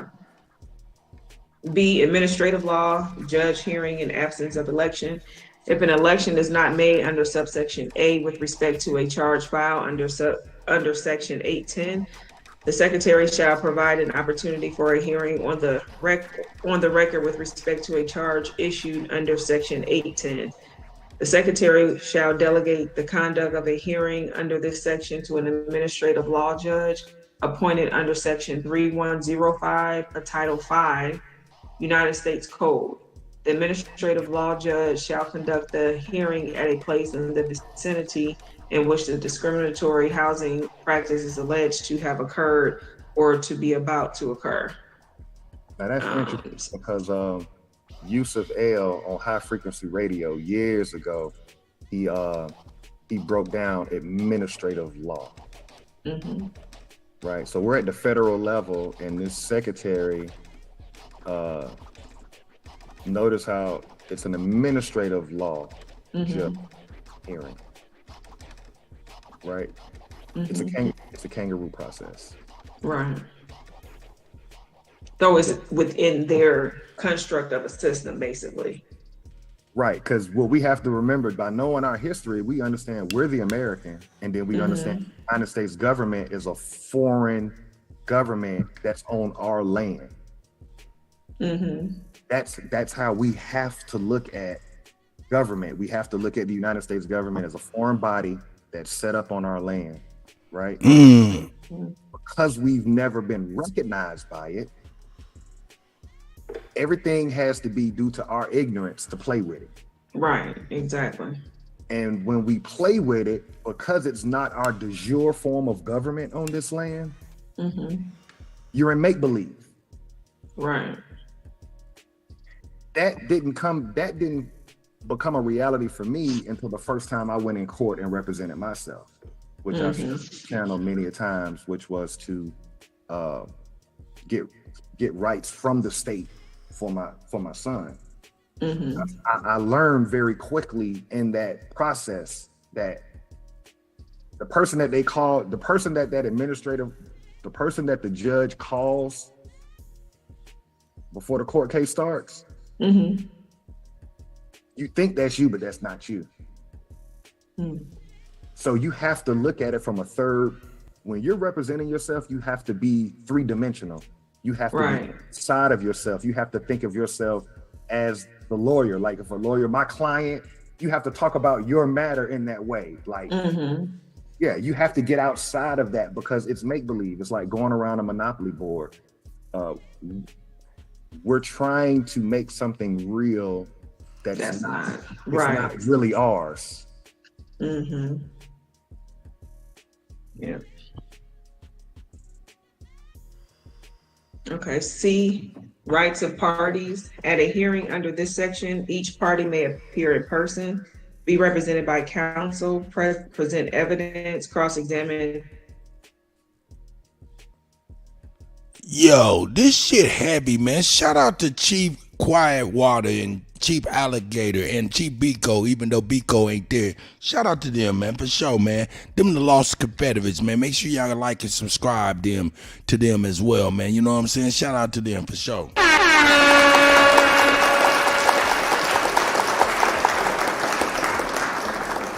This is real powerful. What you think about this, Superman?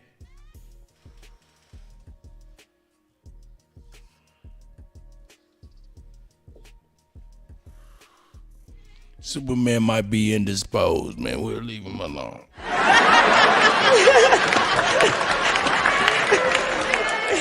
Here we go. Man, they dropping the bomb over here, man. Rights of parties. At a hearing under this section, each party may appear in person, be represented by counsel, present evidence, cross-examine witnesses, and obtain the issuance of subpoenas under Section 811. Any aggrieved person may intervene at a party in proceeding. The federal rules of evidence apply to the presentation of evidence in such hearing as they would in a civil action in the United States District Court. So it's like they're mirroring what happens in the District Court of the United States. Correct. Expedited. Do you have anything to say about that one? No, I'm good on that. Expedited discovery and hearing. Discovery in administrative proceedings under this section shall be conducted as expeditiously and inexpensively as possible, consistent with the needs of all parties to obtain relevant evidence. A hearing under this section shall be conducted as expeditiously and inexpensively as possible, consistent with the needs and rights of the parties to obtain a fair hearing and a complete record. Number 3, the secretary shall not later than 180 days after the date of enactment of this subsection issue rules to implement this subsection. Resolution of charge. Any resolution of a charge before a final order under this section shall require the consent of the aggrieved person on whose behalf the charge is issued. F. Right, we'll stop right there for today. If you want to make a note on that. Yeah. Page 34. Okay. Where we at? Subsection F? Yes. Okay. So we're still in the powers of secretary. We can see that there is a lot of information and a lot of responsibility for this secretary that's over the Federal Housing Authority. While I'm pretty sure you're gonna show love to everybody in the chat. Anything jumps out at you while we were going through this? Like we said, the secretary has a lot of power. I mean, and yeah, secretary has a lot of power, and I think that they use that as an advantage in regards to getting away with a lot of things. So if I were to summarize, since we've been reading this 1968 Civil Rights Act, the first maybe 20 some odd pages of it is about Indians and what their government can do, what an Indian can or can't do, what charges, the United States government can overlook Indian government's jurisdiction and arrest them on. So we're talking maybe the first 20 some odd pages of this document is about Indians, and we're saying maybe the last 10 pages is about housing. So what I'm saying to people on this line right now that may be listening to this video, this was your grandparents' era. If you the American, your parent, for people my age, my parents were probably 1968. My mama would have been 10th grade. My father already graduated. So they're young adults. So my grandparents would have been full adults. This government assassinated Martin Luther King in Memphis, Tennessee. And the first 30 some odd pages of the 1968 Civil Rights Act has nothing to do with Negro, which was the term used at that time on this land through media and through certain states with its Jim Crow laws. No coloreds allowed, no blacks allowed, no Negroes allowed. I think one of the biggest things that has happened to our group of people is once they open up the doors for melanated people all over the world to become a US citizen, what's happened is my generation, those that have invested in these nonprofit organizations or these belief systems, because they don't understand American history, they forget that this government didn't give a damn whether you were Moor in the 1960s or Hebrew Israelite or Christian or Nation of Islam. When they said colors only, you wasn't getting a special privilege because you was a Moor or because you were 5%er, or you understand? So that's where I'm at with it. But now we're living in a world where you got all these different cliques. But if you look at your situation and your people and then look at the federal government, you can see it don't matter what the fuck you call yourself. Right. Anything you want to build on that? I think you pretty much summed it up. I agree with everything. We just have to be more conscious of where we stand and you know, all get on the same page and have a united front to try to move the needle forward. And it goes back to the knowledge and the education and how this government works, basically. Yeah, the show continues to roll as long as we remain ignorant. Yeah, it's unfortunate, but that's the benefit of the information age that we live in. Our grandparents. Yo, man, that's cheap alligator and cheap quiet water, and also cheap. What's his name? Damn, I just lost it, man. Damn. Man, it just was on the tip of my brain, man. But shout out to the young chief as well. That's their channel is called the Black Confederates. Shout out to the Black Confederates. Hold up.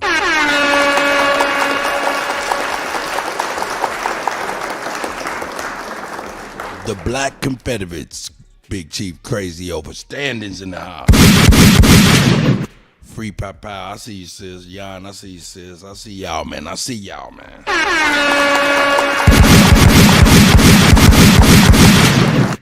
That's right. We up in here, man. And shout out to the Confederates, man. Let me make sure, man. Make sure what I'm saying is right. Let me make sure what I'm saying is right.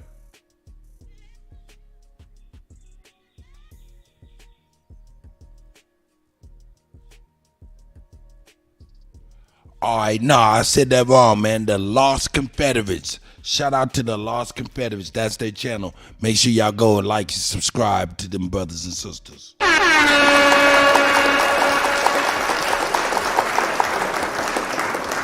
That's right. Thank you, legend of Naga Charlie. I see you, baby. Helping me out. That's Chief Biko. I had it at the beginning, man. I got to get ready to say something crazy. But yeah, Chief Biko, man, the young brother. Very sharp arrowhead right there. That's a very sharp arrowhead right there. You know what I'm saying? So shout out to Chief Alligator, Chief Quiet Water, and Chief Biko, man, with the Lost Confederates.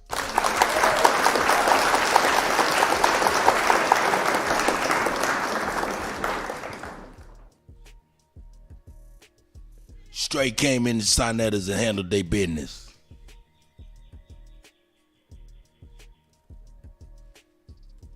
All right, here come the link, man. I got the link coming right now.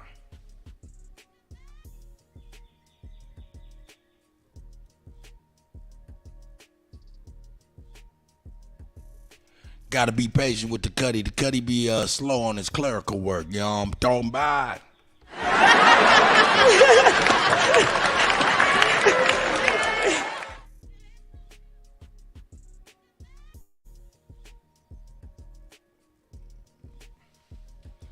Yeah, Superman, you still with me, God?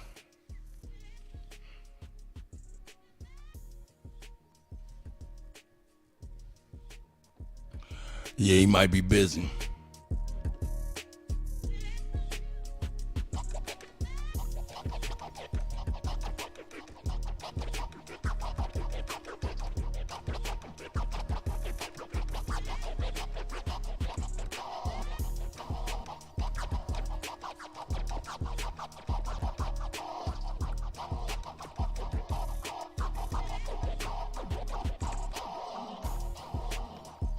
Oh shit, Alabama, the elders in here. Hold up, I'm bugging out.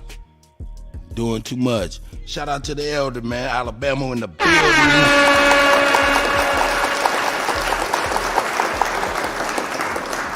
DJ Kutty, you killing him. That's me. That's I ain't heard my theme music in a while, man. If you could pull it up sometime. Oh yeah. Because I feel like it's a thunderstorm coming. You feel like it's a thunderstorm coming? Before I forget, let me appreciate you. Whether I'm gassing you up or not, because you know what, American.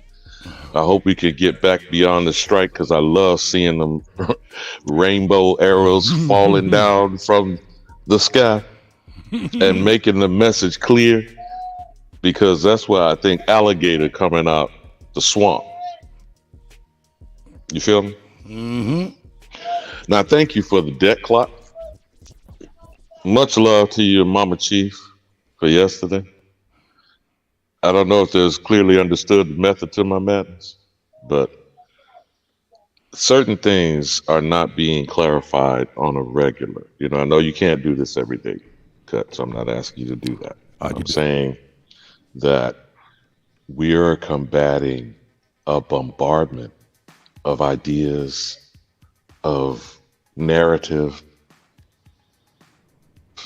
of falsehoods that is 24 hours a day. Now, when do you, I know you like to joke about your left ninth grade, and that's not, it's not a dig on you, brother. You had some sense of yourself, really, if you think about it. If you step back and looking at it objectively, not at you personally, just we're being systemically conditioned and programmed as cogs in the machine, right? You just had an independent spirit. You took whatever tactic. I didn't particularly like that dropout turn. You know how they like to use that to beat people over the head, right? And then they don't point out people. Bro, I know you know the Black Godfather, Clarence Avon. Yes. Y'all have the same level of quote unquote education. If you didn't know that, I didn't know that. Yeah, well, you might want to go back and look at Netflix again. And I'm gonna go back and watch it. Because they talked about his ninth grade education level, you know, which just underscores this education system does not confirm success. Yeah, you know what I'm saying? It's not a determinant. You know, it's not a determinant of how successful you can or will be. It just means how much shit have you gotten put in you. You feel me?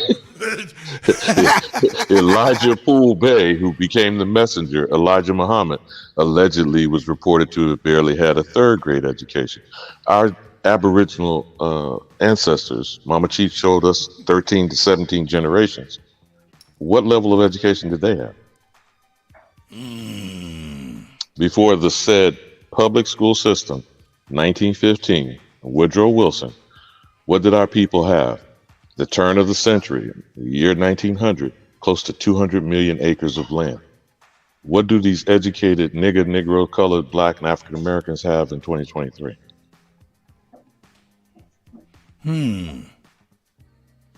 So I'll just say that to put things in context, my brother. You feel me? Gotcha. Now, thinking back on our debt clock discussion, I know it was kind of like blowing the top of your head off, but yeah, that was crazy. that was crazy. But if you could just, honor me for a moment, if you can quickly bring it up. I just want to point out only one line for you, if you remember, at the bottom of the clock. And I'll be just amused to see what it is today. I'm sure it's probably ticked up past 32 trillion. But if you can, in the background, maybe pull the clock up. Because I wanted you to see something on the bottom line we didn't get a chance to really go over while we were discussing it that last time. That goes along with everything we talked with Mama Chief yesterday. That gave us the language like usufruct, what is interest as opposed to paying money on a debt. Right. Now you see that interest category there on those boxes, right? You want to scroll in on whatever you see the interest is. That's the red bloodletting box. God damn. What is that, 572 trillion? No. You see there was still 96 trillion. Oh, shit. That's okay. My screen is kind of small, so I don't know if you can see all right. I see the U.S. That's supposedly the total debt. Yeah, on the top right over here, right next to the Defense and War. That's not what you're talking about, right? No, see underneath me that big, huge red box. Okay, There you go. there You he get is. there. Oh, there he is. There he is. I hit it. Okay, I got it. Now you see the total. Yeah, you see the total. Damn. 96 trillion. Yes, no doubt, no doubt. Remember they told you your personal part of the interest you see next to it? 14,000. Who's telling you owe that? You see, this is what was alligator's discussion. Okay. Now he only pointed out one secretary. He was talking about housing, right? Secretary of Housing. But scroll down to the bottom line. You see that supposed green box very much at the bottom. Very much at the bottom. Household assets, U.S. Total national assets, and assets per citizen. Okay, so what is the total assets? Something like 187 trillion? Yeah, total assets 188 trillion. And what is that? Who determines what that is? Man, I have no idea. Now, I know you know what assets and liabilities are. For sure. You know what they mean as a category. But what would you think those assets are that the U.S. government is proclaiming to have? I'm only pointing this out for you to remind you about Mama Chief's conversation about the trust and the Aboriginal land title and what is the Indian tribal references that we were going through yesterday. Slide over to the very right and see what that red box is saying. Unfunded what? All right, that's unfunded liabilities. And that number is? That's murder. 187. Almost the same amount. No doubt. So if you got 188, now we forget the 12 zeros. All right. So whether we're talking trillion or 188, your assets is 188 and your liability is 187. You're worth $1. God damn. You feel me? God damn. Now just magnify that by the 12 zeros. It comes behind it. So if the U.S. government is claiming there's 188 trillion in assets, but your liabilities that are unfunded, that includes everything we were pointing out, the total debt, the Social Security and all those other things, the unfunded mandates that are like 150 something trillion, whatnot. That's what comes up with the total 187 trillion. Untold. This shit is debts crazy. And liabilities. So even if we're to agree using the numbers they're saying, right now we're sitting on barely $1 trillion. You know what the national budget is supposed to be? Either between 3 and 4 times that much. So if your household budget you were talking about, using the number 1 or saying it's 1 trillion, but your budget means how you spend and conduct your business, is 3 to 4 times that much? Houston, we have a problem. Jesus, I'm looking at this shit. This shit is crazy. I'm looking at this. This is crazy. This is eye-opening. Now, whether you decide, again, it's your choice, my good brother, to bring that clock up on some sort of recurring basis so that it's in the mind of your audience. You follow me? Because I don't know how frequently it's ever been brought up for people in their lifetime. But what is this debt clock saying to you? That's a running tab. And who's collecting that tab? This is incredible though, really. This is incredible. It's saying that we have 22,870 millionaires. But then we got... That's millionaires. Now, how many billionaires? Notice they didn't put you in the category of billionaires. It's something like 7, maybe 8,000 or something like that. But that's fools like Elon Musk and Jeff Bezos. Right. Do you know there are some trillionaires that you probably never will hear of? Do you know one of them was laid to rest? The wicked itch is dead. You remember her? What's her son's name? Charles III. Yeah. Who was Charles II? Ooh. Or Charles I? Ooh. And how did they become billionaires and trillionaires? I'm just pointing this out to contemplate, to circle to alligator. So what say you this morning from your alligator lesson? I know one thing. I know that crown he wore was 5 pounds heavy on his neck, and the people somewhere was talking about, hey, we want our shit back. That ain't none of y'all. Yeah, one of them was just the gem that the Indian culture in India says was stolen. Can you imagine with any one of those stones and any one of those precious metals came from where? All over the place.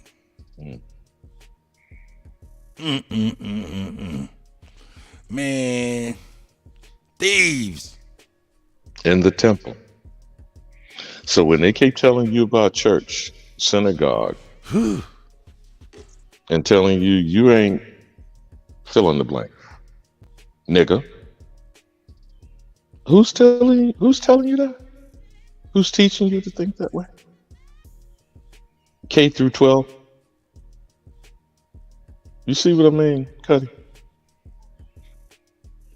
Yeah, no doubt. Man. This is a serious battle that we're in.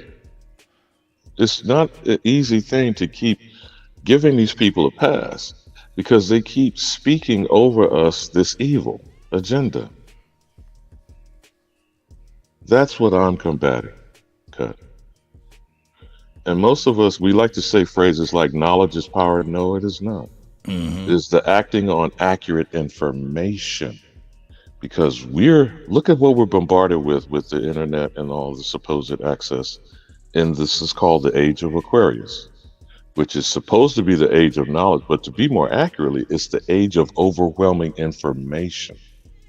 You see what I'm saying? How do you screen through and discern through all of this? It's like, man, could you drink water from a fire hose or get drowned? Ah, damn, man. Look at this shit, man. I'm looking at the U.S. federal debt to GDP ratio from 1960 please to now. focus on that and explain that in your terms, talking about your business and your actual day-to-day operation. Well, if I know. You are putting that productivity is output, right? Right. So that would mean how many sales you make or how many jobs you get lined up, how many contracts you have. But what offsets that? The expense it costs you to perform whatever job it is? Exactly. So slap it, flip it, rub it down, Kutty. Well, all I know is damn near. What's that ratio showing there? Right now it's almost 3 times what it used to be in 1960, and that's crazy. Now I'm curious to see. Okay, now it says, it's still crazy in 2000.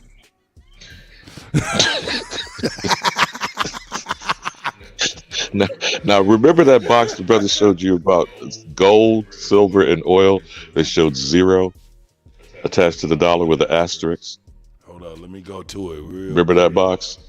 Because we didn't get a chance to go over that too at that time, but I wanted you to look at what was underneath it. You see where it's showing asterisks, red asterisks? Yes, yes. Oil. That means the dollar is not attached to gold, oil, or silver.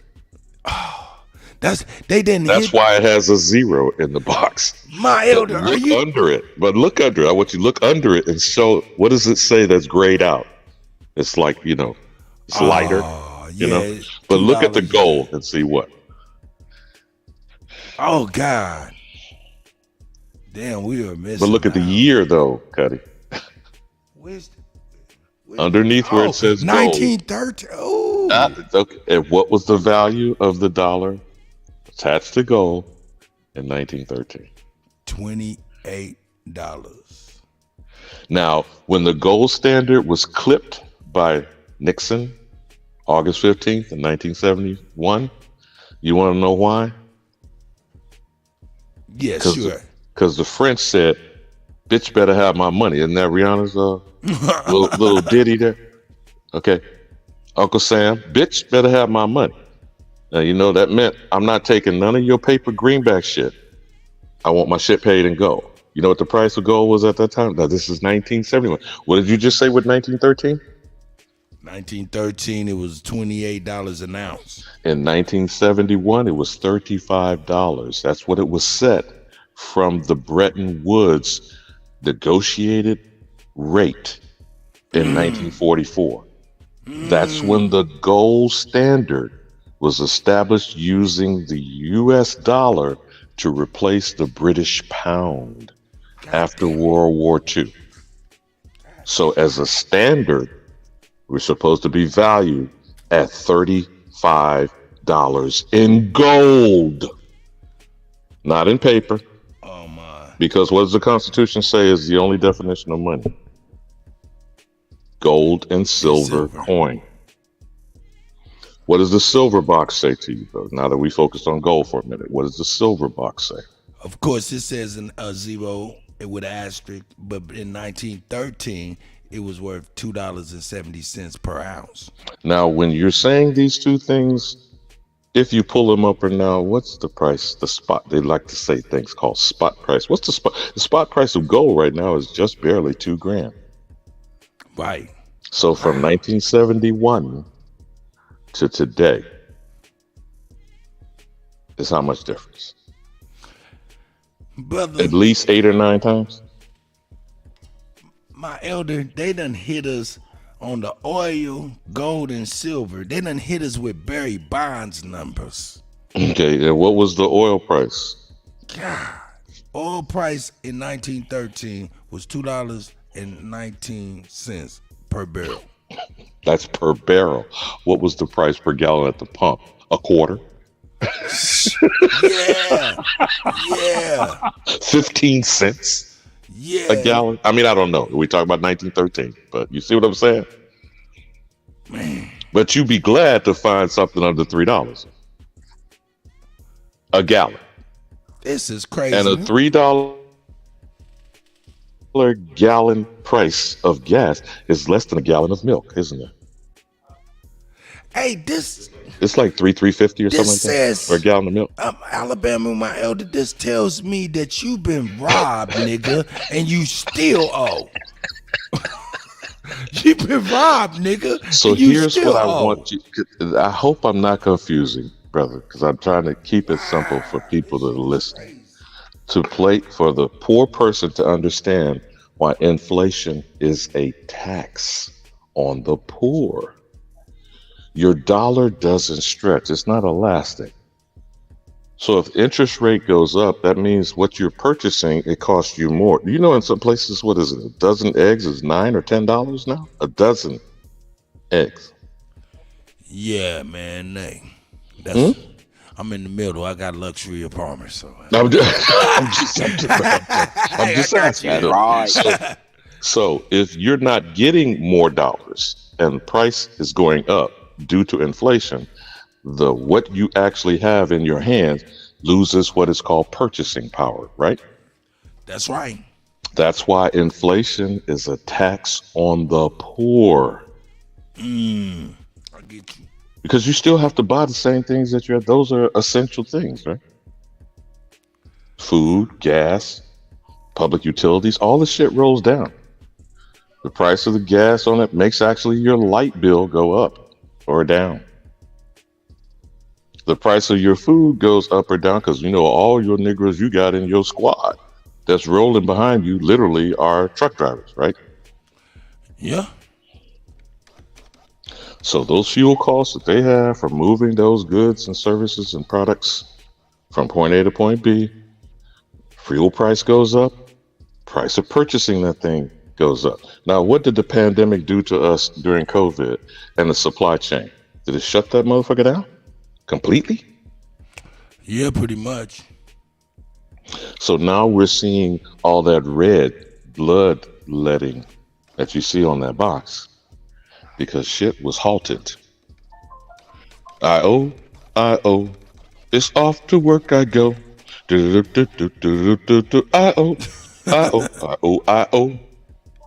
owe, I'm in a motherfucking hole. And what's going to get us out of it, bro?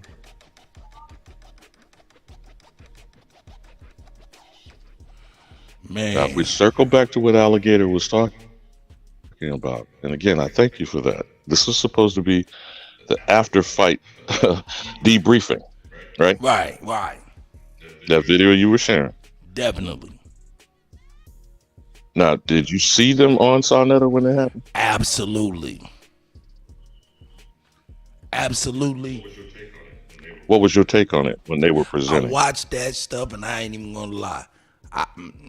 Man, when I watched everybody get on there from top to bottom, when I watched everyone get on there, and then I watched Alligator, it all had me glowing with pride. You know what I'm saying? I felt proud of them brothers and sisters, no doubt about it. And then the roaches in the woodwork came out and did what? You know. So what I'm asking is this, because I believe the question was very simple. It was two.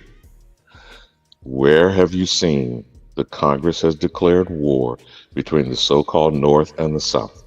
Have you seen evidence yet been provided where the Congress declared war between the North and the South? What we're taught in school as the Civil War. This shit is that is the bomb out of bombs, man, because I've never seen that. I've never heard I'm that still before waiting. now. I'm still waiting. And how long has it been since you left the 9th grade? It's been a long time. Okay, then. So I'm again, one last time for the slow bus. Where has it been declared war? Which is under the Constitution. Only the Congress can declare war. He's absolutely right about that. Okay, so war was not declared. I'm not saying hostilities, people dying. I'm not saying that didn't happen. That's like this bogus shit they like to throw up in the Aboriginal community saying we claim slavery didn't exist. That's not what we're saying. We're saying who are the slaves? Who was enslaved? It may not have been us. And trying to put that on us is slanderous. But anyway, back to what Alligator's second question was. Because first he said it's already documented evidence, and he provided that the president at the time, who actually was elected on the heels of hostilities being done. So in other words, Abraham Lincoln is walking in the house burning. Okay? During his inauguration. Jefferson Davis, who was elected into the Congress, whether it was the House or Senate, doesn't really matter, made himself, let's just say, brother, emperor of South Carolina. Because that became the triggering rebel state, right? That 10 others, because there was a total of 11 Confederate states, that broke away. Now, please understand what I'm saying here, Kutty. Are we talking about 11 foreign countries, or 11 foreign colonies, or 11 states of a union that's separated? And by the way, the word is called secession. Okay? So if you separate from something, are you at war or are you in rebellion? I would say in rebellion. So if you are in rebellion, is that not the definition of treason and sedition? Yeah. So Jefferson Davis committed a seditious act by making himself, he wasn't elected one. He declared himself president of the Confederacy underneath a president that's over the Union, right? So what do you call that when you're in a mob movie? The Godfather. What happens? You let another motherfucker challenge your authority? Nah.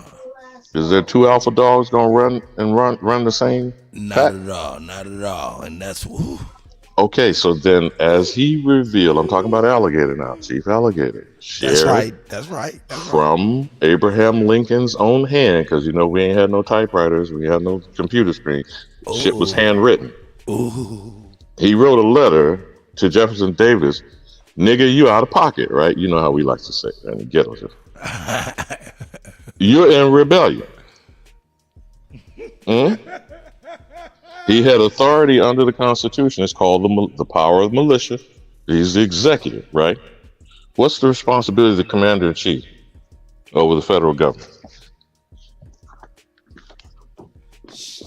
You charge of the military forces. Yeah, he's in charge of the military. Your responsibility is to protect the Union. Yeah, he he's did in say, charge I don't care if this is half slave or half free, or all slave. What was this quote? You know the quote. You may not remember the exact speech, but you know what Lincoln said. He said, I don't care whether we be half slave, half free, all free. I'm fighting to protect the Union. Huh? So war was not declared by the Congress. Right. War is declared between two foreign entities or foreign nations, right? Right. Now, I would argue they're all foreign, but for the sake of the discussion, right? So the federal government is being split in half. It's at war with itself, but is it at war with a foreign government? You feel what I'm saying? Definitely. Wow. So that the Congress didn't declare war against itself, right? And so if war was not declared until war is ended, at the end of a war, what happens? When there's the ending of hostilities, what happens to verify a war has ended? Treaties and things of that nature. So where's the peace treaty, Kutty? You see the second part of the question that he asked? So war is not declared. There's no document. There's no declaring of war in a congressional record. There's no peace treaty negotiated between the North and the South. There is no one that signed it in the Congress, and it was not also signed off by the president. We understand the process of civics and how this government is supposed to operate, right? Right. So Congress passes the law, the president signs it into law, right? Right. And the court has a judge to determine whether it's lawful. That's right. That's what we understand as the tricameral government we have in the United States of America. As I know it, yes. So after saying all that, Kutty, again, I'm asked the same question the Chief Alligator asked. Where is the lawful declaration of war between the North and the South? Where is the peace treaty signed and negotiated with the end of hostilities? And ultimately, the President of the United States, who was the Commander-in-Chief during war, operated under what was called General Order 100, or the Lieber Code, which, by the way, Kutty, has never been rescinded because he got shot in the back of the head. Now, that martial law and authority operating under wartime effect has never been questioned nor brought to the public in every president since Abraham Lincoln. So what do you think Joseph Robinette Biden Jr. is operating under today in 2023? Under martial law. Ooh. But Chief Alligator again has asked what has not been answered by Lord Abba, Dr. Reggie, even Sarnetta himself. What have they not provided? Source up or shut the fuck up? Ooh. They wasn't able to do none of that. Because it's not there. Now maybe you can go, spook us some shit and fabricate some shit. But you'd be making something up that never happened, right? Wow, this is crazy. Now then explain to me how Jefferson Davis goes and makes himself president over states that are in rebellion. And it was said that too. And the president of the United States said that you are rebels. And that is what they were called. What they called Johnny Rebs. And they had uniforms in the gray. And the Union was in blue. Right? And Johnny Reb is by definition a traitor. Committing sedition. And what did they do after the end of what we were taught, the Civil War? Because these motherfuckers are cousins and literal blood brothers, correct? Right. Did they take any of the motherfuckers and hang them and execute them in the country's county, the courthouse or the town square after tribunals? Because that's what they call it in the military. When you are either insubordinate, AWOL is what they call it, away without leave. That's what AWOL stands for. Or in seditious behavior and have been found to be a traitor. Do we not have 14 people who have been adjudicated successfully from January 6th as committing sedition? I believe Are so. they imprisoned in federal penitentiaries? I believe so. And what did they do for these Confederate cracker motherfuckers that were squatters that were in rebellion? They created something called the Lost Cause and put up fucking statues for these motherfucking losers, traitors, liars, murderers, and rapists, because they did all those things, by the way, while those hostilities went on until April 1865. And who's using Tayshaun the Confederate Don's banner flag as a badge of honor all through our damn backyard called Antebellum South? Man. Honoring seditious, traitorous criminals who shouldn't have been here in the first place. Who broke bad, isn't that what they call that show? I never watched that crap. Breaking Bad. Who broke motherfucking bad. Who Robert E. Lee was a graduate of West Point, an actual general within the Union Army that went and created a Confederate Army. And that motherfucker has how many statues across the South? I said Robert E. Lee, in case you didn't know who I said. Yeah. How many high schools named after this rat bastard? Man. You can still go look up the plantation allegedly Jefferson Davis owned while elected to the Congress and operating as a president in absentia or exile. I don't know which one you would choose. But both of these motherfuckers was cutting up and clowning on our front lawn. And what did Mama Chief tell you yesterday about Indian tribal behavior and what level of authority it has side by side with the federal government?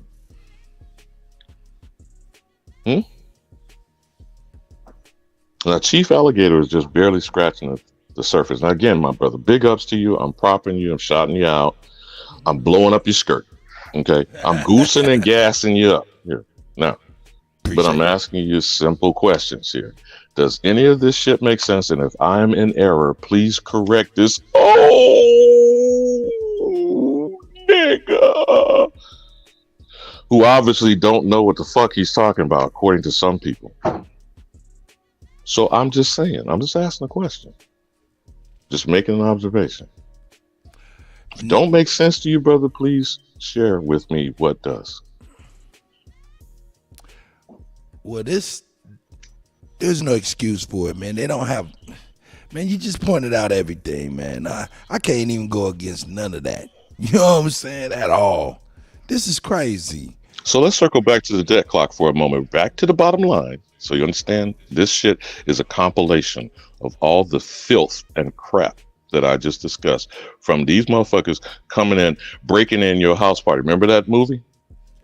Yeah. You had a motherfucking house party. You didn't invite some motherfuckers to your house. Scroll to the bottom line again. How much shit did they tear up? Remember, that's unfunded liabilities. How much? At the bottom, bro?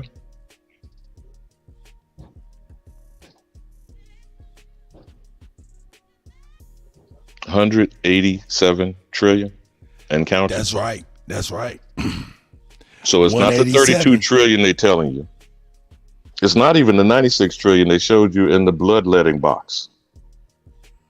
Notice how they put shit at the bottom is kind of like fine print, huh? You know how they do it, the back of a motherfucking contract, they call it terms and conditions type shit.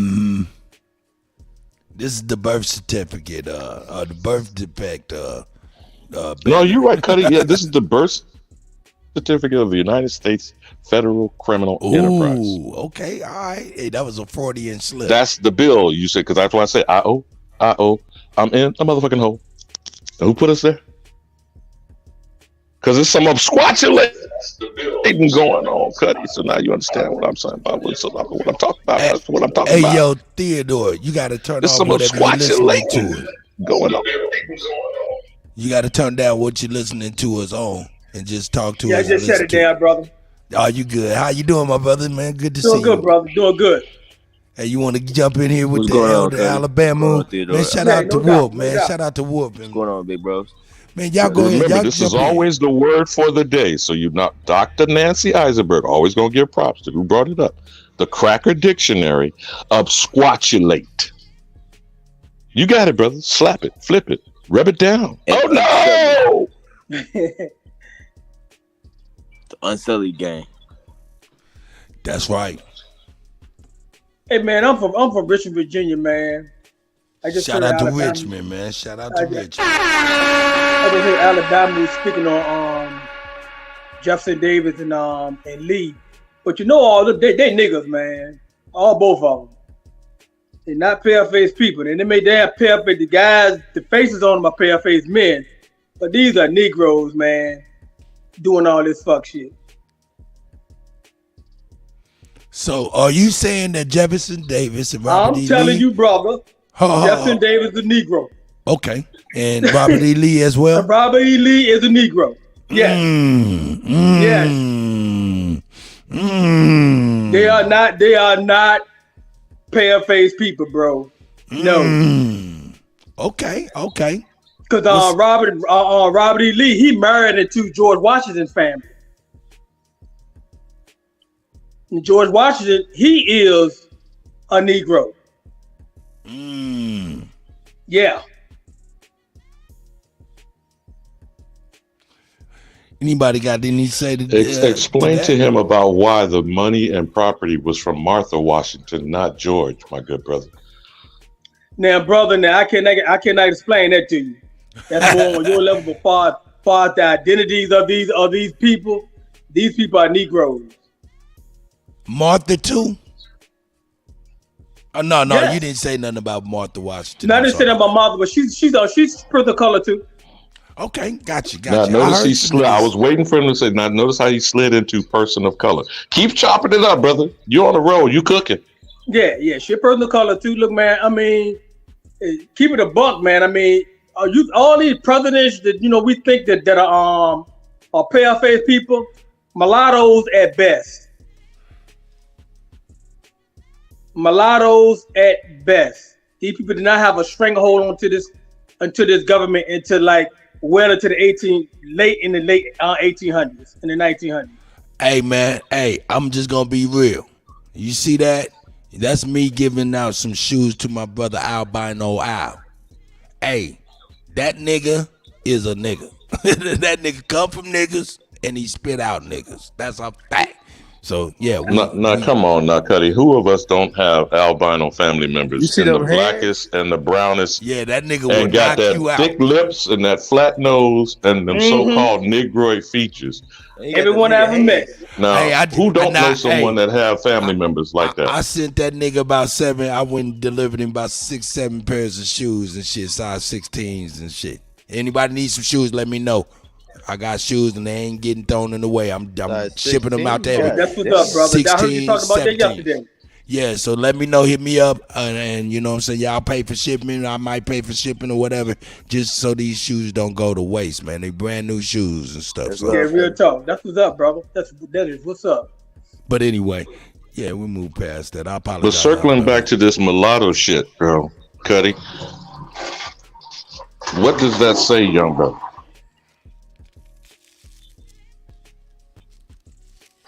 Remember that this Moorish statement, Kutty, about the 7 presidents before Washington and John Hanson being the last. Go ahead, brother. You was on the roll, man, from Virginia. Because Virginia's for lovers. Now let's love on us with some facts, bro. Yeah, you own it, brother. I'm just backing you up. That's all.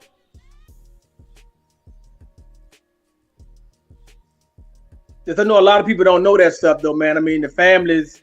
A lot of the families out here, they still alive, man. You know the most famous transvestite, cross-dressing, passing nigga in American history, Kutty? Would that be RuPaul? J. Edgar Hoover? John Edgar Hoover. Oh shit, I heard that too. J. Edgar Hoover, man, yep. Oh man! I was about to say, yeah, and it's rumored that him and was seeing each other. behind the scenes. Who you was about to say? I was about to say Michelle Obama. Oh damn! God damn! Hold No, on. you didn't do it. Hey. Drop the You're a ball. wild boy. Carry on. Oh shit!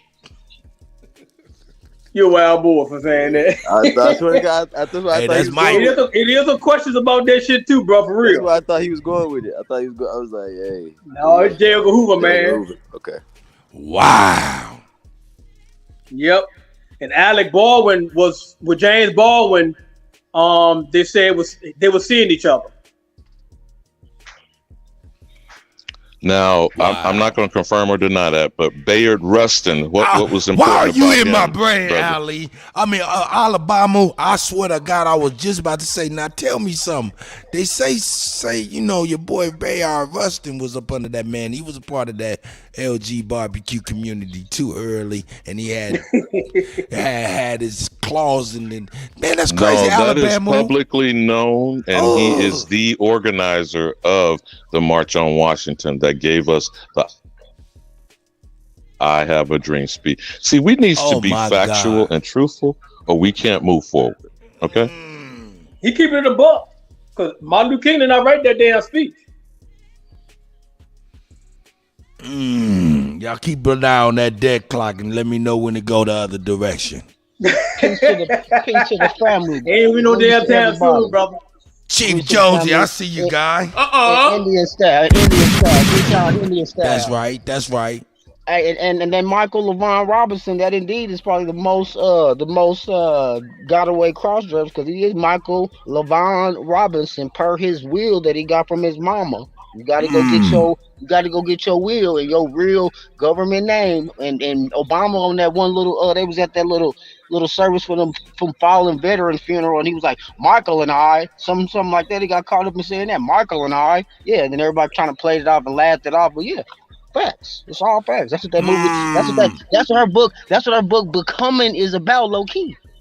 All the little travesties and the hurdles of trying to become something that you're not. Facts. Facts. It makes sense though. I mean, it lines up according to it lines up because Obama the one pushed this damn agenda.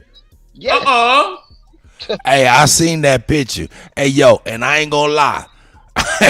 There's compilations on YouTube. They still got. Hey, when she was dancing. Now, wait a minute now, Cuddy, but wait a minute. That brother just said, hey, don't forget who pushed that gay marriage. The reason why Michael got away with it is because he got higher fucking CIA clearance than Obama. So he was the woman cross-dressing, but he was higher rank as far as the little entities that was running the show. His little CIA clearance is higher than Obama's. Hey, well, I'll tell you this much.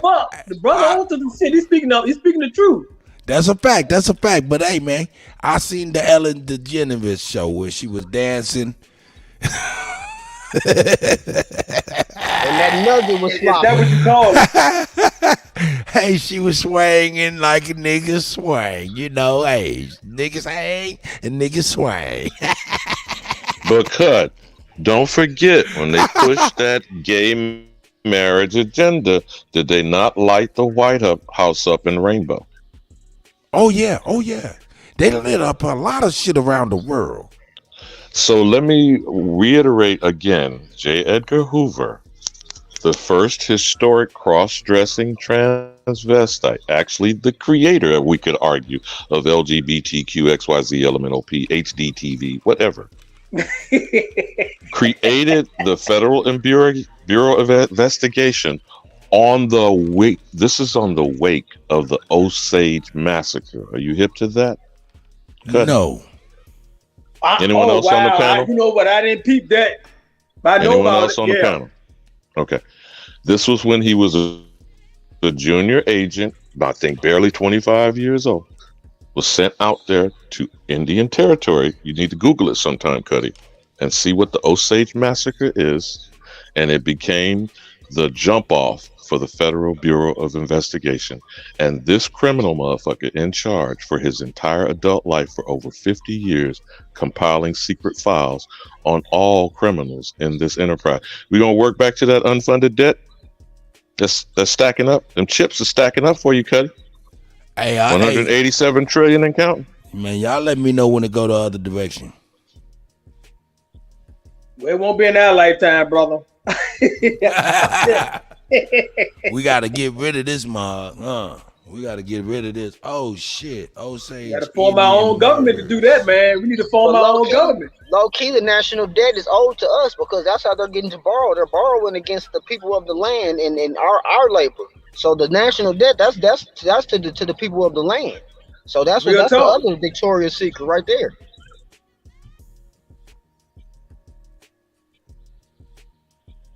So, Cut, do you understand what you're seeing as the Osage Massacre? Now, if you've never heard, the book is titled Killers of the Flower's Moon. Oh, wow. You gonna read my mind. You know about Sarah. Go ahead, slap it, flip it, rub it down. You know they have a movie coming out with, I think, Johnny Depp. No, not Johnny Depp. Who playing in that? Robert De Niro, but go ahead, brother. Robert De Niro. Yeah, but they got this this Euro Asian playing that part, and I was like, you know what, we need to stop making some noise about that kind of stuff too, man. Because you know, I noticed when we play roles that supposedly they say that was played by people, pale-faced people, they got a lot of shit to say, and we never speak up on when they have people playing the roles of us. And a lot of motherfuckers you mean like an that African playing MLK in Selma? Yeah. Or an African playing Harriet Tubman? Or a European playing as Whitney Houston? Because that's a European woman. So Kuttack, as you go into, and I know you're probably getting prepared to read what the Osage Massacre is about. Sarah Rector, any of you brothers on the panel familiar with her? The wealthiest, I'm familiar with the wealthiest guardianship in the state of Oklahoma. They got adopted by her white oil folks. empire that was stolen by them, and they created the state of Oklahoma in 1907. Correct. But Kutty, you got it. Yep, I know about that. Yeah, man, this Osage shit is crazy. The Osage Indian murders were a series of murders of Osage Native Americans in Osage County, Oklahoma during the 1910s to 1930s. Newspapers described the increasing number of unsolved murders as the Reign of Terror, lasting from 1921 to 1926. Right there, that time frame. Do they have a link to the FBI or showing J. Edgar Hoover coming in and investigating this? But notice how they use the word and not massacre. And you saw that Native American bullshit. But go ahead. I just think the same thing, brother. Same thing. Some 60 or more wealthy, full-blooded Osage Indians were reportedly killed from 1918 to 1931. Newer investigations indicate that other suspicious deaths during this time could have been misreported or covered up murders, including people who were heirs to future fortunes. These motherfuckers.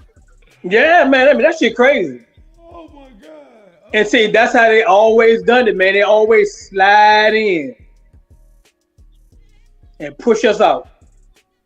But understand, Sarah Rector was a teenager. They took over her life with guardianship, something like between 13 and 15. Took over her life with guardianship, Kutty. Now somehow her parents mysteriously died.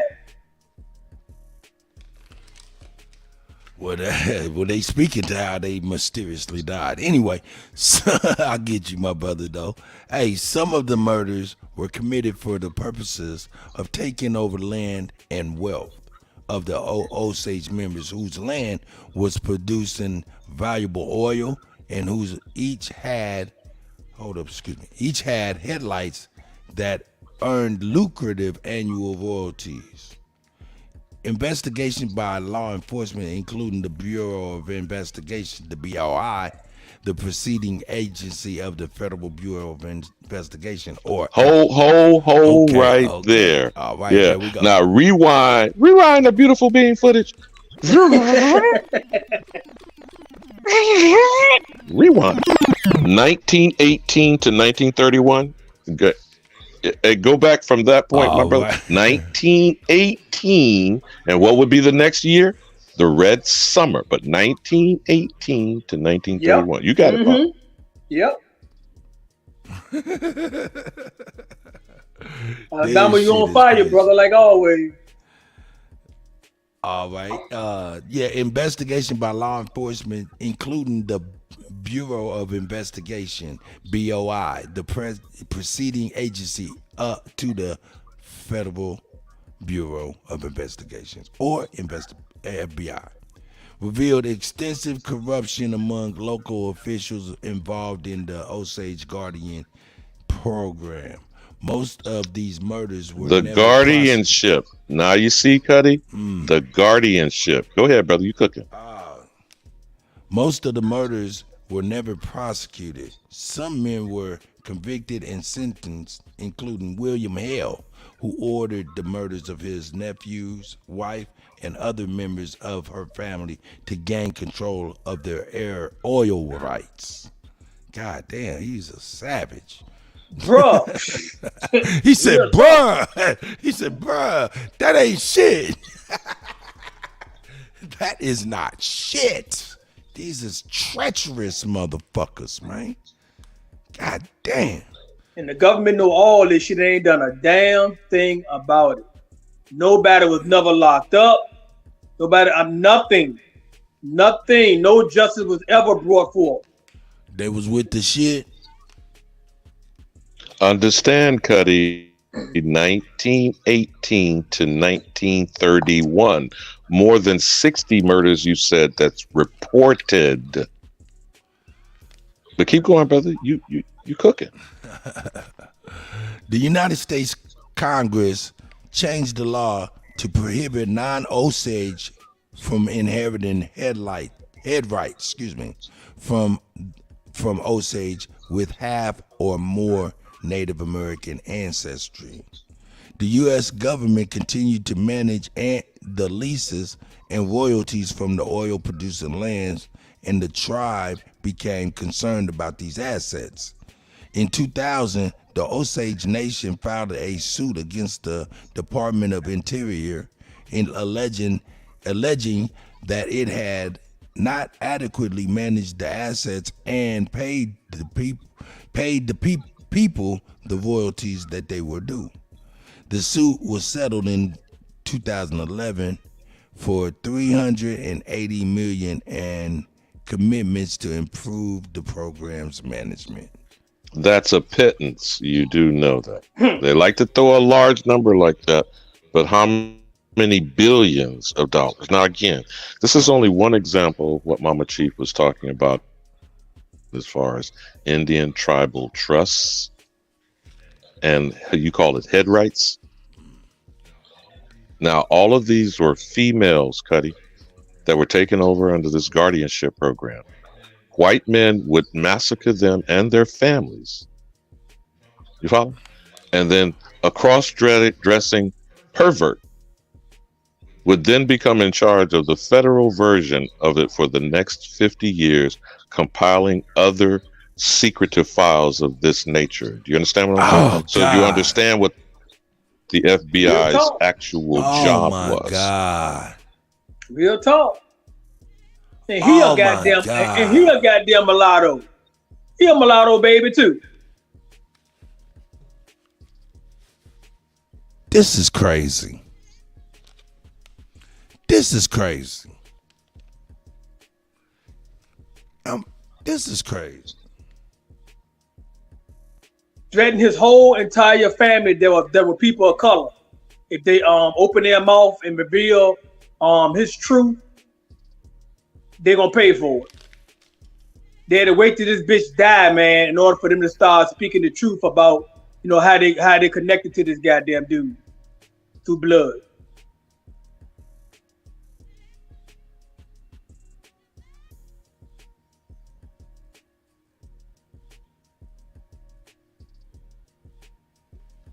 God damn, man. I'm over here looking at the murders in Osage County. and they just speaking about nothing but women out here. It seemed like some Real women. talk. It's a lot of women. There's a couple. There's a Brian. He was just Charles, but Lizzie. Man, there's a lot of women. Anna. It's a lot of different people, ladies out here, man. This is crazy, man. So, Kutty, if you open another browser, yeah, well, you know that was going to be the fallout. Sarah Rector goes side by side with this story, bro. But like I said, remember, this is only an Oklahoma territory who had just newly created state, 1907. And all of a sudden, miraculously, within a decade after the state's creation, they discovered oil. Like the doctrine of discovery. Yeah, that part.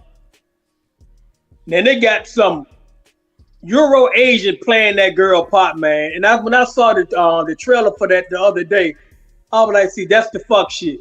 Because we got somebody else telling our story for putting some damn Euro Asian to play as this goddamn young girl.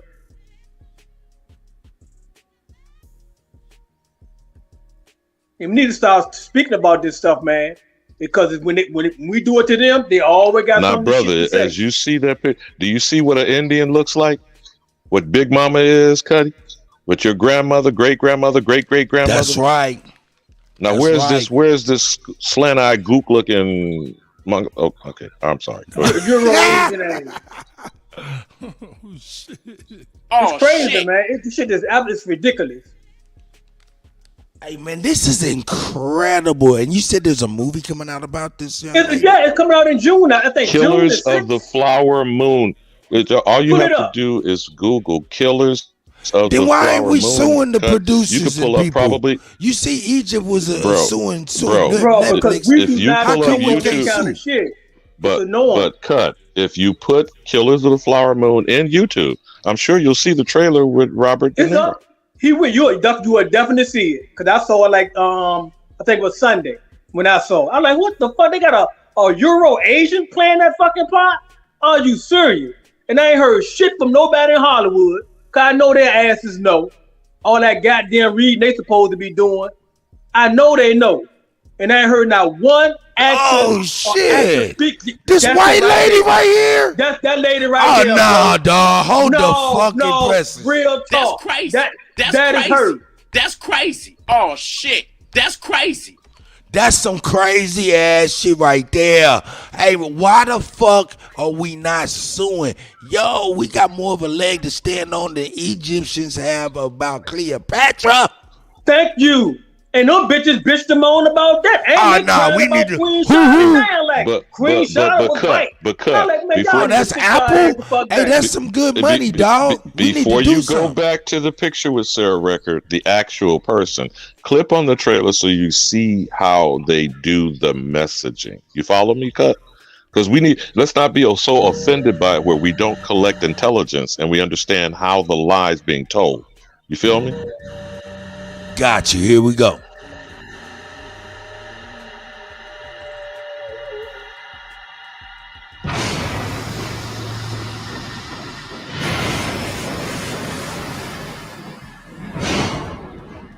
The Osage. That's Leonardo DiCaprio. Missouri and Osage. Yep.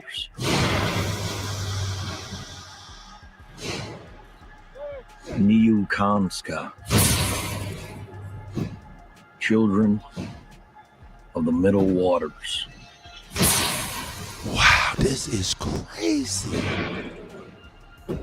Move, said the great white father. There are many, so many hungry wolves. Can you find the wolves in this picture?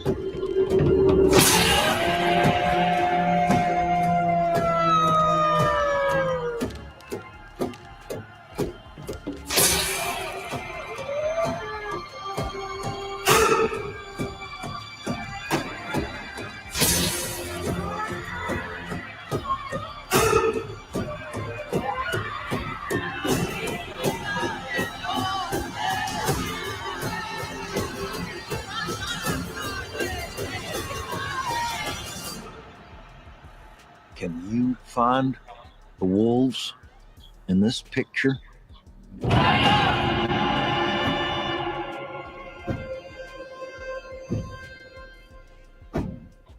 Now, Cut, I can't tell you whether DiCaprio is playing J. Edgar Hoover now, but you do know he played him and showed him as a homosexual. Y'all did see DiCaprio I seen that, bro. play Hoover, right? I seen that. This is some crazy. Now, hey, look, niggas be always talking about we need to make some noise about this shit. Hey, yo, what the fuck are we doing? We need to make some noise about this shit. This is oh my God, they're wrong dead to rights. NAACP at? Where that punk ass is at? They talking about some not to go to Florida. Fuck But that. now bring her picture back up, Cuddy, and the story that they say in whether Wikipedia, you know, the internet version of the shit. They at least put her photo up there, you know. Because this is 100 years ago, Cuddy. Now that is a picture, isn't it? This is fucked up. This is fucked up. Yo, I feel away, man. And you should, brother. Because when I saw it, that's the way I felt. Oh my God. Nah, man. Hey, what are we gonna do about it, though? That's the shit I'm on right now. What brother. we gonna do about it, niggas? We need to start. We need to get loud with this shit. We really do, because this is bullshit. Once again, these motherfuckers telling our history backwards. Now, one last thing, brothers. Okay, and so you know this is like the one tier drop with that motherfucker who played in those campaigns for ecology and pollution, who's 100% Sicilian. You know the motherfucker I'm talking about, that infamous Tonto motherfucker, Cuddy. Now in the movie, I'm over here thinking about my lawyer, man. See if this motherfucker I got you, bro. get up on I got this you, shit. and I'm not gassing or goosing you. I'm in your corner. What I'm saying is, effective information. Remember what I said earlier? Knowledge is not power. Correct, accurate information that's acted on is powerful. You follow Real me? talk. Now, Real, Robert De Niro's character in that movie, I don't care what his name is, that's the head of this guardianship program, bro. Oh shit! And guardianship means guardians of all of the women and people left over from the massacres. Virginia, tell them about it. Oh my Chop God. it up. These Man, I'm so annoyed motherfuckers. with this shit Hey, right this now, is bro. some devil shit. It is, bro, but it's always been the play. And we have not stood on our fucking square like men and getting these people face. No, this is y'all. You all know this bullshit. And this once again, they pushing the Native American in front of the world to replace us. Man, hold up, man. These motherfuckers know all about this shit. I'm talking about even niggas that come over here in contrary. They know all about. And why the fuck they ain't speak on it? Because Now, Cut, can Pandora's I box. ask you a Nah, question? fuck Can I ask that. you a question, Cut? Yeah, go ahead, man. All right. Go ahead, please. Imagine if you put a call in to Alligator and Tomahawk Tony and bring up what you just showed with us, just the trailer and the picture of Sarah Rector, and there are other examples of this guardianship shit that created the state of Oklahoma for these native bastards, these $5 hoes, pretendians, and frauds like Elizabeth Warren. Man, I can't believe this. I can't stand that. To be operating out of that state. That's why I'm pointing this out for you, bro. But I'm just saying, listen to what I'm saying, T-Cut. Can you imagine? Because this shit's going to drop in October, if you notice that from the trailer. Hey, man. Alligator, Tomahawk Tony, and you with just that trailer and this sister's picture and run with it. You follow me? Yeah, you in that community cut. Need to get the brothers together in the Queens, and y'all need to talk about this shit. Cause we need to stop this movement from coming out. Hold up, man. Y'all absolutely. Cuddy, do you correct. remember how they clowned the NAACP over the birth of a nation?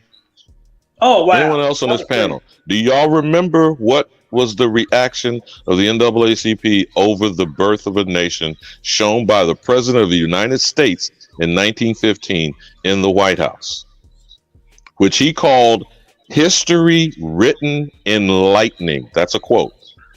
That's true. How is this That's no what we less say. that, my good brother from Virginia? How is this no less that? It's not.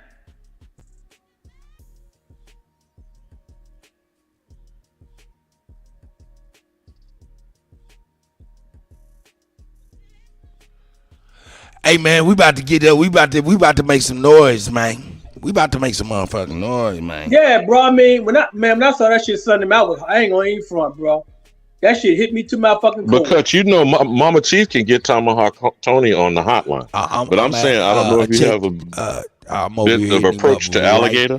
I'm actually hit. No, I don't have in fact, I'm gonna hit up Bap right now. Have Bap hit up alligator right now. But right now, I'm hitting up Tomahawk Tony personally right now. But I'm not trying to gas you up, my good man. Nigga, gas everybody up. We need to be gassed up. We need to be gassed up. We need some gas. We need some goddamn gas. That's been the whole point. That's been your whole point. Has been saying, yo, man, ain't shit been done. Y'all hearing the information and y'all ain't moving. Nah, we moving now. Nah, we gonna move This shit need to be done, brother.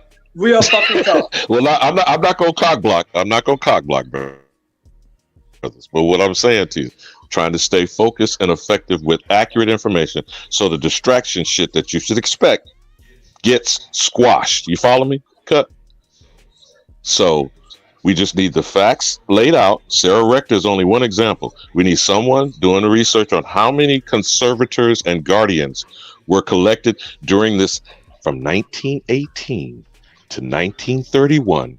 They've already said, and this is what they acknowledge, admitting 60 murders, which makes it a massacre, right? Easy. Let me call Bap real quick. Yeah, I'm getting this shit together. Man, I was trying to get on this shit is crazy as a motherfucker. I'm sorry, young brother, man. I appreciate you coming on, man. Hey, dealing with the elder, man. This shit need to be happening. Real talk, brother. I mean, we need to stop this stuff because it's going on too long. We've been sitting on our fucking tongues and they've been saying shit. And I understand why the elders have not spoken about this stuff. I understand, especially in Virginia, how the law was put in place to put the elders in fear when they was young, locking them up, hanging them, killing them, all kinds of fuck shit. So I understand the history of that. But fuck that. This is our time. We need to right this goddamn wrong. We need to start now.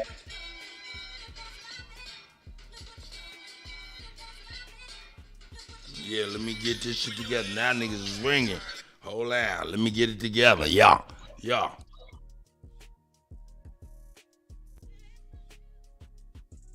Because in fact, it was a movie that was done in New. The guy who done the movie in New York, he had a bad representation of the Hispanics out there. He made it seem like it was more light-skinned Hispanics out there, and it was more dark-skinned Hispanics, Puerto Ricans and Dominicans out there. Hey, them Puerto Ricans got in his shit, bro. And shut that movie the fuck down.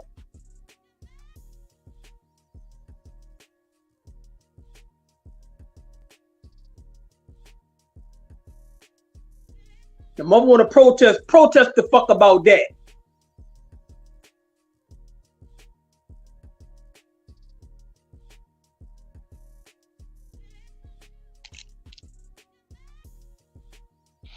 To bring focus one last time, Oklahoma statehood, 1907. By 1911, for the first article, what you pointed out when you were reading this earlier, Cut, whether you bring that back up about the Osage murder. And by the way, the book, is never translated accurately to film. But there's a book titled the same, Killers of the Flower Moon. When we're being misinformed and allowing others to continue the miseducation, then that's why you can go from this picture to who the hell was that on screen. And they found someone that's going to be, they're going to say shit like introducing. So this woman's career is being jumped off on a fraud. Right?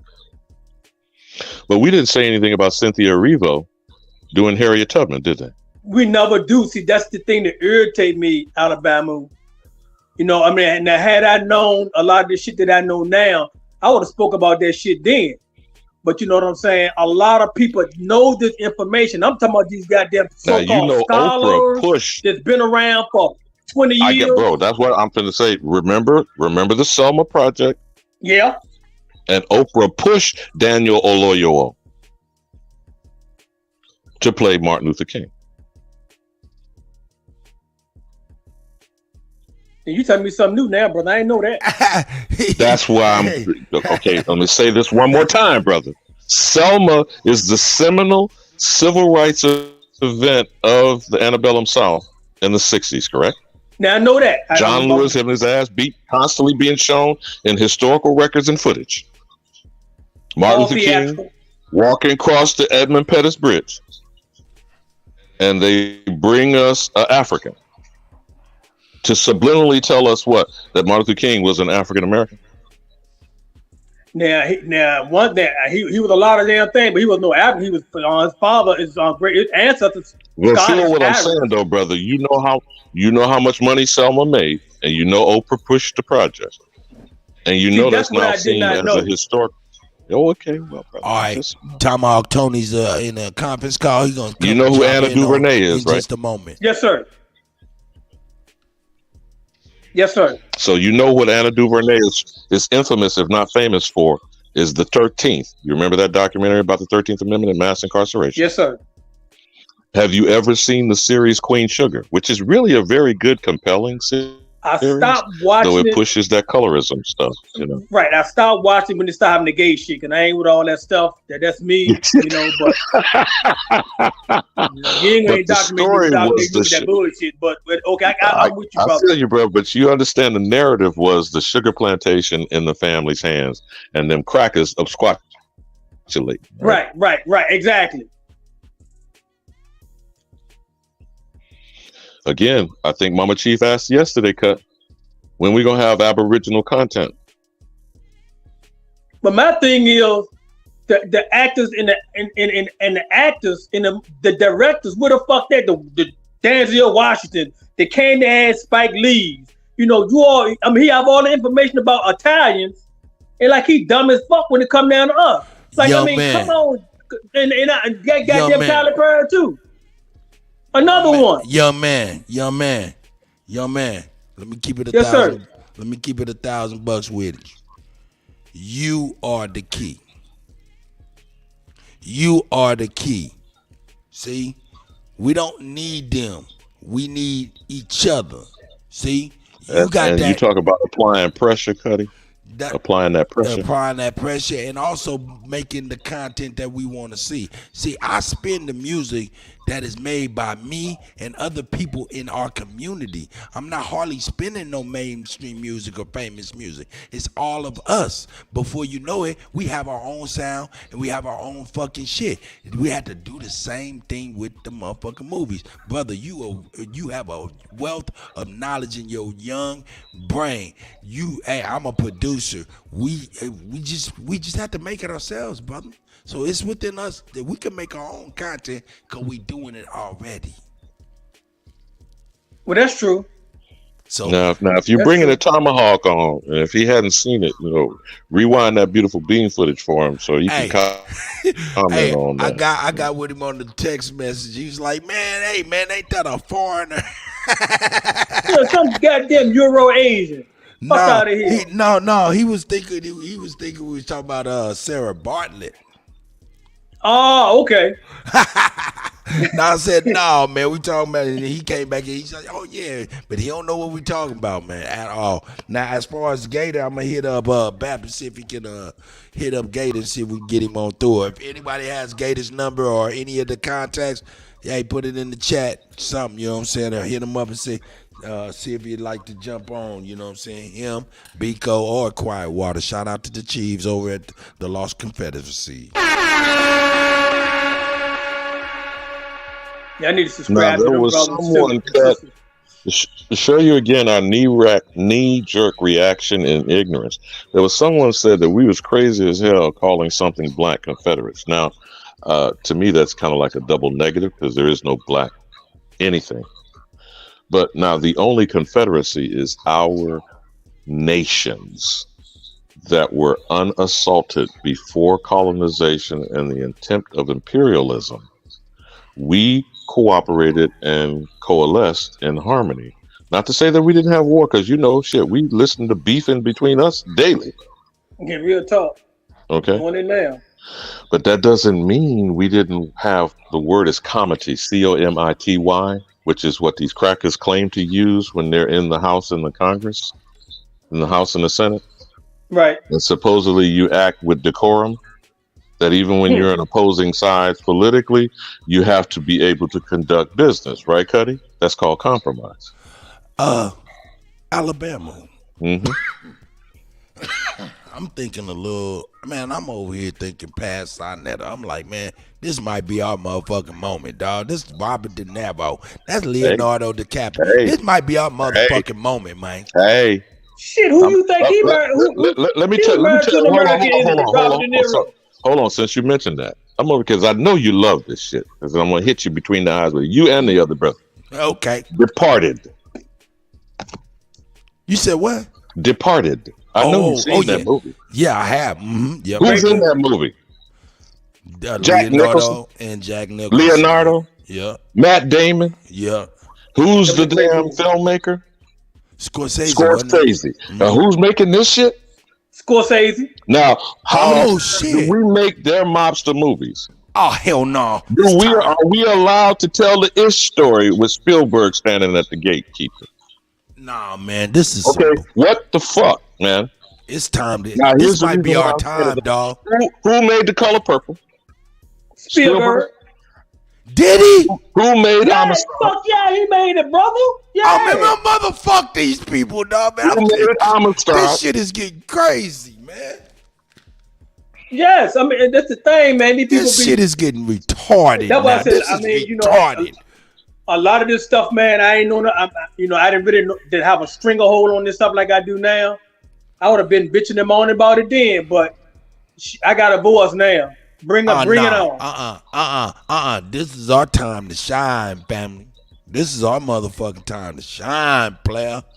They're putting it right in our fucking face, like this wham, is our man, what time the fuck to you gonna do about it? What you you gonna do about it? That kind of shit. This shit irritates me, man, to my soul. You see that young photo of her on pigtails there on that, but the one to the right at the top, is that her in her older age, Sarah Rector? Yeah. Yes. Now that one to the left, every time you see that bouncing bundle of joy on your lap. That's right. Look just like my grandbaby.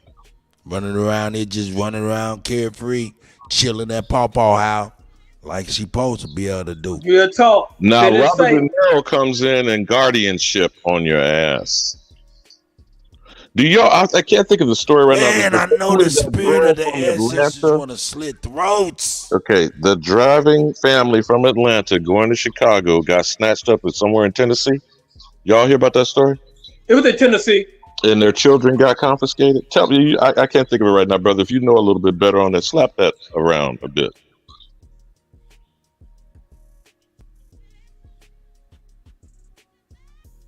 And I believe some marijuana was in the story, Kutty. Like some loose joints or blunts or something.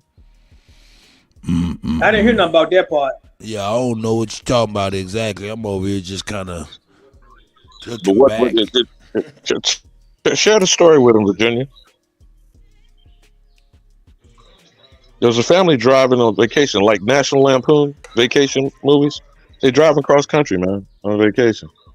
They got pulled over in some place in either Memphis or Nashville. And I don't know how the incident jumped off, but they got their children confiscated, cut by CPS. And I think they recorded that shit too, didn't they? Mm-hmm. Man, I can't think. I remember that shit too, Alabama. I cannot think of why it happened. In the chat may have a little bit more details on it. Yeah, but this was just in the last month. I think because her baby was underweight. I think the baby was underweight. To they are like it, because she had the baby on a particular diet. But CPS took their children, cut. Wow. I remember that too, but I remember the brother was talking about that shit because he did put it on YouTube. And the only point I'm bringing up this story is showing, again, this is within the last month or two, a contemporary version of this guardianship program. This guardianship that started then to create the state of Oklahoma is what we call child protective services across the nation. You follow what I'm saying, Kat? Hey, Alabama, you saying that's where it started at? Think about what I'm describing, young blood. The guardianship was used. Now, we already got that. You want to bring the article back up again, Kutty, and go in on what they said was the background of the Osage massacre? No, but I'm asking you. Because You I'm said the trying to guardianship connect the program top was the foundation was built on what took place in Oklahoma, but that's the birth of it. Bro, I mean, because look, the kids, look, they were saying they was leaving a lot of kids and women and children, so they had to. So they would confiscate the orphans. There you go. But go ahead, brother. Go ahead. You got it. You roll it. Cook. Oh man, this is crazy shit, dog. Hey man, fuck. And then they get to make a movie about it and wash their hands clean. We need to don't speak on it. We need to, hey man, they play. shit. Listen to me, man.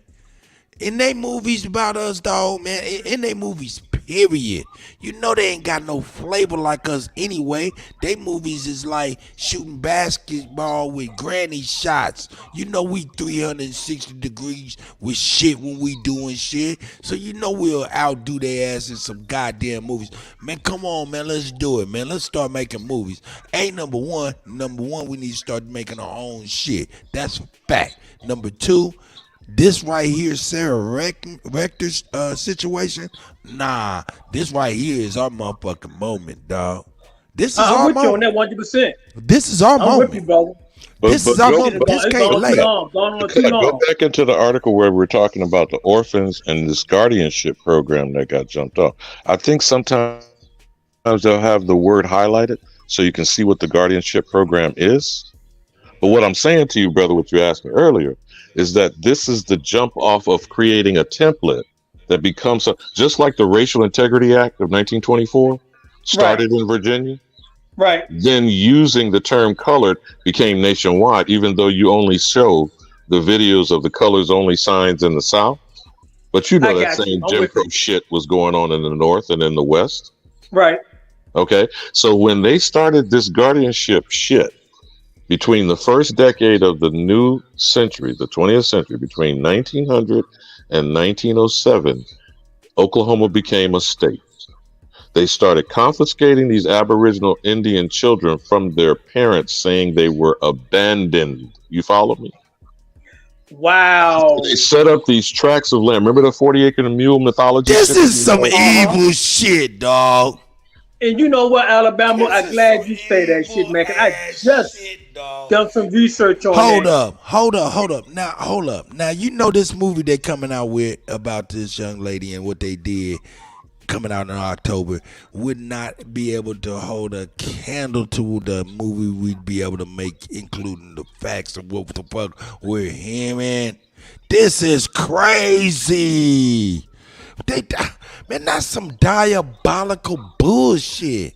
But Cut, I want to connect the dots by explaining to you how this is being set up. Okay. Sure, please. I'm sorry. First, the Indian Removal Act of 1830. The Trail of Tears. The displacement of Cherokee, Chickasaw, Choctaw, Creek, Seminole. Coming from what we understand to be Alabama, Florida, Georgia, the Carolinas, and Virginia, transported over the Mississippi River into other Indian territory that we know of today as Nebraska, Kansas, Missouri, Arkansas, Oklahoma. All right. Now all of a sudden they've crossed the Mississippi River, gone west, and became pale like this bitch we being shown in this film. We're now supposed to believe these Plains Indians, you know, that's these Mongoloid hybrids, right? These pretendians and these $5 imposters have now created 5 civilized tribes organizing in the late 1880s to 1890s, which is coinciding with this massive immigrant push from Europe, right? In the 1880s and 1890s? Correct. Do you know what the term Oklahoma Sooner means, Kutty? I never knew what that meant. The sooner you get here, the sooner you can take this land from these niggas. What? Now you talking about the Great Land Rush and some absquatulating going on. Now you understand why I keep saying the word of the day is absquatulate? Sooner or later, jeez Louise. Now that's why they named it. That's why they put the history in your face. That's why they call the football team the Oklahoma Sooners. And what is their mascot? Is it not the wagon? That settler wagon that they roll around on a fucking football field? Kutty. So they put in your face squatters and settlers stealing your land in Indian territory between 1890 and by 1910, what is created in 1907? The state of Oklahoma. And where is the center of all this 5 civilized tribal government activity but in Oklahoma? You don't hear shit about Nebraska. That's true. Not much. That is true. I'm finna slap him between the eyes, bro, because he's in the middle of goddamn Kansas. That's right. And how much time do you spend across the water that I know you can just walk the damn street? You're in Missouri. But pretty much. And what the hell do you know about Arkansas and Indiana? Indiana is Indian territory. Yes, it is. Yes, yes. Okay, so as the shit is in your face, Kutty, again, I'm not chastising you, brother. I'm just, I know. I'm just trying to be enlightening here because, again, knowledge is not power. Accurate, correct information based on truth, acted upon, can be powerful. You feel me, Cut? Real talk. Profound statement, brother. So now, 1907, state of Oklahoma. What's next?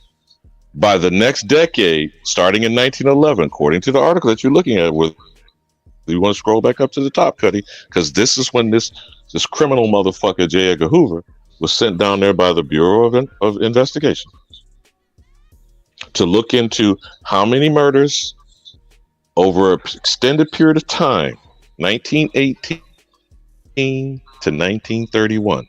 That's right. During this entire 2-3 decades, and I'm gonna fuck you up with something else too, by the way, side by side. These entire 2-3 decades, they are massacring, which means they're killing Pawpaw, Grandpa, and Great Grandpa. That's leaving women who are widows and orphans, their children. And you know, we just here to help you. Yeah, that's we're gonna put a guardian over the child. Now do you see where I'm going with this?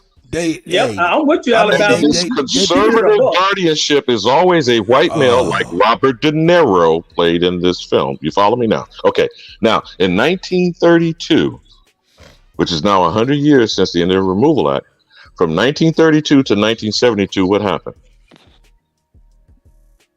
The Tuskegee experiment in Alabama.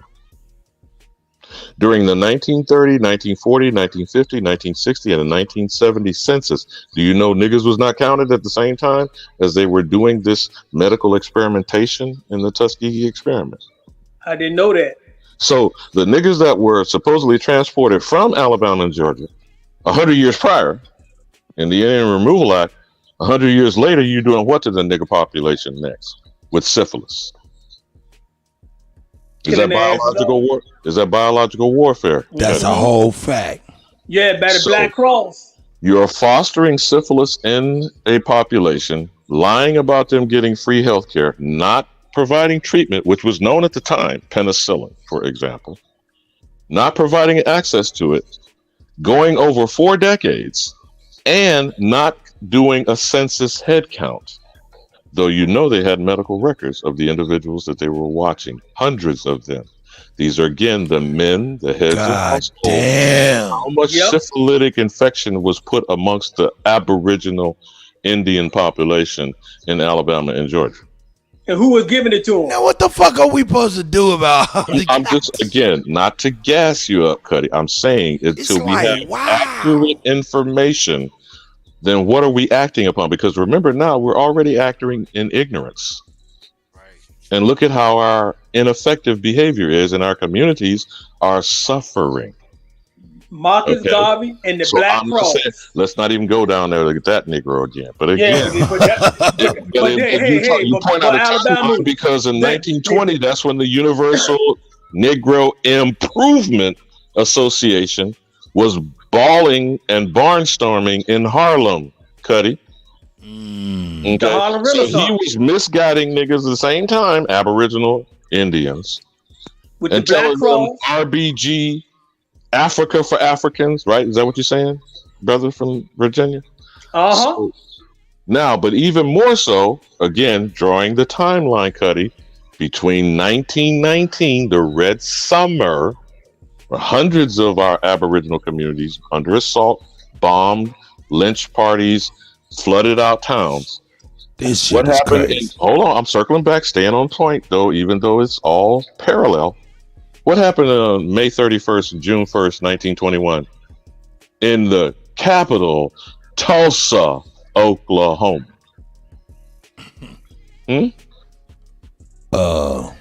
Greenwood, of course. Firebombs from the air and airplanes.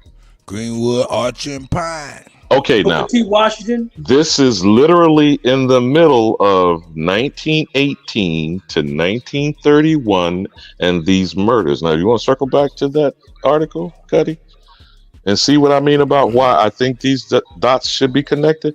Because Children Protective Services is coming out of this diabolical guardianship to create the land grab for the state of Oklahoma. Do you understand how we have the entire state that's already owed us from just this one program?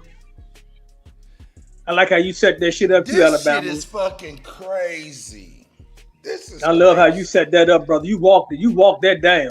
He's shooting the hell down. This is fucking crazy. You walked that shit down. That shit is crazy, man. But I never knew when it actually started, because I just started doing some research on that. This shit but is now nuts. all the shit. But now listen to you. I see how it all adds up now. Nah, I see y'all frustration on little shit. When we be hung up on little shit don't really matter. I see it. Yeah, this I was see the all in elders' the details. frustration. The OSA was the first investigation that they was attached to, and that's what led up to having the FBI organization now. A lot of people. This might be our shining moment. This might be our shining moment. Our No. only opportunity. We need to make it our shining moment, This bro. is our opportunity. I mean, it's right in our face, and they telling you what the fuck y'all gonna do about it now? What? What? Pull up. Pull up. What you gonna do? And fuck that. I'm pulling up. Now what the fuck y'all gonna do? All right, Kaz, what do you want, nigga? What's happening, man? I hope y'all. I'm trying to hear what kind of bullshit you on real quick, so I can determine whether I want to deal with it. But right now, we're in some serious shit right now, bro. We ain't fighting on each other right now, bro. I see something.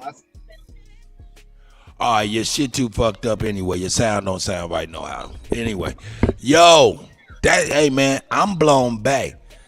And I really understand. I mean, you know what I'm saying? I understand the elders' frustration. Before I was like, man, hey man, I get it, man. We got a lot of work to do.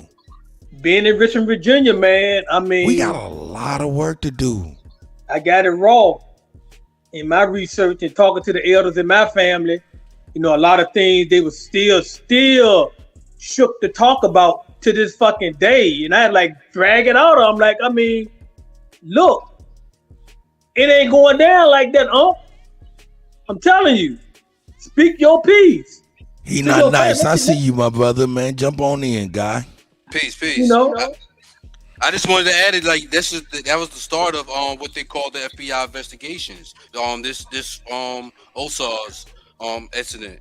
This is when they started implementing the FBI to investigate on all lands, like almost like coming in and saying, "Yo, what's up? What y'all doing?" These people, elaborate schemes has a lot of webs in it, man. We a tangled web we weave. and it all comes with consent, unwilling consent. Hey Terry, if you saying something wrong, come on in here and speak to it. Other than that, you just in the chat, just on some typing shit, nigga. You come on up in here and see if you got something if you can test. You know what I'm saying? Which I know you ain't gonna hit the panel. You just in there typing. But anyway, here we go. Shaq, man, what's going on, my guy? I see you, my brother. Woo, my God. Peace and blessings to the panel. Alabama move. God damn. Man. That's right. Problem, action, solution. What he just described.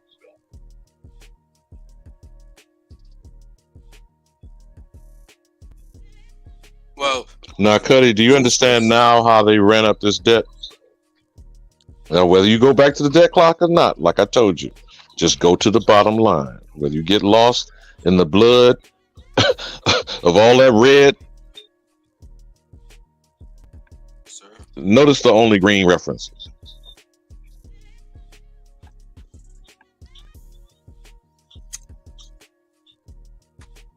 But Kutty, if you're still on that article, do you see where it says guardianship? Because I was hoping we could see and understand clearly what I meant about why the Children Protective Services has evolved out of this crime. And no parent should have your child a ward of the state.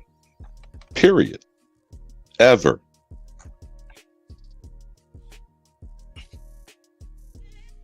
Yes, sir.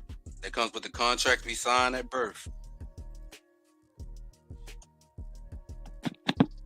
Keep signing these contracts, bringing out. You were speaking on the Texas, I think it was Texas or Tennessee with the lady, with the baby. They took the baby from them because it was say one of the things they had. I think they had they had the baby not in a hospital, and the baby wasn't accounted for, and someone in their group of people somehow gave information towards them, and when they got stopped, that was one of the things that got them stopped in the first place. The people that got the kids took, and then they got the kids back later. Now think about it. They took these kids. What they did to these kids? They was out of their guardians or their parents' arms. What they did to them kids? You just gave your kids to strangers. Let me ask you, is that the same case where the New York State Trooper pulled that black couple over? Mm-hmm. We talking about the same one. The one with the kids got taken from the parents. And then it was a big thing on the news or whatnot. And then they got them back.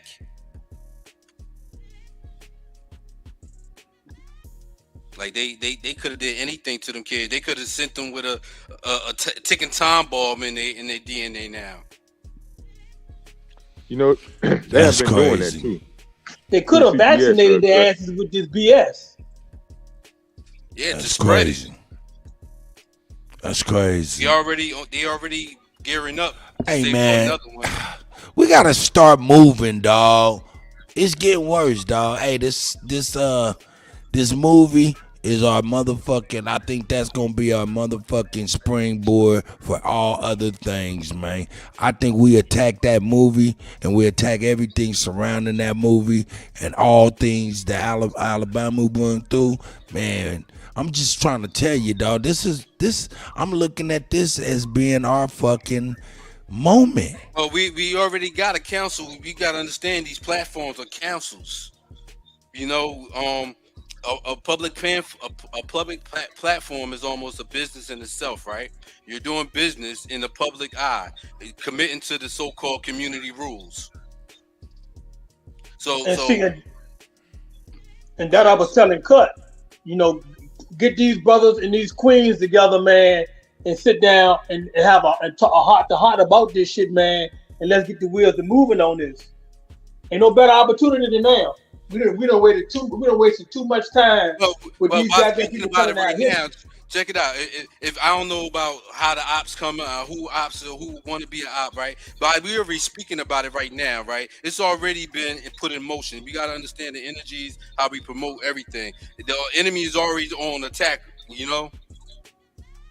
The enemy is always on attack. So to do what is the first thing, right? Everybody can just go to the state government, go we can web it right now from everybody from their state, everybody in the individual state. You know what I mean?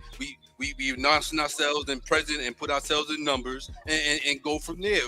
Miss Becky, Bethany has started that Indian. Yo, this is real, bro. It's a lot of paperwork. Or if we ain't want the paperwork, it's time to gas up. Hey, man, I'm about to get in touch with my bro, man. I do have a Native American brother, man, that's a high-ranking member of the Comanche tribe. You know what I'm saying? I'm a holler at my guy, man. You know what I'm saying? I mean, you know what I'm saying? Growing up around these Midwest, man, you have a lot of these brothers and sisters, and I'm gonna tell you, that brother right there, his mom's brothers, man, these people, great people. You know what I'm saying? Of course, they're of the Mongolian descent, but nonetheless, great people when I was a kid. Great people as an adult, man. I'm trying to tell you. So shout out to my brother Travis, man. But man, I'm gonna see if I can bring him on the show, man, to get some clarity, man. See what they know, because he did invite me last year to one of their powwows in Oklahoma, and then another thing they was doing down there. You know what I'm saying? And I didn't even go. I was gonna bring a camera and bring everybody to the powwow, see what they was gonna do, but I really wanted to sit down with some of the elders to see what they knew about us, what they willing to reveal about. Cut, I appreciate you. If you do that, I would encourage you to do so. What I would suggest, are you familiar with Jay Winter Nightwolf? No, sir. Pull up his interview with Farrakhan and see what that makes you think about. Hey, hold on for a second. Before you do that, don't you know he recant that shit, bro? I want Kutty first to look at it and see what because I know how you feel about Farrakhan, right, Cut? You hold him in some high regard with a respectful position as an elder through our certain troubled times that we call the civil rights movement. But I would just be intrigued to see your reaction to that interview. Now, Virginia, you seen that interview? Yes, sir. I seen it, and I seen how Chief Nightwolf recant what he said. He backed up all that shit, dog. I don't know what that means pressure coming from them imposters after the fact. Yeah, I got you. Somebody said something to him about it. If the interview is still there, I really advise you to look at it, Cut, and see what you think. Okay, and it's Jay Knight. Who did you say? I'm gonna look it up right now. It's Jay Winter Nightwolf interviews Farrakhan. And this was about the anniversary of the Million Man Mark, brother. About 20 years later, right, Virginia? So it would be somewhere maybe around 2015, Cut, during the Obama administration.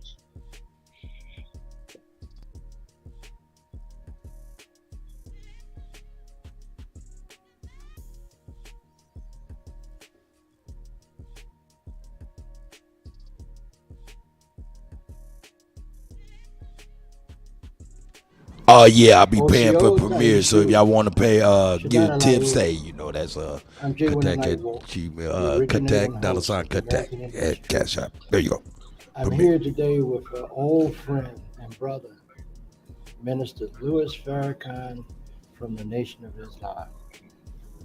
I'm honored to sit with you again.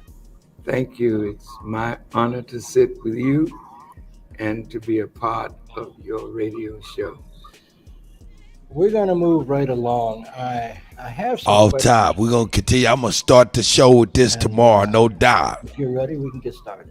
Yes, sir. Okay. You know, you're working around the clock on this important event slated for October the 10th, 2015, that will take place on the National Mall. It must be taking a toll on your health, and you're spending large sums of money on the Justice or Else crusade. What do you hope to gain, and what do you hope to accomplish? Wolf, your shit ain't connected. You got to leave and come back, Wolf. All is to unify our people and our struggle under one theme that rises above all personal and organizational agendas. And that theme is justice. Justice is a principle of fair dealing. It's the greatest of those principles. And the Honorable Elijah Muhammad taught us that justice is the law that distinguishes between right and wrong. It's clear that Black people in America have not received justice, fair treatment, equal treatment under the law. It's clear that the Native Americans, the indigenous people of this hemisphere, have not been treated fairly or justly. It is clear again that our Latino family has not been treated fairly, justly.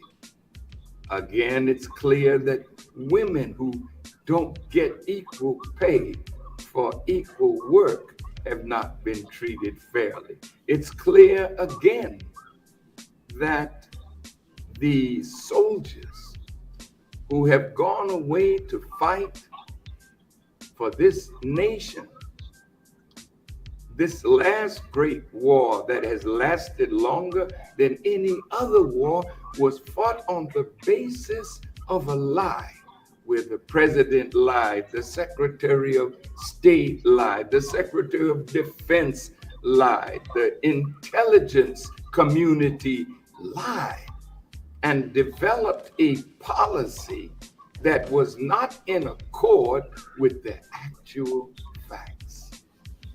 Not fair treatment. So when you look at all those who have a gripe and no real avenue for the redress of their grievances, what greater thing than for all of us to unite and form a great brotherhood seeking justice. Now, I know that you have made considerable donations to the Haitian relief effort following that devastating earthquake, including a water purification system. Do you have any comment about the ethnic cleansing of Haitians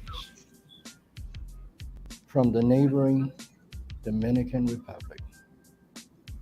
As you know, the Nepalese members of the United Nations Armed Forces, who were the victims of cholera in their own country, brought cholera to Haiti by pouring their defecation and other things into the river that flowed down into the capital of Haiti, poisoning the water supply. The United Nations is not treating the Haitian people fairly by admitting that this is what happened, so that reparation can be given to Haiti for what the Haitians have suffered behind the evil accident, or we say the tragedy of nature. So we invested in a water purifying system that could cleanse that water. And we thank God that we were able to give it to our brothers and sisters in Haiti, but they needed so much more. Now the Haitians are suffering between themselves and our brothers and sisters and their brothers and sisters in the Dominican Republic, who don't see the Haitians as their brothers and their sisters. This is the product of white supremacy at its worst. Because here you have two Europeans, the French and the Spanish, that brought Africans into the Western Hemisphere. It was the fight of Toussaint and Dessalines and Christophe and Boukman that brought freedom to the entire island that was called by Columbus Hispaniola. And now that the Spaniards are on one side and the French on another, the poison of white supremacy from a French perspective and from a Spanish perspective, now like a skunk. You know, when a skunk urinates on you, you have to really wash and clean to get the scent of the skunk off of you. And when the skunk is killed, there's a stench that lingers long after the skunk is gone. The French are gone. The Spaniards are gone. But the skunks that have poisoned the bloodstream of black and brown people. They created a brown people by intermixing their blood in the African blood and then imposed on them Spanish language, French language on one side, Spanish culture, French culture, the hatreds that exist between France and Spain imposed on the people. And now the Brown family, made that way by the white man putting his blood into Africans and telling the lighter that you're better than your black brother, though there wouldn't be a brown man if there were no black man. We are the father of it all. So if you cannot honor and respect your own father and hate him after he got you your freedom, and then the United Nations will not sanction the Dominican Republic to force more equity and justice. This, if it continues, will lead to a terrible condition of strife. And I have brothers that are Dominicans and I love them greatly. And I have Haitian family brothers that I love greatly. But the ignorance of the roots of their condition has to be exposed. And when you expose the root of a tree to the light, then that tree dies. The tree of white supremacy, its roots have to be exposed that that tree may die, that we may live regardless of race, creed, or color in peace and brotherhood with each other. And the stench remains. And the stench remains. I would like to turn your attention to issues closer to home. There's a solid archaeological evidence that African sailors, more specifically the Phoenicians, came to the eastern shores of the U.S. over 50,000 years ago and coexisted with native peoples. Also, several tribes became involved in international trade on the high seas through the Phoenicians. And for some time, they've always had this story that, oh, the Phoenicians were white sailors. In fact, they were not. They were black ocean-going sea merchants that had established international trade on the high seas long before the white man came to the Western Hemisphere. Our ancestors have been inextricably partnered for many millennia. There was a Native American presence in the last Million Man March. Since then, what has been the status of the relationships and alliances between our peoples? Have these bonds been strengthened? And if so, how? Now, Cut, I want you to pause for just a second. Why not? To be very honest, there's always attempts by well-meaning people to put the black and the red together. I have been involved in that for nearly 40-some years, maybe more. But joining the black and the red still has to go through the white. The white people have infected the red and the black with attitudes that develop because of propaganda. And when we were slaves in America, many of the Indian tribes gave the blacks refuge in the tribal lands of our brothers and sisters. And they Cut, can you hear me? So many of us show traits of our mixture with our Native American family. I can hear you. He probably stepped away. Yeah, I wanted him to pause it here because I wanted him to hear why this is the type of misinformation that's going on, but we'll listen.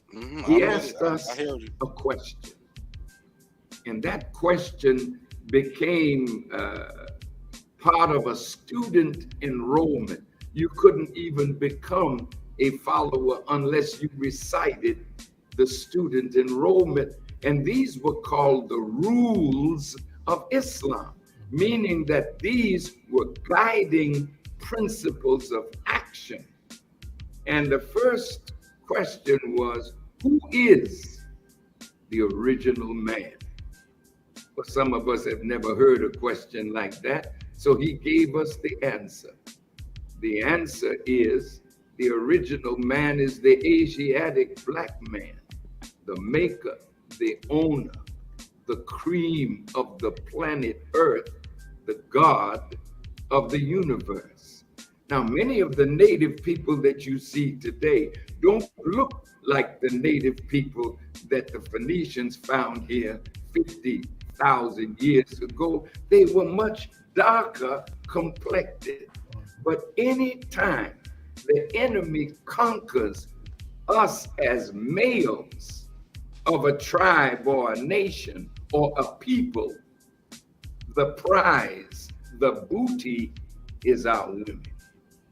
So they come among us, they mix their blood among us, and as we get lighter, we come under their sway.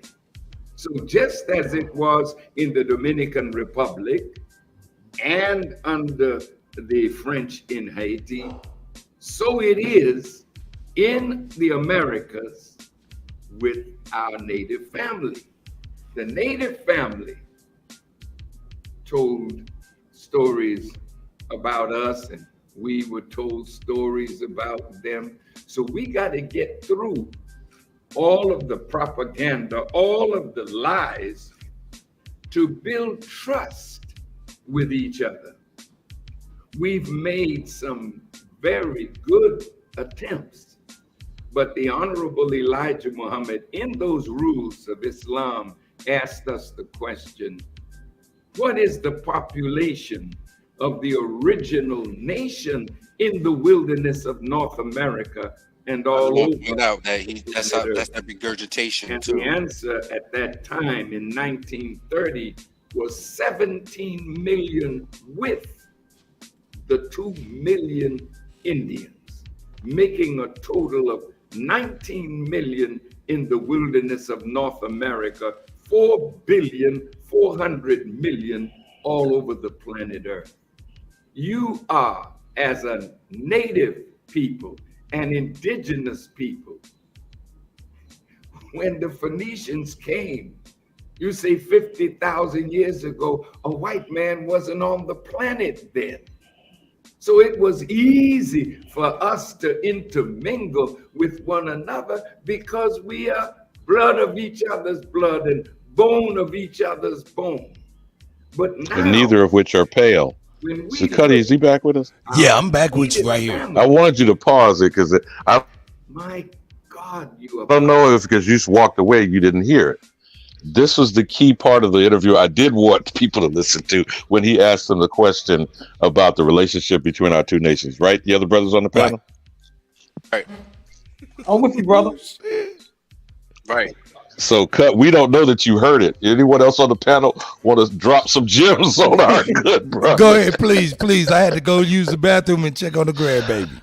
Now, basically, he was like saying the relation with the white man, they intertwine with our blood, right?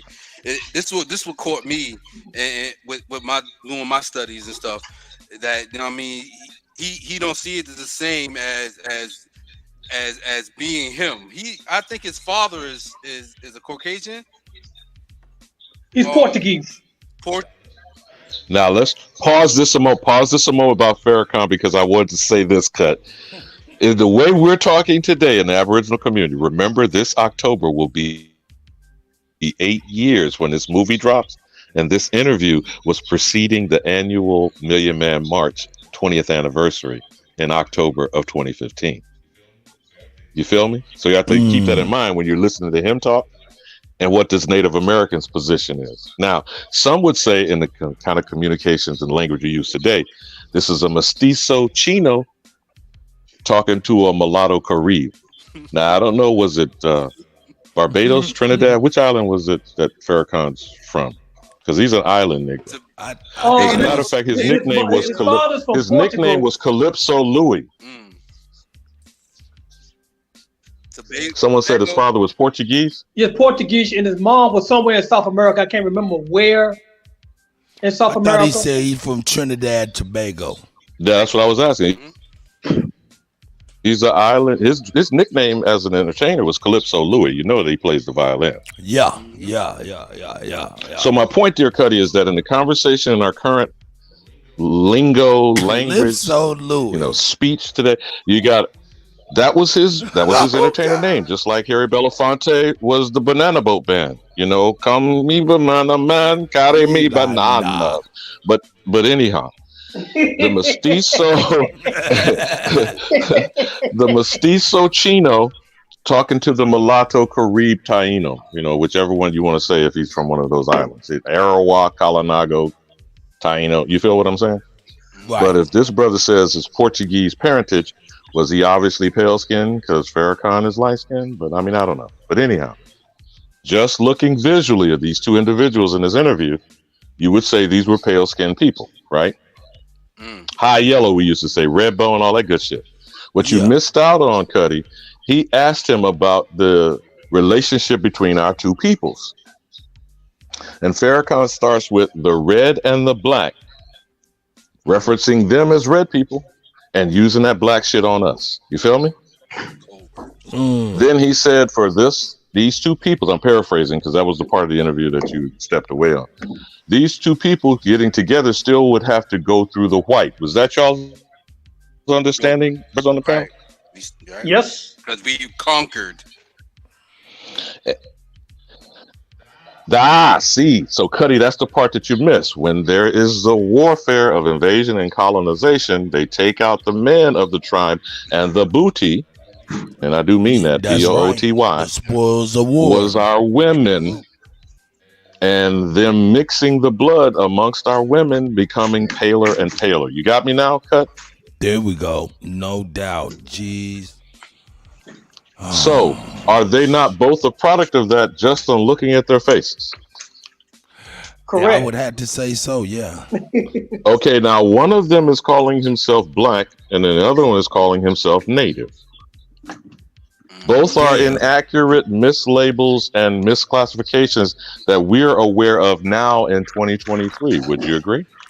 Misnomers. Most definitely. Misnomers. So, Cut, I don't know if you were going to jump off your show. You said earlier, but you jumped this off. Maybe, I just wanted you to be aware of what this conversation was. And the premise was the bringing together the Native American community and the so-called Black/African Americans. Remember, this is now 2015 with the African American first Black president in the White House. You feel me? And what was the Million Man March supposed to accomplish anyway? Now we're going on another decade since 2015. It was a ritual. But we were called the Million Man March, not black men at the time. Right. But it was understood that more than 2 million so-called black men, aboriginals, cut, descended on the 10 square mile of District Columbia. And not a single Negro that day was killed. Was mass incarcerated in October 1995. I think nobody died that allegedly. Allegedly, and no crimes were committed. Allegedly, I'm just saying. In 1995, remember we talk about a history lesson. Cut. Oh, this is the 20th anniversary of the original Million Man March in 1995. That was after Rodney King. That was after the O.J. Simpson trial, right? Oh yeah. So one person in this interview is referring to themselves as a native. Yep. Other person in this interview is calling himself black. Right. And presuming being black is a slave history. Y'all brothers heard him say that, right? Because we understand that this narrative is rent. Who did he say was the original man on earth? Y'all know the NOI. Y'all know the NOI. Come on now, brother. Come on with me. Asiatic original man. The Asiatic black man, Kutty. That's what he spoke yes, because you were stepped away. So what I'm saying to you is that but I know that teaching though. So I know you do, my brother from another mother. So what I'm saying to you, I got you. He talked to Chief Nighthawk. No, I mean this is Jay Winter Nightwolf asking Farrakhan, what do we need to get together as a people around justice, Kutty? I'm going to ask you, what would you say is justice after what we just got triggered by with Osage? There's no justice. If someone like Jay Winter Nightwolf, which is now being told to be a Native American, which is going to be put up on the big screen, and you saw in that clip, is going to be perpetuated as a red man, right?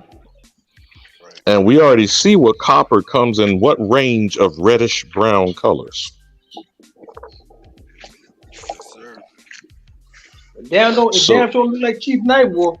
So these pale people who are the product of conquistadors, English, French, Spanish, Dutch, colonizing European invaders. And how many times did they have to intermix only amongst themselves to get bleached out and be as pale as they're looking today? And to then tell the original Aboriginal, like that great picture of that sweetheart, you want to bring Sarah Rector back up?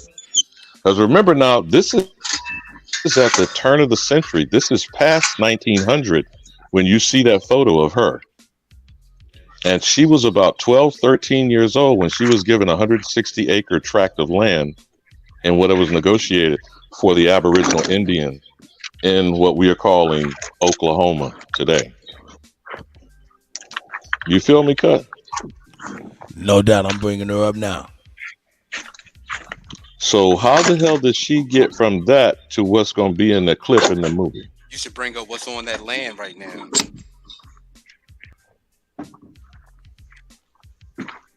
How has her land progressed it now? Who has that land? And whoever was it said in the chat that he has recanted. I'm talking about Jay Winter Nightwolf. And Farrakhan has not mentioned a word about being in by the way, one other little fact that when you'll see in the interview later, he reveals that his wife is from the Lakota Sioux Nation. Did you know that, Kutty? No, I didn't.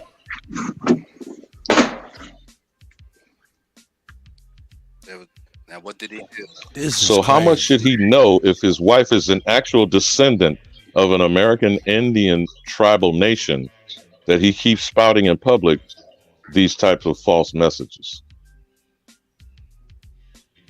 Because he's trying to be accommodating to allow the Native American to exist in their imposter state?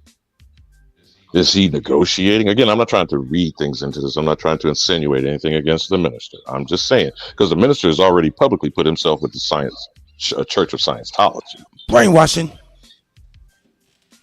So if you're with the Church of Scientology, I guess you're a step away from joining the Mormon Church as well. What did they work on in putting these Plains Indians in power positions through Nevada, Utah, New Mexico, Arizona, North and South California, up to Montana, Idaho, Big Sky Country? I mean, where,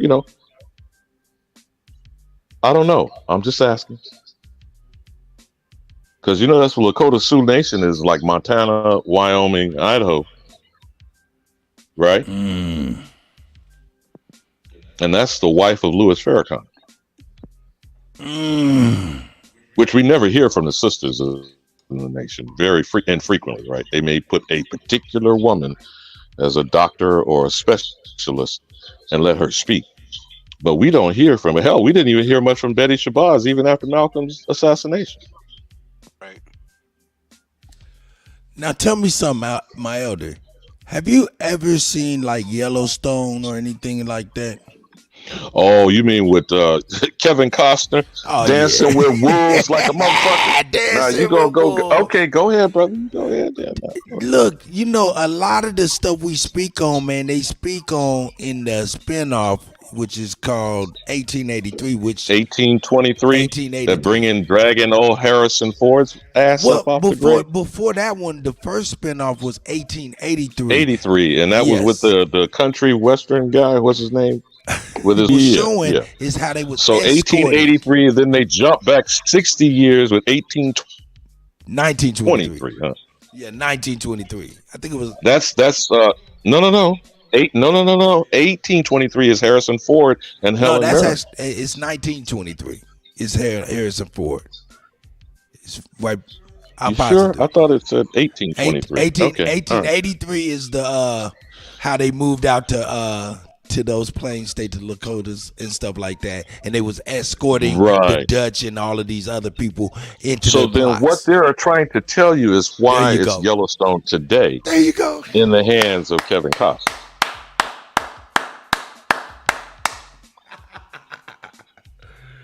Hey man. Now they call that shit in Hollywood the prequel, not the sequel. Yeah, the prequel. There you go. There you go. Mm-hmm. Yes, exactly. But in 1923, what was happening in Osage?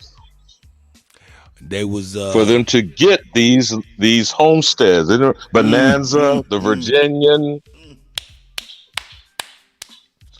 Big Valley. That shit great. Remember that? The $6 million man, Lee Majors. Oh yeah.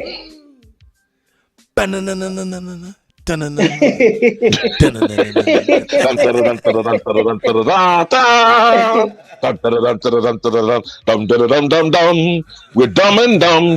dumb, dumber, dumb and dumb.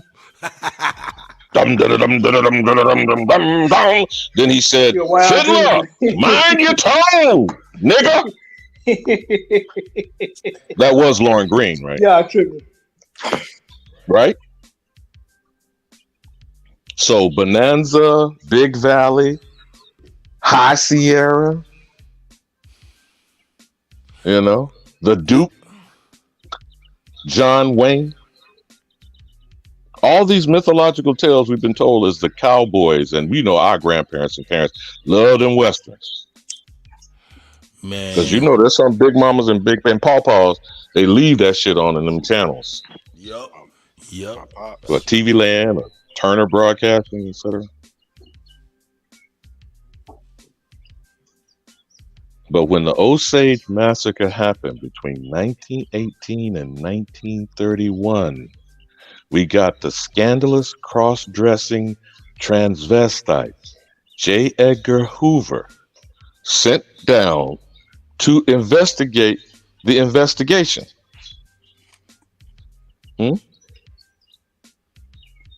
And created the Federal Bureau of Investigation.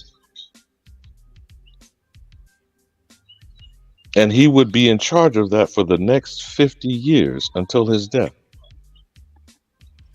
God damn.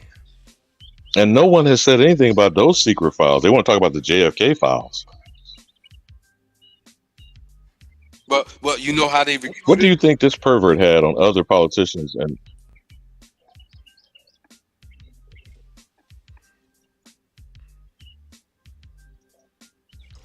this is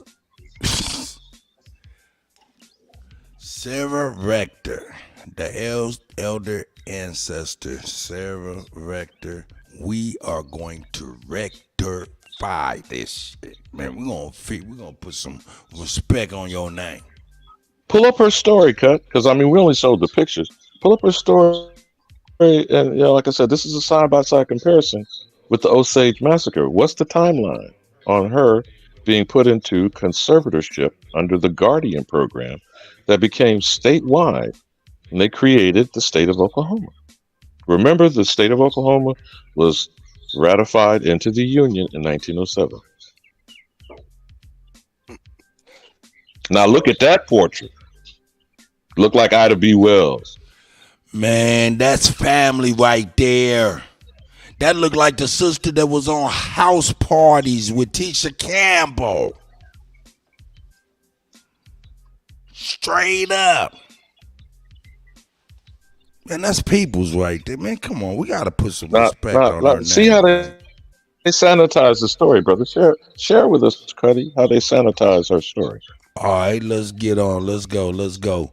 Sarah Rector, also known as Sarah Rector Campbell and Sarah Campbell Crawford, was an American oil magnate. I don't know what the fuck that's. Magnate. That's all it means. The oil tycoon. Just like the Beverly Hillbillies. Listen to my story about a man named Jed. Poor mountaineer, barely kept his feather fed. Then one day he was shooting at some food in the ground, kind of bubbling crude. Oil, that is. Black gold. Texas tea. You got it, bro. Damn. Known as the world's the richest colored girl in the world. Wow. Here we go. Notice that. Yeah, they didn't say Negro. They didn't say African American. Okay, let's get busy. Sarah Rector was born in 1902 near the all-black town of Tabb, located in the eastern portion of Oklahoma, in what was then Indian Territory. She had 5 siblings. Rector's parents, Rose McQueen and her husband, Joseph Rector, both born 1881, were the black grandchildren of Creek Indians before the Civil War and were descendants. Oh, they just told on themselves. They just told on themselves. They always do. Hey, because we know there ain't no beginning or end of that motherfucker. Okay, I get it. And the descendants of the Muskogee Creek Nation after the Treaty of 1866. Hold up. Look at them numbers. Hold up, 1866. Hold up. The Muskogee Nation or Muskogee Creek Nation is federally recognized Native American tribes based on the U.S. state of Oklahoma. The nation descends from the historic Muskogee Confederacy, a large group of indigenous people of the southeastern woodlands. Another key. That's another key, brother. There it is. They talking about. They tell on themselves. You just got to. How they wind up getting recognized? I believe they got recognized because of all the wealth that was in that tribe. Land, the oil under the land. My God. I think that's why they got recognized. You know who you is? What's up? You gonna be my friend?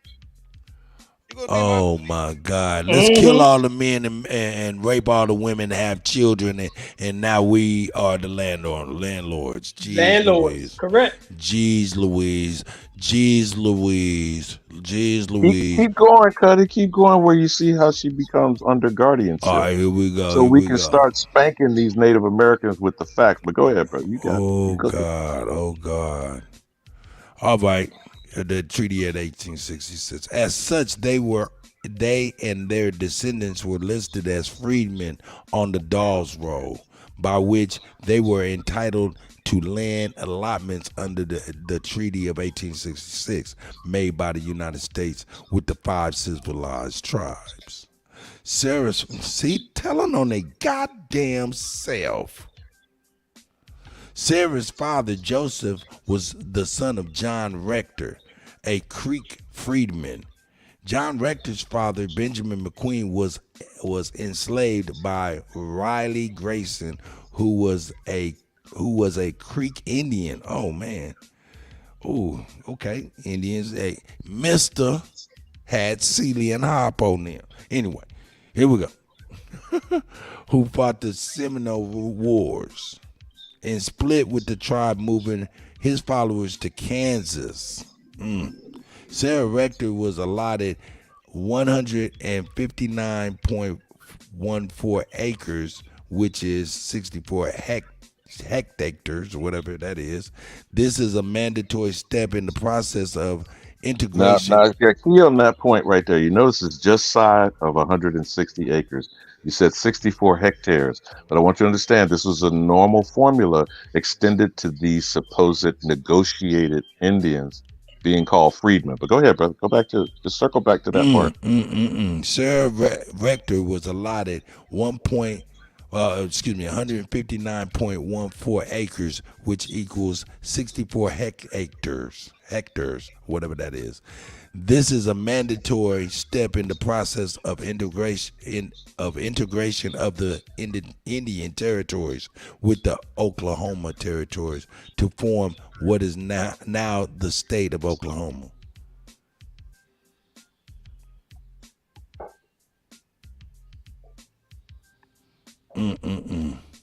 The parcel allotted to Sarah Rector was located in Glenpool, 60 miles from where she and her family lived.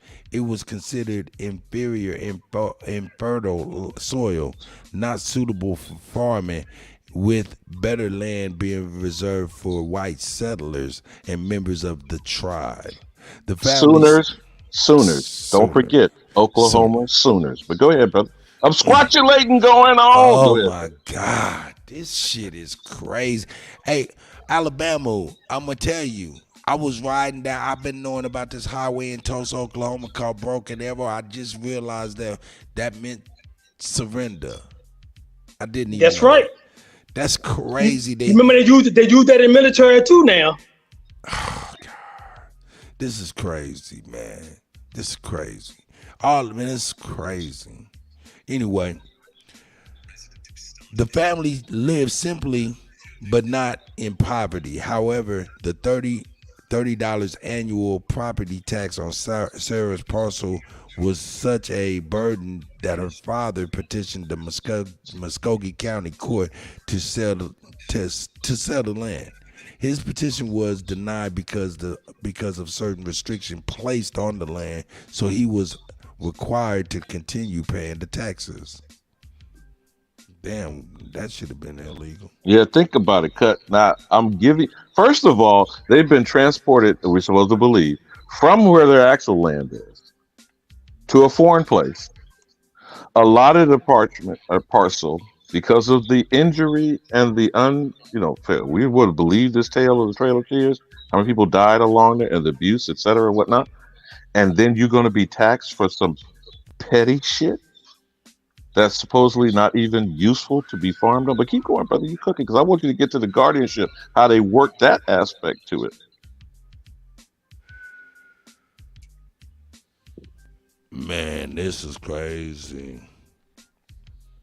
To help cover expenses in February 1911, Joseph Rector leased Sarah's parcel to the Standard Oil Company. In 1913, the independent oil driller B.B. Jones drilled a well on the property, which produced a gusher that began to bring 2,500 barrels of oil a day.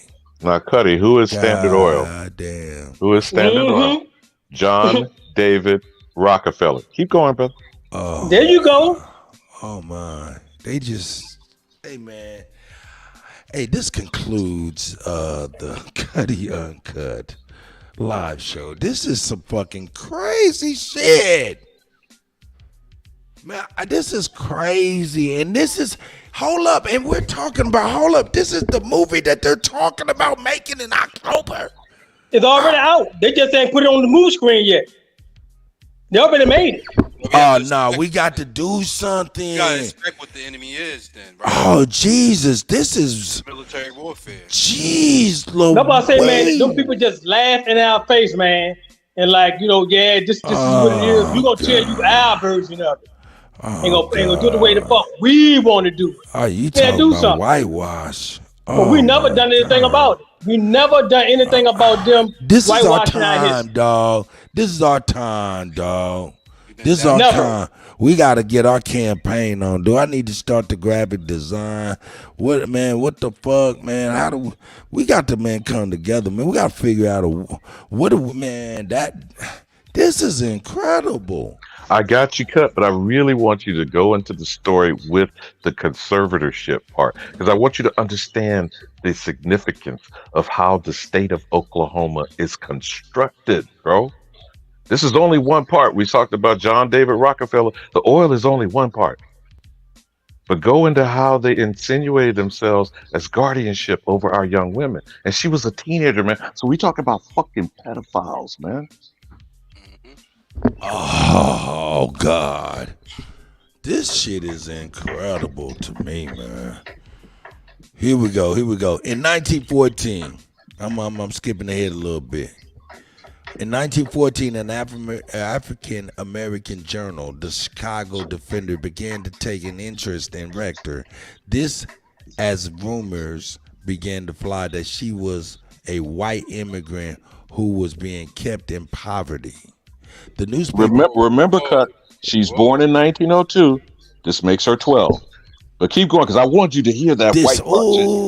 Keep going, Cut. That's what I'm saying. This is where the shit. Oh, This is bring it to the shit. Now go ahead. Oh, my God. Okay. The newspaper published an article claiming that her estate was being mismanaged by white guardians of the estate. This caused the national African-American leaders, Booker T. Washington and W.E.B. Du Bois, to become concerned about her welfare. Educated Negroes, huh?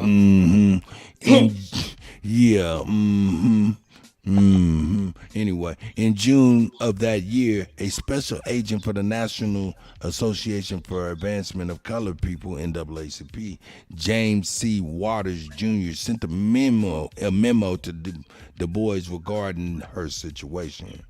Waters has been corresponding with the Bureau of Indian Affairs, telling on themselves. The Bureau of Indian Affairs and the United States Children's Bureau over concerns regarding mismanagement of Rector's estate. Hold on, let me move this thing out the way real quick. He wrote of her white financial guardians.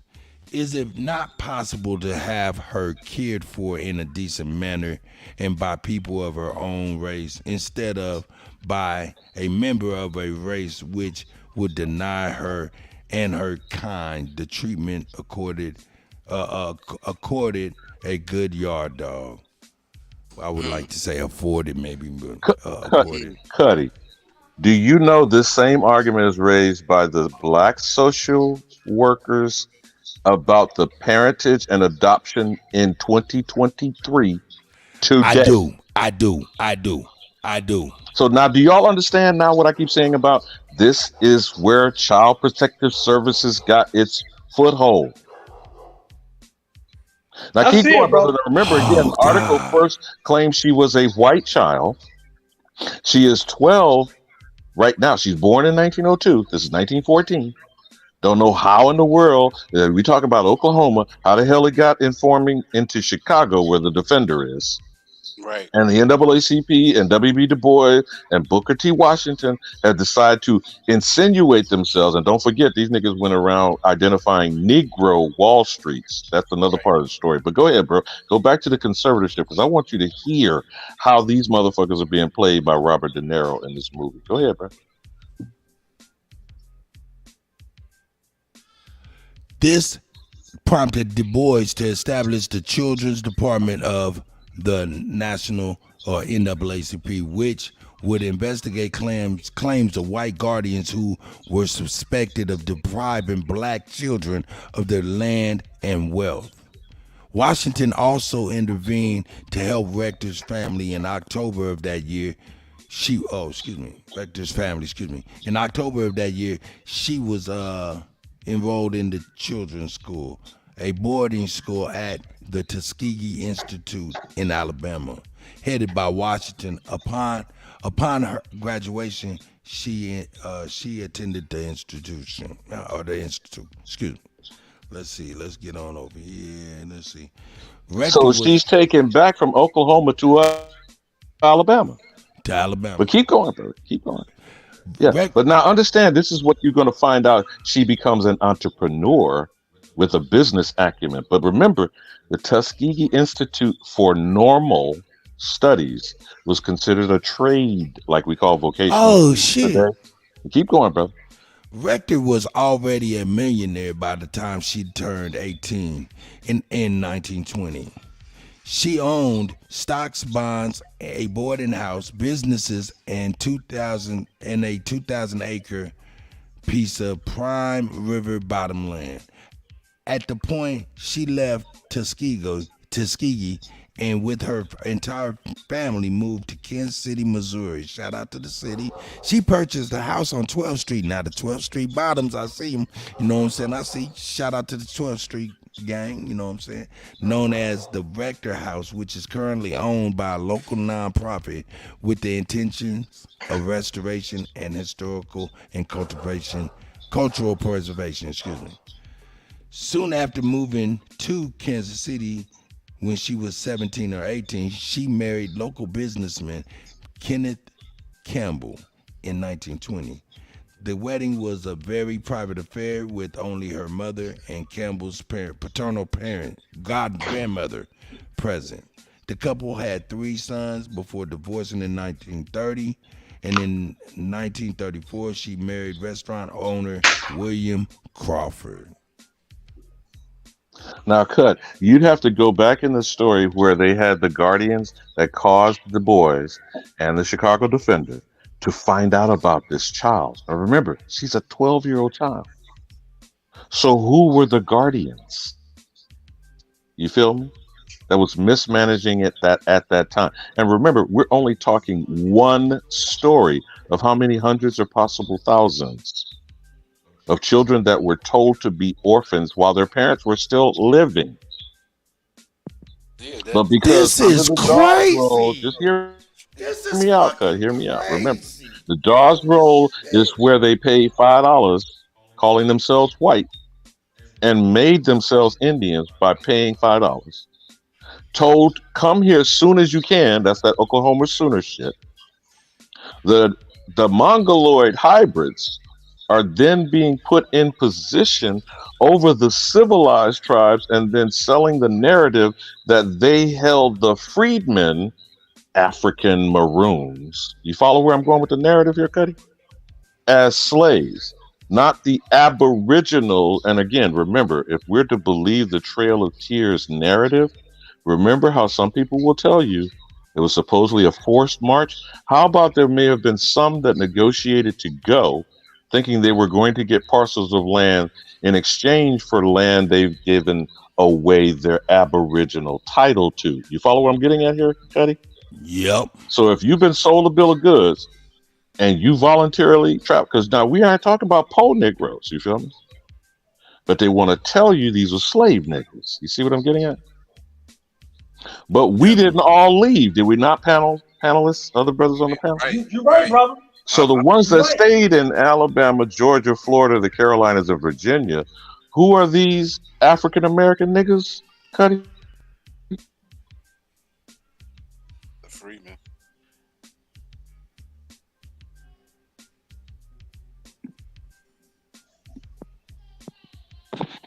Don't forget, Indian Removal Act is 1830.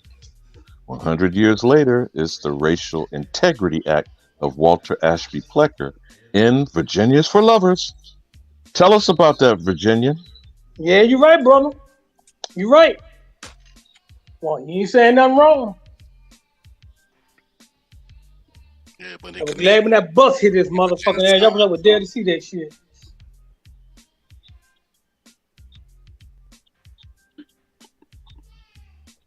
That's why they started changing names to Black and Colored and Negro and whatever. Now, remember, the Niagara Movement in 1909 became created as the National Association for the Advancement of Colored People by benefactors.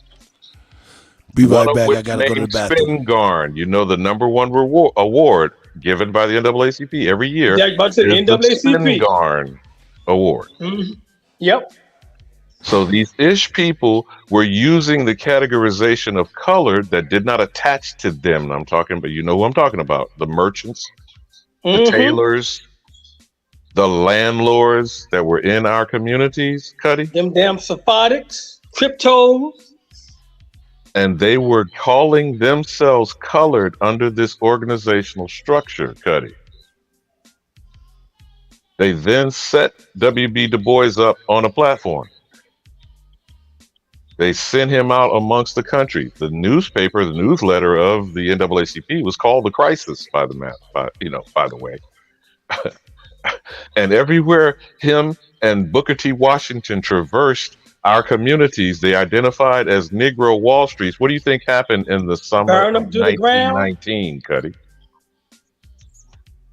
Now, is that reconnaissance and surveillance under military tactics? And that's when they started their redlining too.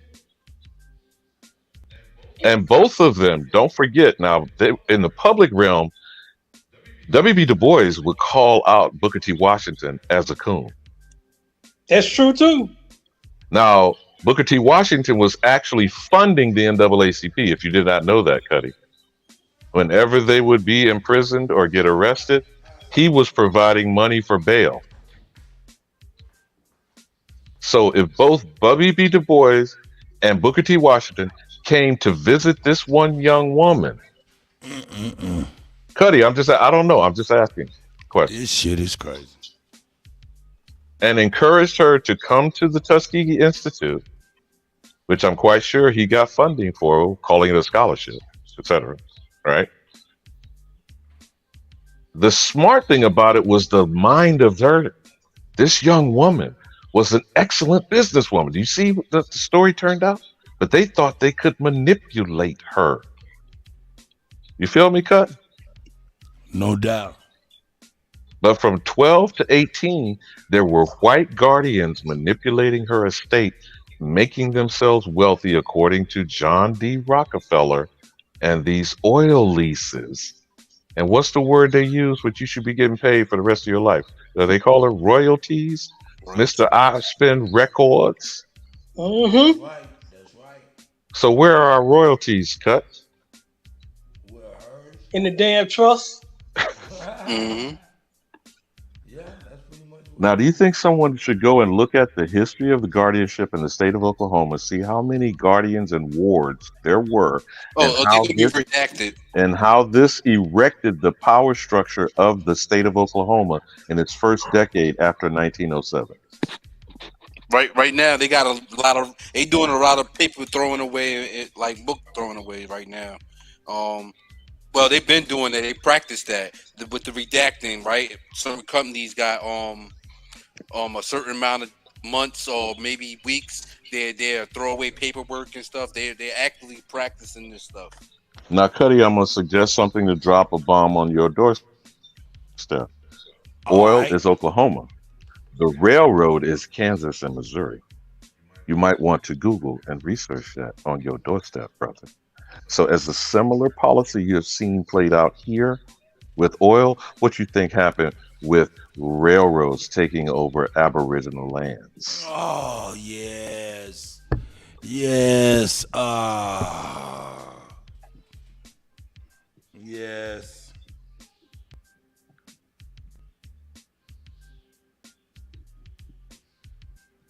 Oh, shit.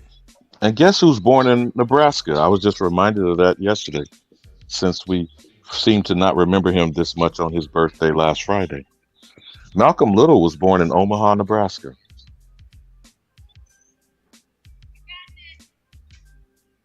I know, baby. Yeah, no doubt. Got no choice. Nobody gonna do it for me. That's right. Alabama, I got a question for the start some shit.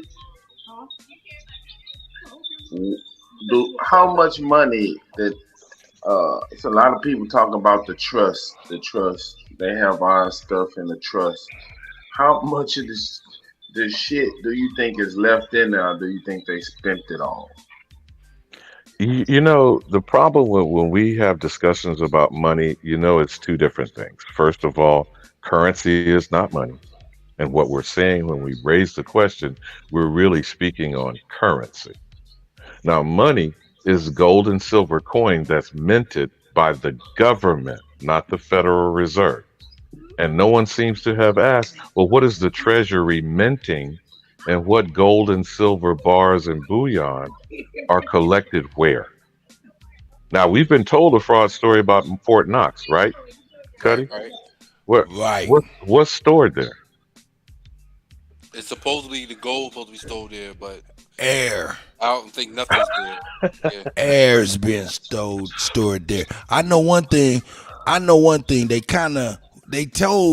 moved the gold from Fort Knox to the World Trade Center. I know that because in the movie Die Hard. Allegedly.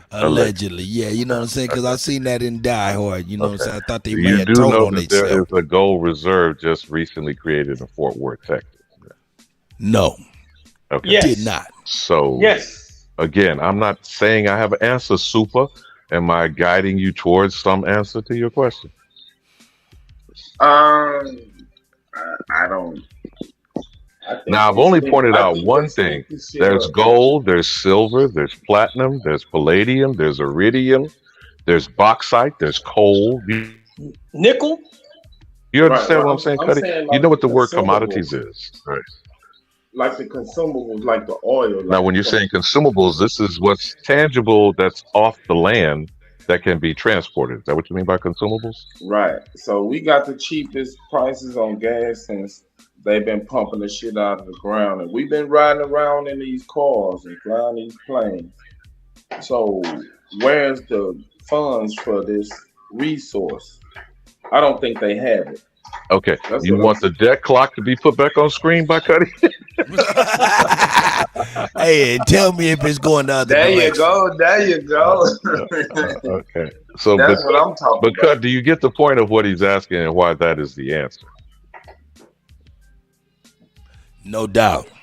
Because the debt clock displays shit that's promissory notes. Promissory notes. And again, that bottom line, I'll ask you once again. What is that $188 trillion of assets they are claiming? That's the point of Super's question. What are those assets, right? Super, I gather. Not trying to put words in your mouth, but would that be close That's to the only answering thing that they can trade with the rest of the world to even collect the debt. I mean, rack up a debt. You know what I'm saying? So would you like to give Kutty examples of what those assets would be? Oh man, you just showed the oil that was coming out of the ground. What was it? 2,900 barrels a day. But that was only one pump. Right.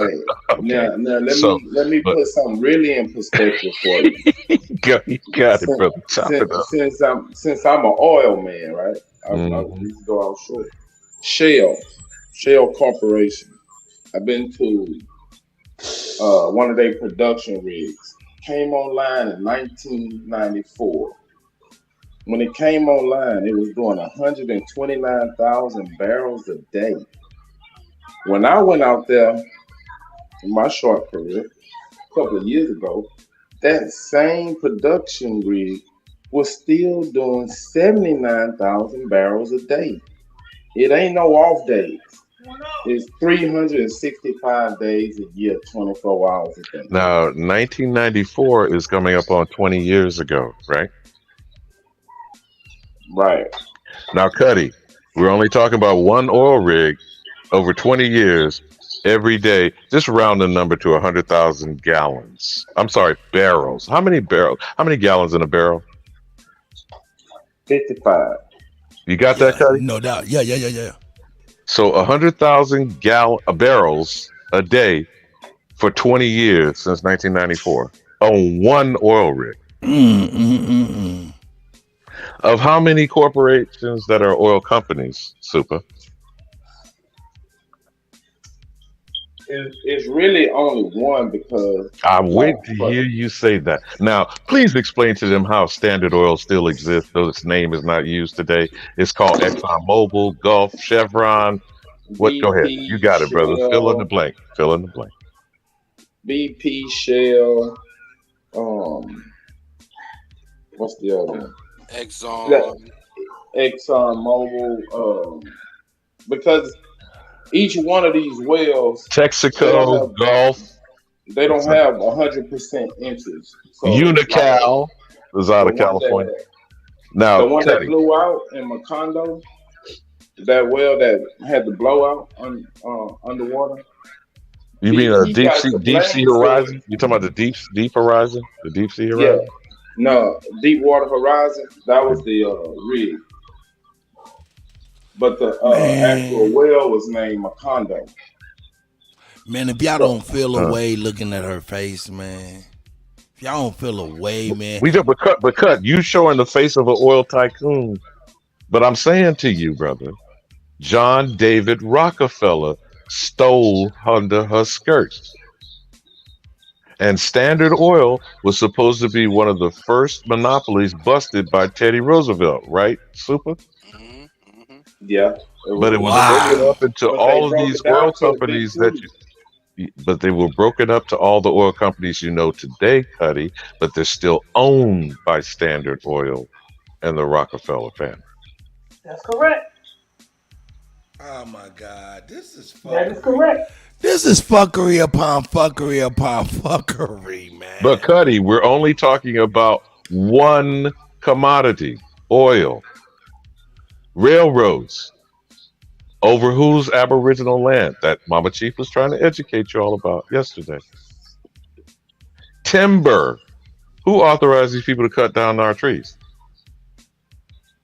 Now, we haven't even got to, remember we talked about Mortimer and Trading Places? And why did they bet $1 over Eddie Murphy and Dan Aykroyd? Trading Places? What was the real bet about? Remember the secret thing? What was the secret information that they were hiring for? About what though, Super? Orange juice. Money. Orange juice. No, brother. Orange juice. Better about he gonna fall on his damn face. Remember, that's how they broke them. When Eddie Murphy and Dan Aykroyd worked the background, it was they finagled the information on concentrated orange juice. Where's orange juice primarily from? Florida. Now, Cuddy, California. what do they call commodities and futures? Pork bellies. Huh? Oil. Rubber. Produce. Do you understand what I'm saying here, Cuddy? Yeah, well, these are all commodities. And they are gambled on at future prices, correct? Right, projections. Are these assets off of our land? Exactly. Now let's move on another part of the market. And we're talking in the stocks and bonds and the trades. We got the stock market, and then you have the commodities futures, right, Cuddy? Right. So in the futures market, you have precious metals, right, as a category? Yep. Uranium, gold, silver. You know what's in every electronic device that's goddammit going to be more expensive than any of them, including platinum and radium, etc., and combined? You heard of coltan? Yes, sir. Yes, sir. Yes, I heard of coltan. And what is a rare earth metal? That's rare. Yes. It is a rare. Why do you think they're trying to get into Haiti? Okay, so what I'm asking, Cuddy, in answering Super's question, I'm trying to stay on the periphery and not go down the hole where some people like smoke signal will not go. Okay. Are these what they call in-ground assets, Cuddy? I would say that, yes. Are these immovable objects until you cut it like a tree down off the land? But that's a renewable crop, right? The tree is, yes. And if you don't cut the tree, the fruit and berries are sold, right? That's what you asked about consumables, Super? Yeah. So then what else is it now? We should staying with this though, Kutty. Because these are the $188 trillion in assets. You feel me, Cut? Got you. Beef. I think that's a discount. Yeah, I know. But I'm trying to explain this not just for Kutty, but for people in the audience that are listening. That's right. Beef, chicken, pork.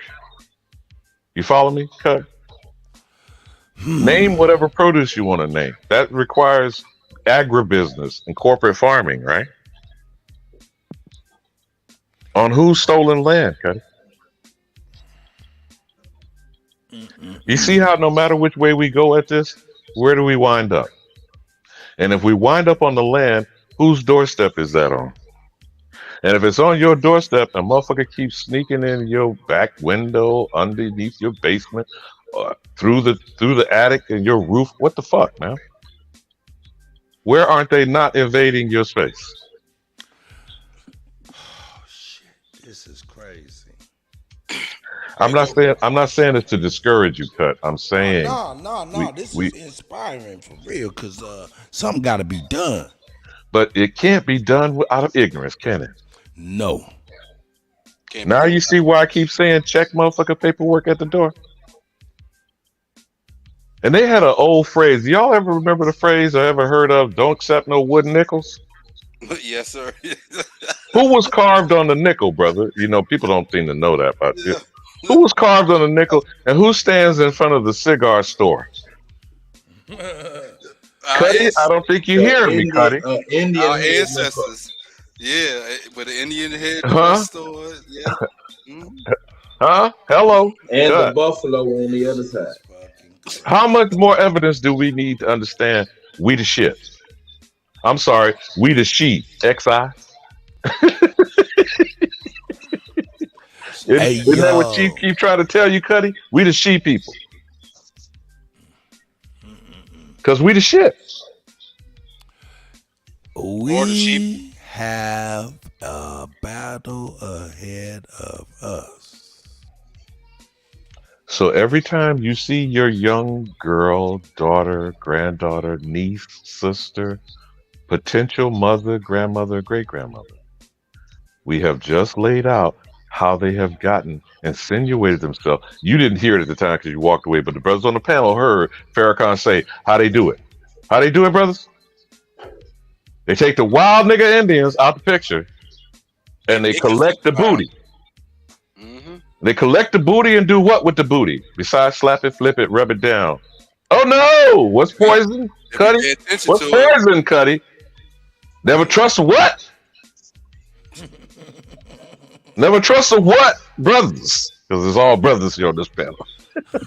A big butt and a smile. Big booty and a Got smile. me caught up. I'm in the shit right now.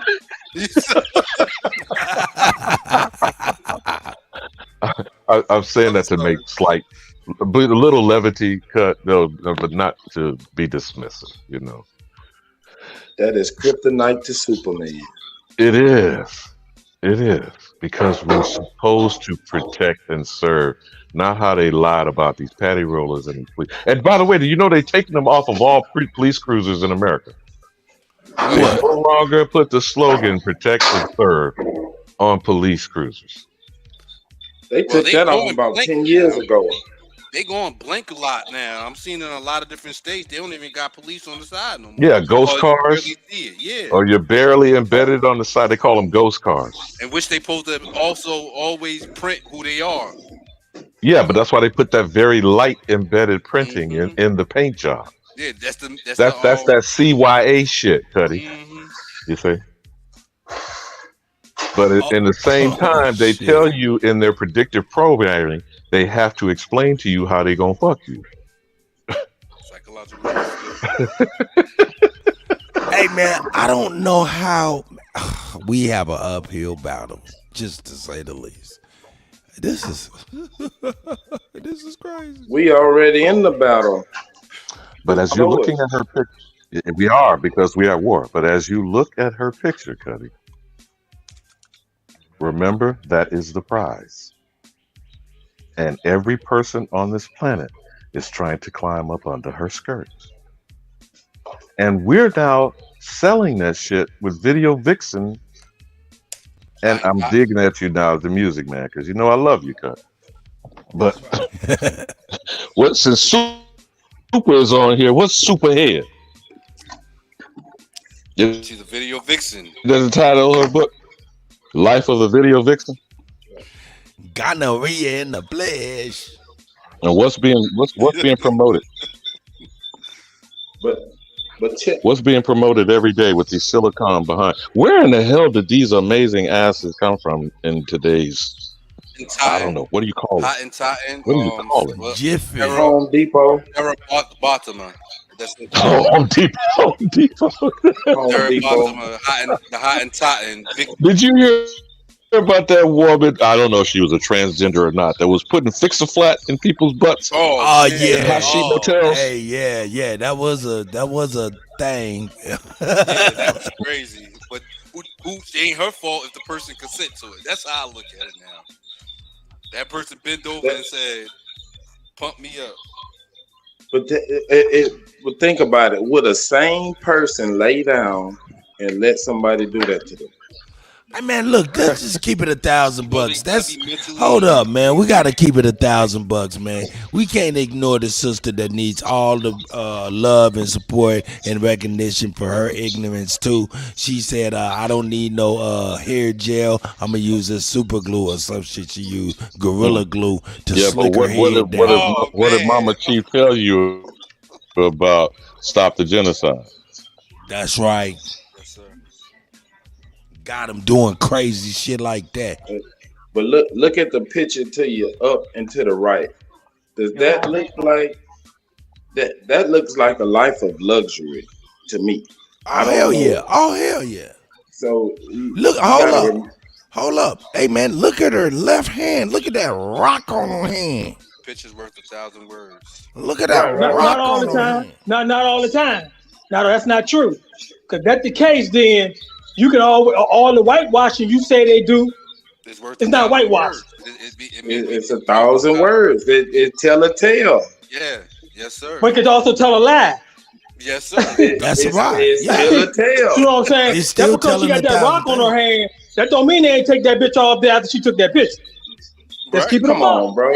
Right. Let's Look at the surroundings. That's real. That's real Let's keep in it the a buck, motherfucker. man. Look at the big picture, because they always show you these lavishing pictures, right? They don't never show you what happened after the picture is taken. No. So the once point again, is, you taking no, your the point- imagination and you creating the story that you don't know nothing about. The point is, who set the picture up? It The took some Rockefellers. wealth. It The took some Rockefellers. wealth. I can tell you who. It took some wealth. W.E.B. Du Bois now. It took some wealth to create this. No matter if it's staged or not. Where did the wealth to stage this come from? These pictures right now, them pictures probably was thousands of dollars at Hey, this cause time. look, that's a black and white Superman. picture. What up, Superman? That's a black and white picture. That pillow is shining in black and white. You can imagine what it looked like in real life. Shining velvet, whatever it is. I love green screen too, but sometimes you know, Even all that Hollywood shit, it took some money to put all that shit together. Where did the money come from? Because The they came over here with and shit. the Rothschilds and the Ford Foundation and the Carnegie. No, all these damn people are involved with all this goddamn these false narratives of our real history. All of them. Not a goddamn one of them ain't involved in it. Not But they one still not stole involved in our something. history. Why did they get involved in? Because they found the way because they could benefit from it financially. It's all There about you money go for then. them. So what was the benefit? Money. Power. Probably a nickel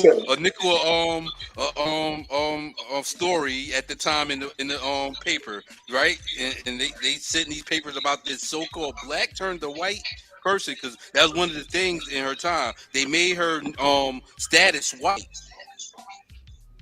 Correct. They called her a white individual. This is why if this little girl was running around in front of a teepee chasing a rabbit, do you think they would have been fucking with her? No. That's why I said it's about money. Her family had that oil. Yep. They swooped down there and they took advantage of the situation. So if it's staged, then they staged it for a reason. Like they staged all our history for a reason. That goes without question. Some things are just simple. And need to make it complicated. I want to ask you, who is Getty? As far as the gas people? Getty, Getty. Getty. Oh, that's I know that's another gas station. But the guy, I think he also was a prominent oil tycoon as well. The Getty's family. The reason why I asked it because Superman is posing who staged these pictures, how they pose these pictures, who take the pictures.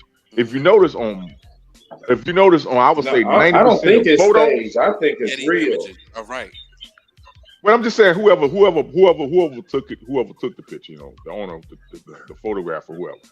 You notice on all photos when you get them on out of magazines, you get them on social media, some .coms or whatever, any publication sites. What does it say? It say Getty images. Who the hell is Getty? How did Getty get all these images? Yeah, I had that ponder too. You notice that? Yeah, and that's what I'm saying. I understand with the so-called science and the studies and all these different agencies, right? That under them, they put out what they want. They got more photos. They probably got more photos of more things. But my thing for them taking these photos and these times, right? It cost a lot of money, and why all of them? We know why now. The importance of digging into her life. They wanted her what she had. But her family was still alive. Her father, them, and her mother was still alive. So they made her out to be a goddamn orphan. Right. They took her away to like what we see people do today, right? They send their kids away to boarding school. This is what it's sounding like. You get what I'm saying? They took her to boarding school and indoctrinate her. And they done that all through Oklahoma, bro. Anybody family who had wealth, that's what they did. I'm from South Carolina. I was born in Santee, and like my grandmother, they was sharecroppers, right? We got a whole long list. We was Alexanders, we were the Outlaws, we was Felders, we was Kits, we was Browns. Like in my. Hold on, Browns where? In South Carolina? Santee, South Carolina, Orangeburg. I got Browns in my family too, bro. Yeah, I'm from Orangeburg, bro. Know what I mean? Okay, I'm out here in Richmond, Virginia right now, but know what I mean? I was born in Orangeburg County. Okay. Does anybody on the panel know where the price of oil is set for the world? As of today? Right now. No, that's a good look up. Yes. Texas. We can control the price of oil because we the number one producer of oil in the world. Don't let them people tell you some bullshit. Yeah, they go looking for over there in Saudi Arabia. Mexico got more oil reserves than Saudi Arabia. Right now, today. Believe it or not, we do too, right in this land. Well, this is all the same land too. So, right, that's what I'm saying. So tie all this together, Superman. When we talk about the currency, Alabama, we talking about the currency, talking about the money. On the back of the currency, what does it say? In God we trust, right? In God we trust. G-O-D. What's G-O-D? Gold, oil, and drugs. I heard that. Yeah. Or guns, oil, and drugs. You know what I mean? They trust. Drugs and drugs. Yeah. They gotta have that. Yeah, but what's on the front of it is the most important. The federal note. Mm-hmm. The debt note. A IOU. That's all that cash is to us. Fiat. It's IOUs. They got sanctions to write their own IOUs and sanction the whole United States to use it. But they call it fiat, but it ain't fiat. Fiat ain't backed by nothing. It's just paper, right? Right. That's what fiat is, and this paper ain't backed by nothing. Hey, Everything Nick, that come out the ground back it. Yeah, but hey, y'all crazy. It's what called is a money? petrodollar. It's called a petrodollar for a reason. Yeah, yes, sir. If all the oil get cut off today, what happens to the world? We would go back into almost caveman. And a lot of people don't understand that not just gas comes out of the ground. When we pump that oil out of the ground, everything comes up. Natural gas, what they call asphalt, what y'all call asphalt, that come out of an oil well. All your paints, all your plastics, all your aerosols, everything comes from that one source. So when you look around your house, 99% of that shit came out of the oil well. We got a funny guy. Why y'all let the Europeans take care of land?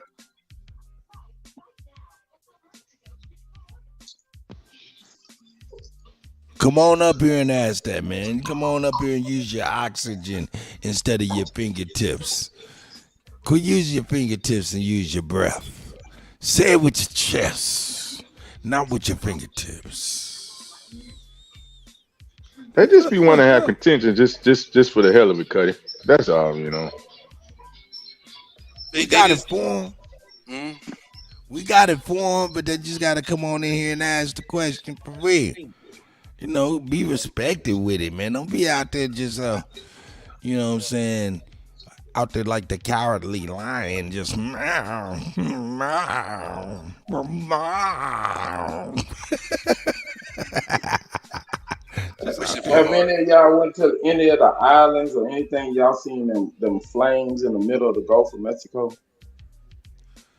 Hey, them flames in the middle of the Gulf of Mexico, that's why I don't go swimming in the Gulf of Mexico. All that goddamn slick. The price of shrimp is the only thing dropping. But what I'm saying is them flames that you see, that's natural gas. Oh man. We burn that off because it's cheaper to burn it off than to harvest. Okay, now I'm saying though, my brother, do you think that it's burning off all of that stuff, or do you remember? No, hell no. Okay. You would not imagine what's on the bottom of the yes. And what is shrimp? Bottom feeders. Bottom feeders. Look, they pulling out shrimp that look like it got chameleon paint on it. They got some shit called hydraulic fluid. That's how we control the valves subsea. And every time we function them valves, that shit goes straight into the ocean. It's like antifreeze. See, man, look, and we over here, man. Hey, look, trying to tell you, they're like, yeah, let's get it in the Gulf of Mexico. The Gulf of Mexico. Do you understand the hospital say if you had stitches or any kind of deep wound, to never bring your ass into the Gulf of Mexico? Did you know that? Yeah. They said never get your ass in the Gulf of Mexico if you had a deep incision on your body. Any kind of surgery. Deep stitches. And let me take y'all a little bit deeper in the rabbit hole. Each state that's on the Gulf has a lease that they lease to the government. Like it's an oil field called the Mississippi Valley. Everything that we pull out of the Gulf of Mexico belonging to Mississippi Valley, that's Mississippi money or asset. I tell you what, that shit that happened to the Gulf of Mexico told me two things wasn't real. Number one, they don't know what the fuck they doing, and the price of shrimp is the only thing dropping. Number two, Dawn dish detergent is not a real thing, because if it was real, they'd have been out there with a whole bunch of Dawn dish detergent outside of cleaning ducks and shit. Clean the water Anyway, I digress. Here we go. I digress.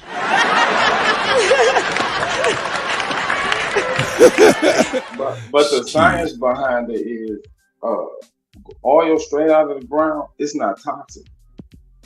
It's biodegradable. So if you had like an oil field or oil pump on your land and oil bust out and spray it all over your land, it'll kill everything.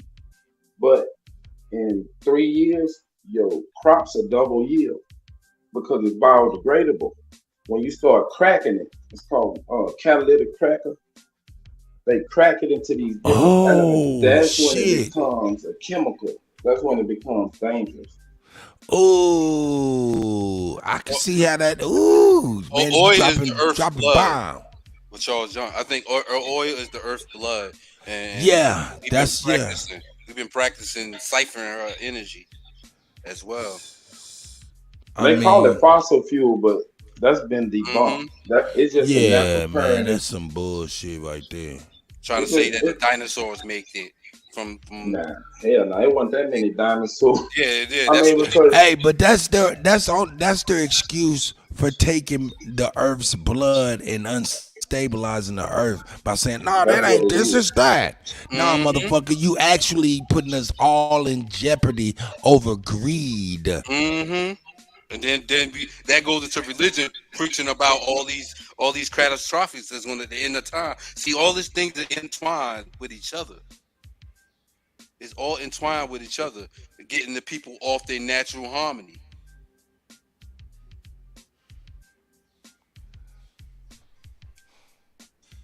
We off harmony. We not in sync.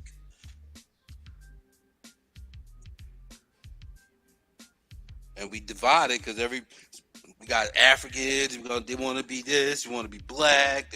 We want to be African American. Do anybody know that African American is now has a serial number and it's listed as meat products?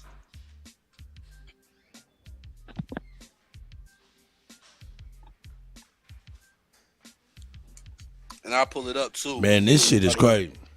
African American title has been claimed to be a serial number now for meat products.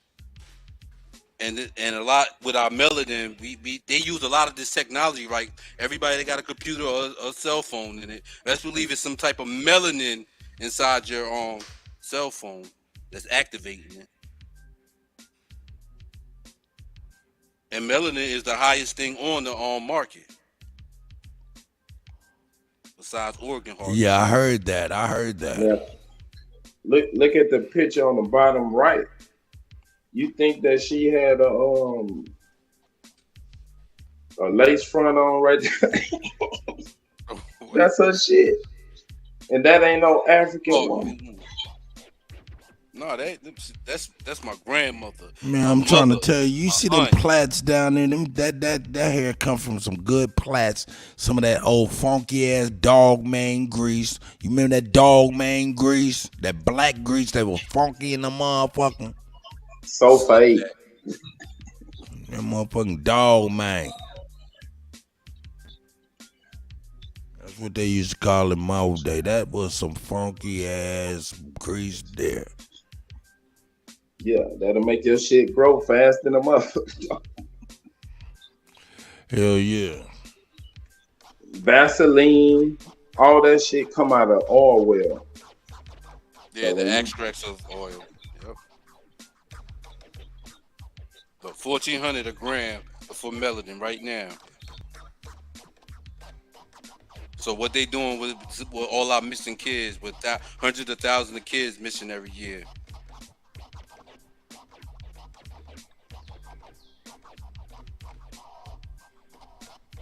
Anybody? Solid Green. Have y'all seen Solid Green? Yeah. Yes, sir. Yes, sir. Speak about it. Yes, sir. Is that what you talking about? Well, Solid Green. That's when they transferring that to the fast foods today.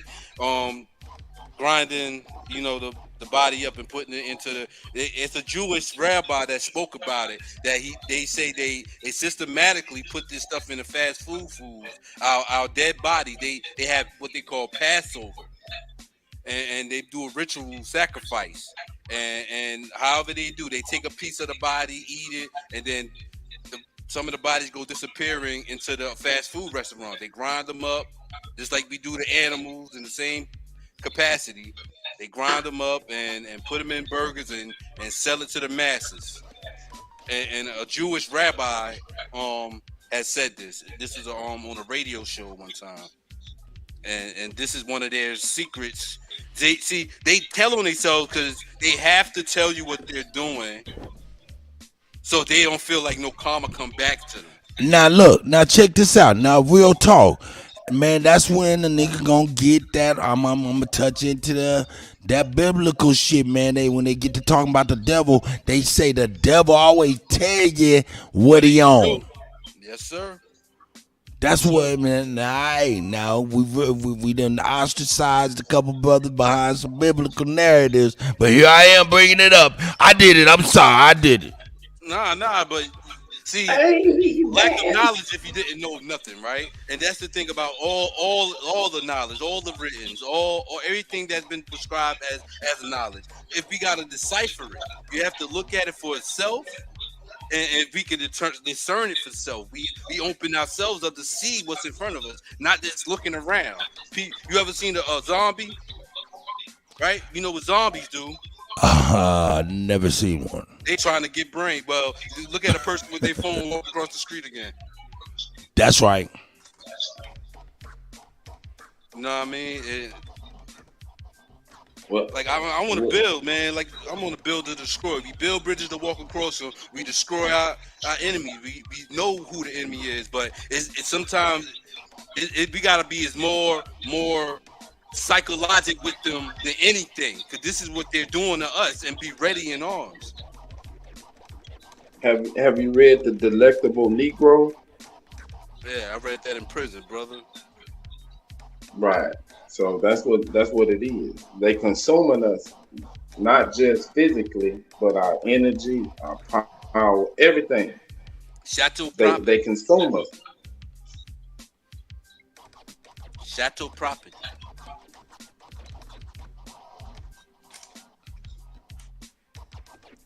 And see, this is not for all the so-called hybrids. Like everybody is not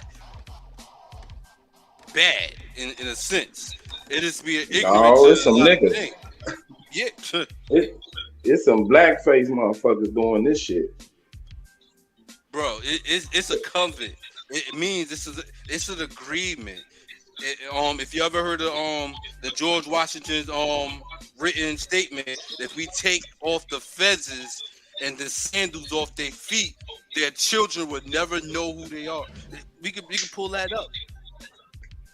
This is an elaborate scheme. He said we gonna make a convent between us, meaning their people, whoever their people are, and whoever their organization that formed the U.S. of today. They made a convent between them.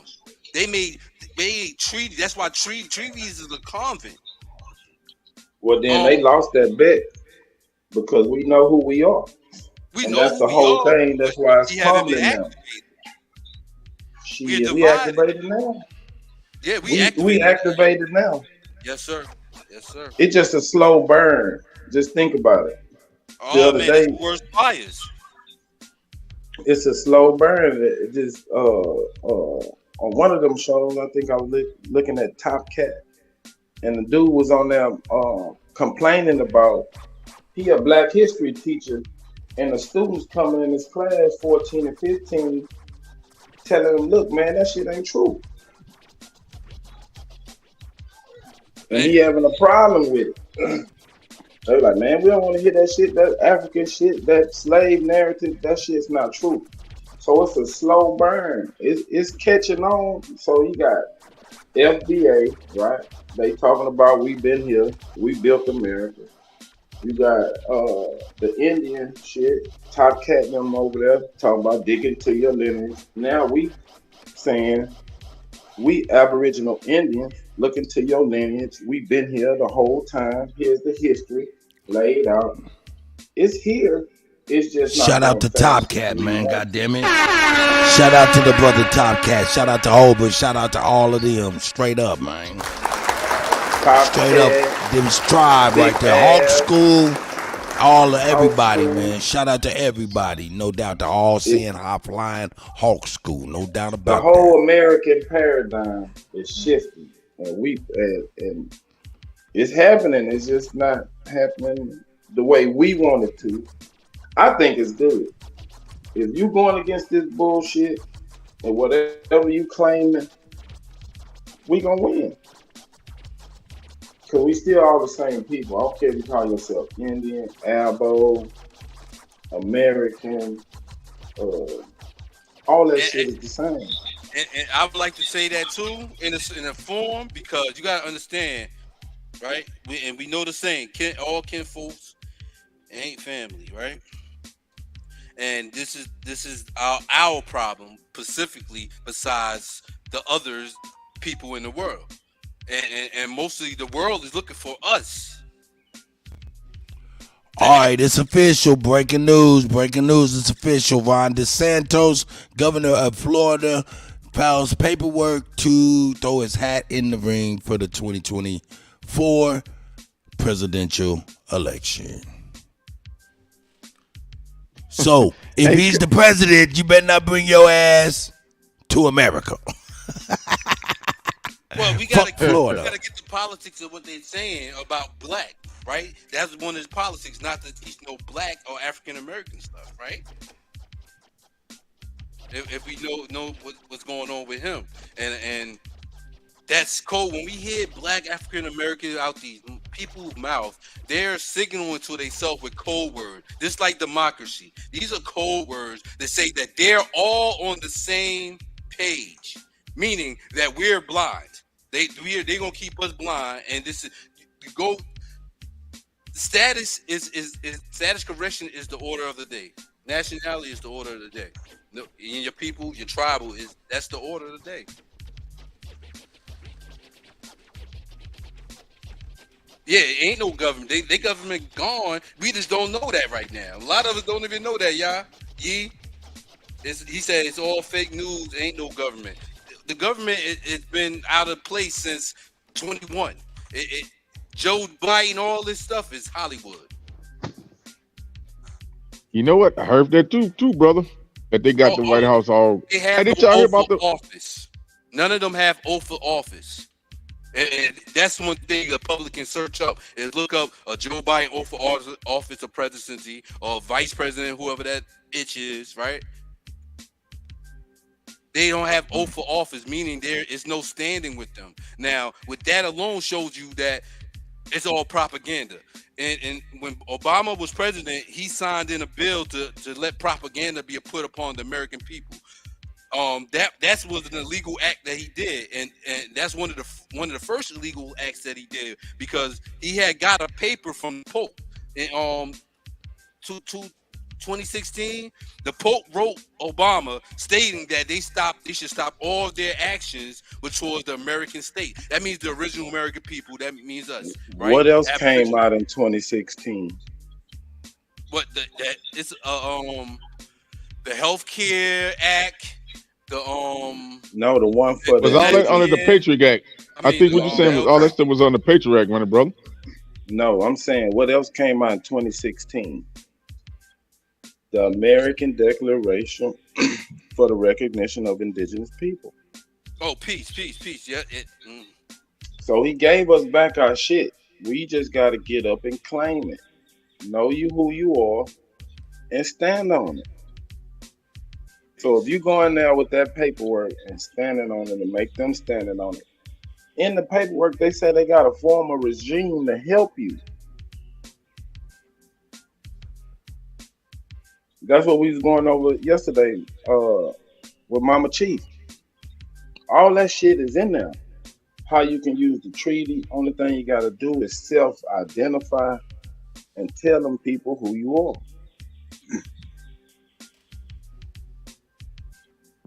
So when you dig into your lineage and you find out where your people laying at, yeah, it's gonna take some work and it's tedious because they gotta pull back all the fucking the layers of that onion. We got to understand people that's in the government and the agencies too, because they're all about have their own oath of office or policies, and they're activated these policies so defenseless, right? Like you can't just go up there anymore. Now you got to go through the how you say it? Make it an appointment. Once you get the appointment, then you gotta make sure that you come COVID ready now. With they did a lot of things to halt people from coming in, because I'm dealing with that right now. Like I'm in this city, right? Knowing this city's a corporation, I'm telling this corporation I'm not abiding by your rules and policies. You know what I mean? And all my rights are intact. This is little thing I'm going through right now, and they're like, oh well, you got to go through the judge. Well, this is the thing again, where we go to their courtrooms, right, and go into their courtrooms to seek remedies when Did you go into a physical court, or did they do it on Zoom? Hey, see, the thing about what happened to me, because I did mine before the Zoom shit really came out. They say they lost my paperwork, so I had to do it all over again. You follow me? Right. So when you did it the second time, did they let you come to the court? No, yo, bro, I'm on a third try. They never even gave me a court date. Hey, yo, hold up. All the courts is closed. Exactly. Hey, man. Hey, hold up one second, man. Yo, man. Shout out to Tina Turner, man. She passed away too, man. Shout out to Tina Turner. Shout out to Tina Turner, man. At 83 years old, may she rest in peace. She just had a tour in then she just had one in St. Louis Cut the beginning of this year or something. Tina Turner. Brother, she is now Jesus's private dancer. Wow. Is that too soon? I'm sorry. Was that too soon? Nah. That might have been too soon. I'm sorry. No, every tree bears its fruit that it bears. That's right. It's a celebration, man. We're going to the second line. Shout out to Tina Turner, man. You know what I'm saying? Hey, Ike, man. Hey, man. Ike, go on here and show around. Show around. SIP to the queen, man. To the empress. Man, shout out to Tina Turner, man. But hold up, man. Tina wouldn't be nothing without Ike. I don't care what nobody say. Hey, man, Ike was a man. Shout out to Ike, too, man. Shout out to all the elders. Hey, man, I want to give a special shout out to David Ruffin. I'd like to give a special shout out to David Ruffin and the keys, the cocaine he was snorting. I'm fucking with y'all, man. Nights like this.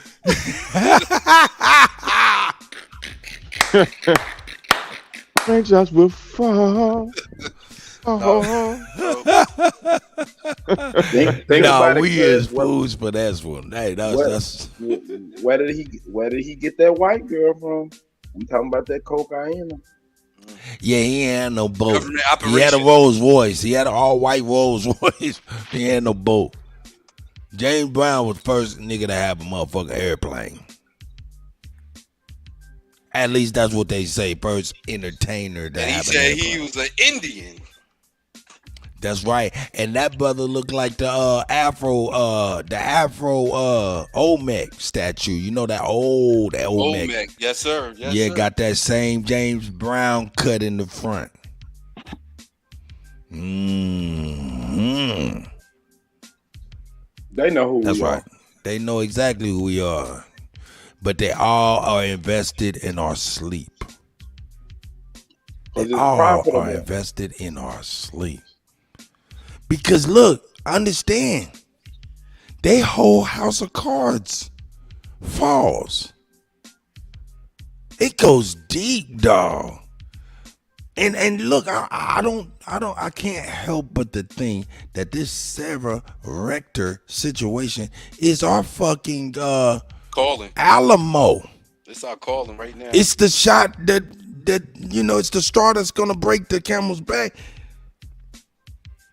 This might be the shot across the bow, as white folks would say. I never knew what that meant, though. Word, bro. Word. She was born in 1902. My great grandma was born in 1903. Hey man, come on, man. Don't keep on. He's still here. The ancestor's still here. Hold up. Somebody said that she's still alive. She's not dead. No, I don't think she. I don't know about that. Yeah, man, come on, EB. That would put her at well over 200 years. No, I mean 100 and some odd years old, man. She's not still around, but I know her people 120 years old. I mean, it's possible. Cut 100. Hey, but I bet you, we look up her people, and I've heard people, all white people. I guarantee. I ain't gonna say guarantee. Yeah, she would be 121 years old. If she was there's no way. Possible, man. That's possible. That is possible, but we know about that. That would be the wealthiest woman, because she was getting $12,000 a fucking year, which equivalent, or a month, which is the equivalent of $300 and some odd $1,000 today. We'd be speaking on her being the richest woman. That's the oldest woman at the same time, getting money.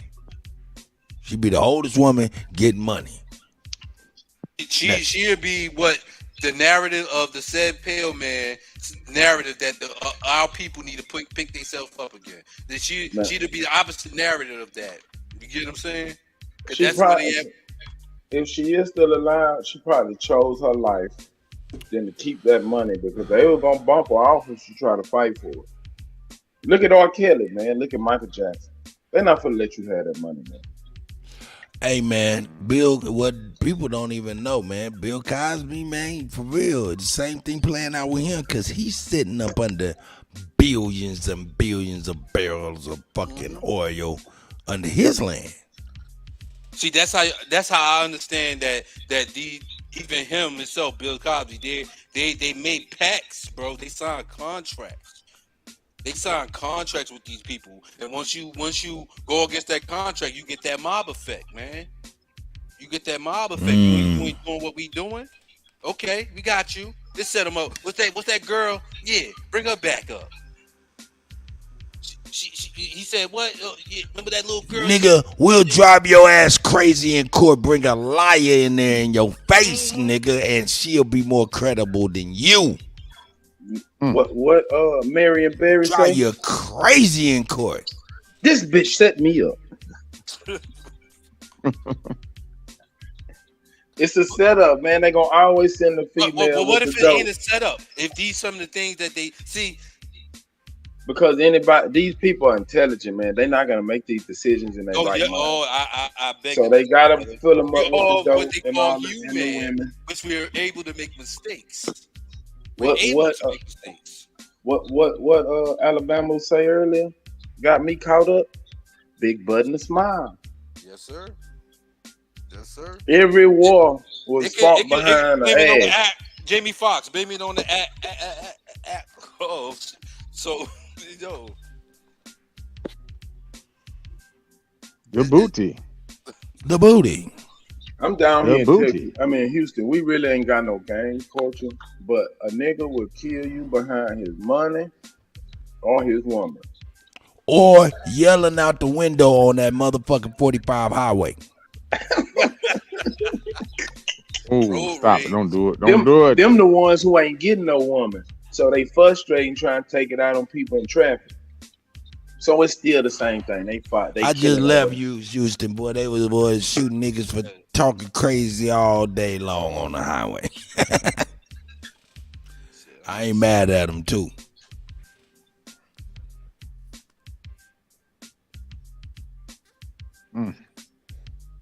I see my man brought up Tina sold a catalog too. Yeah, that I think that happened either this year or last year too. Tina Turner sold a catalog to some Caucasian. Did you hear about Timler? Cut. What about him? Oh man, he trying to come out with this technology, man, with this voiceover technology, man. Yeah, no doubt. He ready to steal. He want to be the black face to steal from niggas. Wow, there's always bro. a black face to help white folks steal from niggas. That nigga's trying to usher in thievery. Mm-hmm.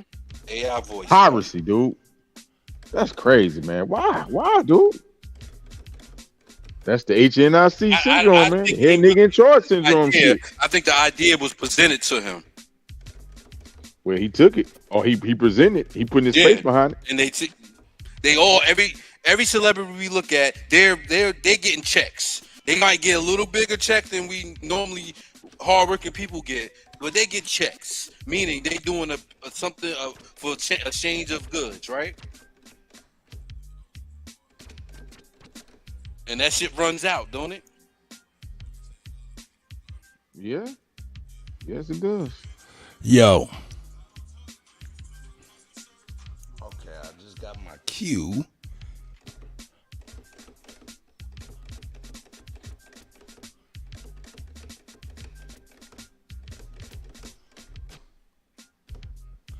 Hey.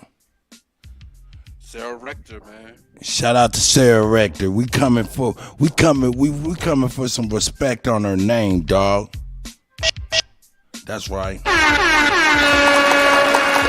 Yo, you gonna put some respect on the elder's name.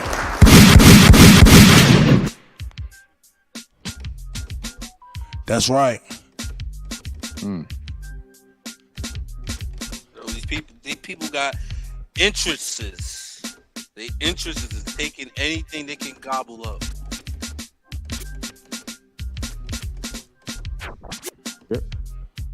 Grave robbers, grave diggers, soul snatchers. That's the ultimate assault, bro. They're calling archaeology science of going back and grave digging. That's grave digging. They're grave robbers, man. Raiders.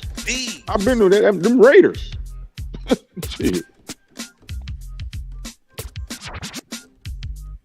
They gave us the key with Indiana Jones, right? Lost of the Stolen. These people are they're not smart. I'm gonna keep it funky.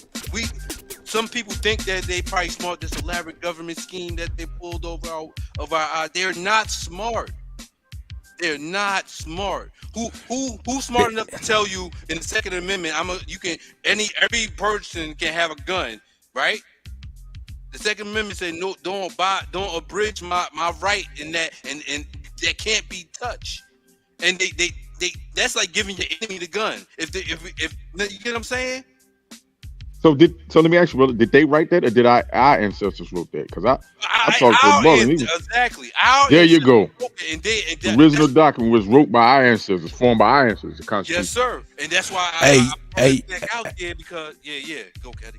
Oh, you all good. I was just referring to my brother Sachi out in the chat, man. Shout out to Sachi, man. Hey, Sachi, I'm gonna start it off with a couple of videos, man. I'm gonna start it off tomorrow with that video, or end it at least in this video portion of the show with that video, so we can go into that, man. He wanted me to play the video showing the teachers brainwashing our boys and stuff, so I'm definitely gonna start with that. You know what I'm saying? It's gonna be a part of the video montage in the morning, so I'm definitely gonna start with that, because I'm about to get ready to close out, redirect everybody that's watching over the BAP, because BAP just got on. Hey, that's right. Hey, Kutty. Me and Satch, we was on BAP yesterday, man, with I think A1 and boy and them pulled up, Lucky and them pulled up, man. We was turning them boys up over there, man. Yesterday. Who, Lucky Goose? Yeah, Lucky was over there. Your boy Nautica Wins was over there, and I think Cass was over there. And your boy Satch, he was up there on the panel, man. He was turning their ass up, man. Yeah. I said, man, I gotta jump on, man, because they trying to triple team. I said, nah, I can't let him triple team, nigga. You're crazy. That's right. You supposed to support the brothers, man. No doubt. Yeah, man. You went in there and handled your business. You know what I'm saying? Hey, that's how it go. Hey, you know what, man? That nigga came in like Bruce Lee kicking. Hey, I'm talking about, you seen the Bruce Lee movie when one nigga come in and kick 4 niggas ass? That was Sachi did. That's right. That's how he's supposed to do. He's supposed to come in there with the. Oh, hell no! Come here. He's supposed to come in with the uppercuts and all of that, man. But with that being said, man, hey man, I appreciate everybody that came through. I appreciate my man Superman. I appreciate Ali, man. Appreciate Shaq, man. Appreciate everybody, man. Hold up. Oh yeah, that's right. My brother He Not Nice is up in here too, man. Shout out to everybody. The Elder Alabama, the Elder Mama Chief, you know what I'm saying? And everybody in the chat, man. I appreciate y'all fucking with the Kutty, man. I'm gonna go on and end it with this, man. Shout out to y'all, man. Shout out to Chief Holiday, Supreme Chief Holiday, man. Y'all already know.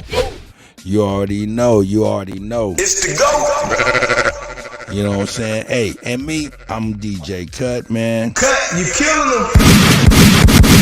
I'm gonna leave y'all with this. Ali, I love you. Hey, Ali, we love you, brother. I'm gonna leave y'all with this, man. Hey. Ain't no stopping what I'm destined to be. They'd rather see me dead than catch me resting in peace. Yeah. I can't even sleep without the tech in the sheets. That's right. Everywhere I go, I gotta watch in reach. My baby mama keep on calling, she be stressing the G.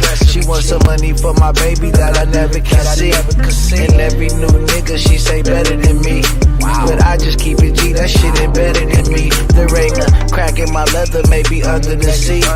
She don't wanna fight, but say she wanted to be free. She just wanna fuck, cause ain't no love in the streets. I did it for the love, how dumb could I be? I got caddy fiends, caviar dreams. Niggas want me dead, that's what the money brings. I don't play the wings, shooters on my team. Glocks and briefcases, chops. I'm watching these niggas, so they wanna see me. Keep watching them, y'all. This Glock, bitch, I'm living on the edge. We living on the edge. Never sleeping in my bed. Money on my mind, prices on my head. Money on my mind, prices on my head. Riding with this. Shout out to y'all once again. Y'all stay tuned and I'll redirect y'all right over the BAP. Get it off your chest. You got it on your mind, nigga. Get it off your chest. Scratch it off your list. Quit living off your bitch. Get it out your grind, nigga. This is not a test. Niggas take your life. You ain't got shit left. Take us to BAP. Tatted on my neck. I don't play no games, but you don't get no wreck. Heard you put in work, cuz you ain't get no check. I know too many niggas that done died for respect. I just want the bread, but these suckers want me dead. I lost my nigga Dre, that shit be fucking with my head. You gotta watch these niggas that's close. That's right. Them niggas thinking about smoking. I'm watching these niggas, know they wanna see me dead. Riding with this Glock, bitch, I'm living on the edge. Hustling on the go, never sleeping in my bed. Money on my mind, prices on my head. My prices on my head. Riding with this chop, bitch, it's longer than my leg. Houses falling down, no, I gotta make it stretch. You got it on your mind, get it off your chest. That's right, man. Shout out to y'all, man. Hey, I appreciate y'all, man. We about to redirect y'all, man. Hey, shout out to the GOAT, man. It's the GOAT. We out, man. Y'all have a great day, man. See y'all at BAPS.